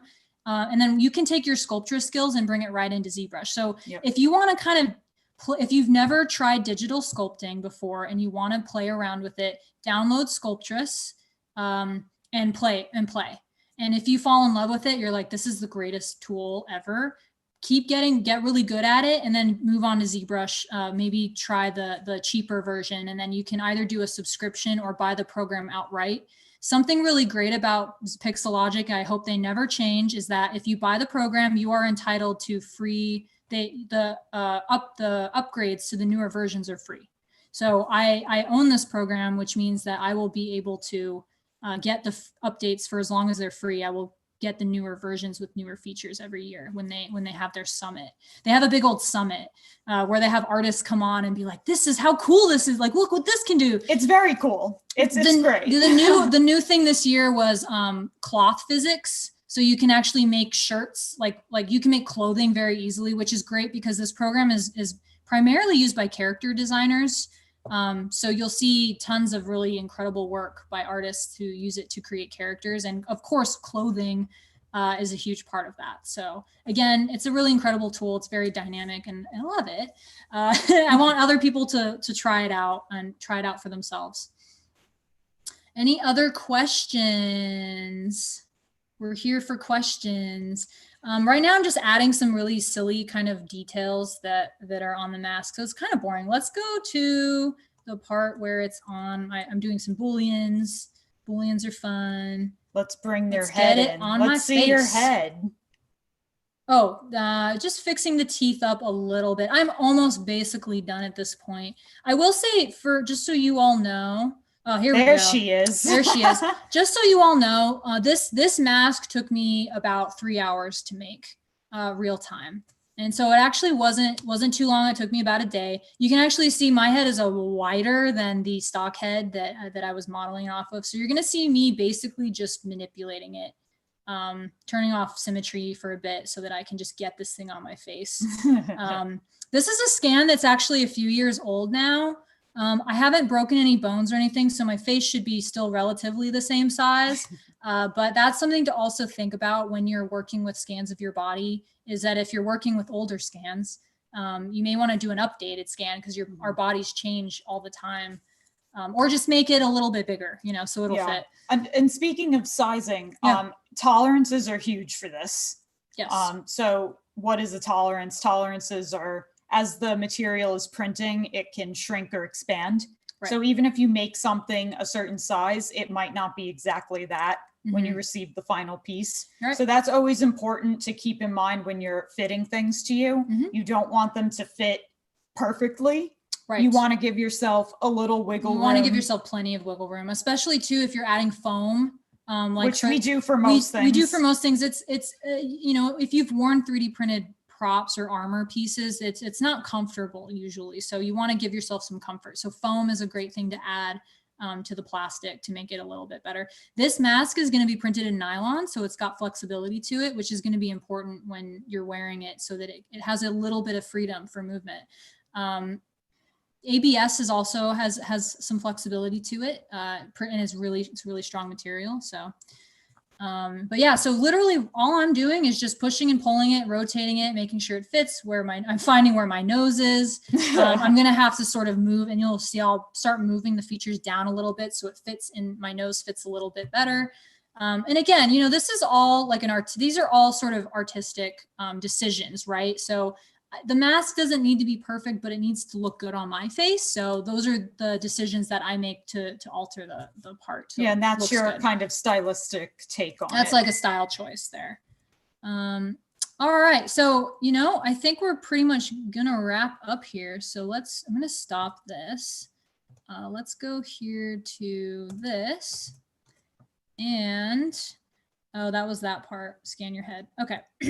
So, Right now, what we're basically going to do is we're having a giveaway. So we're going to give away the print. So this mask, we're actually going to give away to somebody. Not the one that fits to my head. We'll have one that fits to most heads.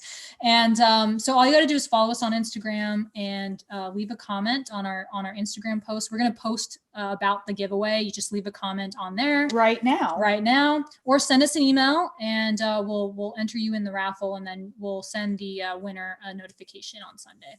Yeah, so by 5 p.m. tomorrow, if you're interested in winning a 3D printed Ryuji mask, can't guarantee it'll get to you by Halloween. Yeah, but definitely by all the conventions in 2021. Absolutely. Hopefully. So, yeah, we're super excited to be able to do this. We love doing these giveaways. So we hope that you guys will check us out on all of our socials. We're on Instagram, Facebook, Twitter at the Laser Girls. We're also on Etsy at the Laser Girl Studio if you want to purchase a cosplay prop from us. Yep. And if that's all too confusing, you can go to our website, thelasergirlstudio.com, as Shoot the us an jumping email point for all the other places we're at. All right. Well, this was fun, everyone. Have a good evening. Enjoy the rest of your weekend. Yeah, thank you for joining today, and thank you, Maker Faire, for having us. Yep, this was great. All right. Bye. Bye.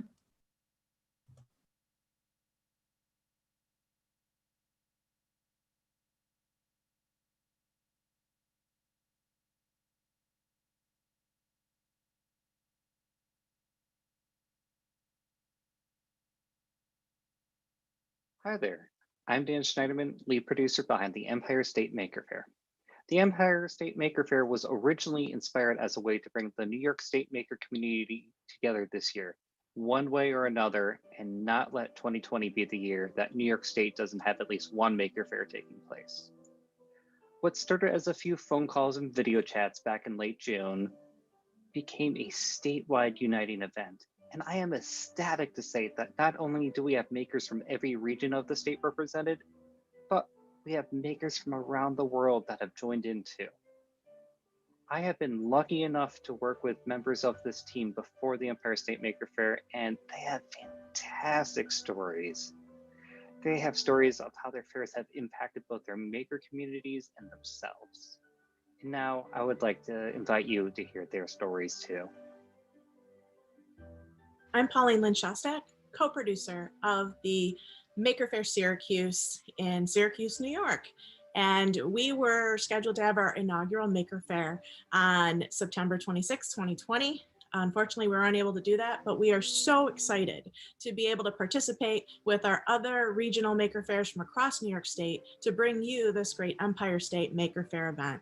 We hope you have a wonderful time at this event. We've enjoyed putting it together for you and hope that it gives you a little snippet, a little idea of what a Maker Faire is like. And if all goes well, we hope to see you in 2021 in Syracuse. Hello from Rochester. I'm Pat Rapp, and I'm one of the producers of Maker Faire Rochester. You know, usually at this time of year, we would be in the final stages of planning our event that normally takes place in November. But as you know, this year is anything but normal. So instead, we've teamed up with other Maker Fairs from all across New York State to create one online event called Empire State Maker Faire. Now, we want to do this because we love the maker community and we miss you. And we would love to see you in person, but we're happy to see you online. One of the things we all look so forward to seeing each year is the wonderful contributions from our makers. Our makers bring their ingenuity and their creativity and their imagination and their ideas, and they spark other ideas in other people. And it's just such a wonderful thing to see. And we also do this because we love to see the faces light up of the people who attend Maker Faire. You bring your enthusiasm and your excitement and your energy, and that combined with the makers, it just creates this wonderful experience for everyone. Well, one of the most amazing things for me personally to see is when somebody comes to Maker Faire, they don't know what to expect. They don't really know what a maker fair is, but they come in and you see their eyes get wide and you see their faces light up and you see the wheels start turning and the ideas start turning. And then sometimes they come back next year as makers. And this is so rewarding, almost as rewarding as the excitement on the face of a young child to see the sheer joy on their faces when they come in and they're doing hands-on things or they're learning something new or they're interacting or they're being excited. This is why we do what we do. This is what gets us up in the morning. We're glad to have you here. We hope to see you in person next year, but we don't know how that will go. So if we're not in person, we will be online. Thank you for being here, and we hope you have a really great time. Hi, I am Deb Brimmer from the Twin Tiers Maker Faire. We are located in the Elmira Corning region of the southern tier of New York State. We have been producing maker fairs for many years. We love providing local makers the opportunity to share their talents with others and watch people of all ages tap into their own creativity. We all have something deep inside of us that is just waiting to be discovered. Thank you to all the makers for stepping out of your comfort zones to make this happen virtually on such a tight schedule. We could never have a maker fair without you. We are thrilled that in the current situation, we were able to come up with a way to share Maker Faire with you all. Thank you so much for coming, and we sincerely hope that we will be able to do it in person next year. See you then. Hi everyone, this is Danny Kurt from the New York Hall of Science, and I'm super excited to be here representing the World Maker Faire today. It's so amazing to have come together with all these other fairs from around New York State to put together this amazing event and to have you all here today to be part of it. So we're really excited for all the future Maker Fairs and for future events at the New York Hall of Science. Enjoy your time at the Empire State Maker Faire, and we hope to see you all in person soon. Greetings from Buffalo, New York. I'm Douglas Brzezinski, and like many of you, I'm a maker. Though I didn't always realize it. In 2007, I came across this little magazine called Make, and I was instantly hooked. In 2012, I attended my first Maker Faire, the New York City World Maker Faire, and I knew this was something I need to bring back to my community. So working with a team from the Buffalo Museum of Science, I helped create the Buffalo Maker Faire. We are proud to be part of the Empire State Maker Faire, to bring us all together from one end of the state to the other, and include some of our friends from around the world. It is with that spirit of cooperation, I'm glad to announce the Buffalo and the Fredonia Maker Faire are combining to become the Western New York Region Maker Faire. We look forward to seeing you again at our event currently being planned for Saturday, May 8th, so save the date. Until then, I want to thank you for participating and supporting your local fair and this, the Empire State Fair. Make sure you get your t-shirt and I'll sell you a maker shed. Now I want you to go out there and make something, from robots to microbits, 3D printers to letterpress, knitting or baking, painting or plastics, welding or woodworking. We are all makers, and we want to hear from you. Join, follow, or friend your local fair, and we'll be seeing you again soon. Thank you. Hello, my name is Lisa Colette Rodriguez. I'm Director of Digital Media Marketing at the Long Island Explorium, a children's museum that specializes in STEM-based learning, and we co-produce Long Island's currently only Maker Faire Long Island. If you're not familiar with Long Island, as the name indicates, we're the southeast part of New York, and we're the easternmost part of New York State. 2020 was to be our signature year, our 5th year celebration of doing a fair. And with fairs and conventions around the world on pause, we knew we needed to do something on a larger scale, and we were very excited to partner with fairs throughout New York State to bring this event free to the public. It was important for us to continue to support science and exploration and inspire wonder. And for us, that's what Maker Fairs are, a celebration of wonder and excitement. I would like to take this chance to thank all of our makers who have participated in the Empire State Maker Faire this weekend. We have loved watching all of your talks, your panels, learning new skills at your workshops, getting a tour and behind the scenes look of your spaces. It has been inspirational. I would also like to take this moment to thank all of our host organizations and sponsors that not only make events like today possible, but make all of our Maker Fairs possible. Please join me in thanking NYSCATE, the New York State Association for Computers and Technology in Education, the Corning Museum of Glass, the Southeast Steuben County Library, SUNY Corning Community College, the Long Island Explorium Children's Museum of Science and Engineering, the New York Hall of Science, Tyler Weingartner Filmworks, Clement County Library District, Onondaga Community College, the Rochester Institute of Technology, and Kids Out and About. I would especially like to give a huge shout out to the entire Empire State Maker Faire team. It has been incredible working with all of you over the last couple of months, and I hope we all get to work together on better circumstances. Thank all of you for joining in this weekend, as it has been a fantastic experience to share with all of you, and we hope to see all of you in the future, either at our fairs, online, but together and making in one form or another. So keep safe and remember to keep on making.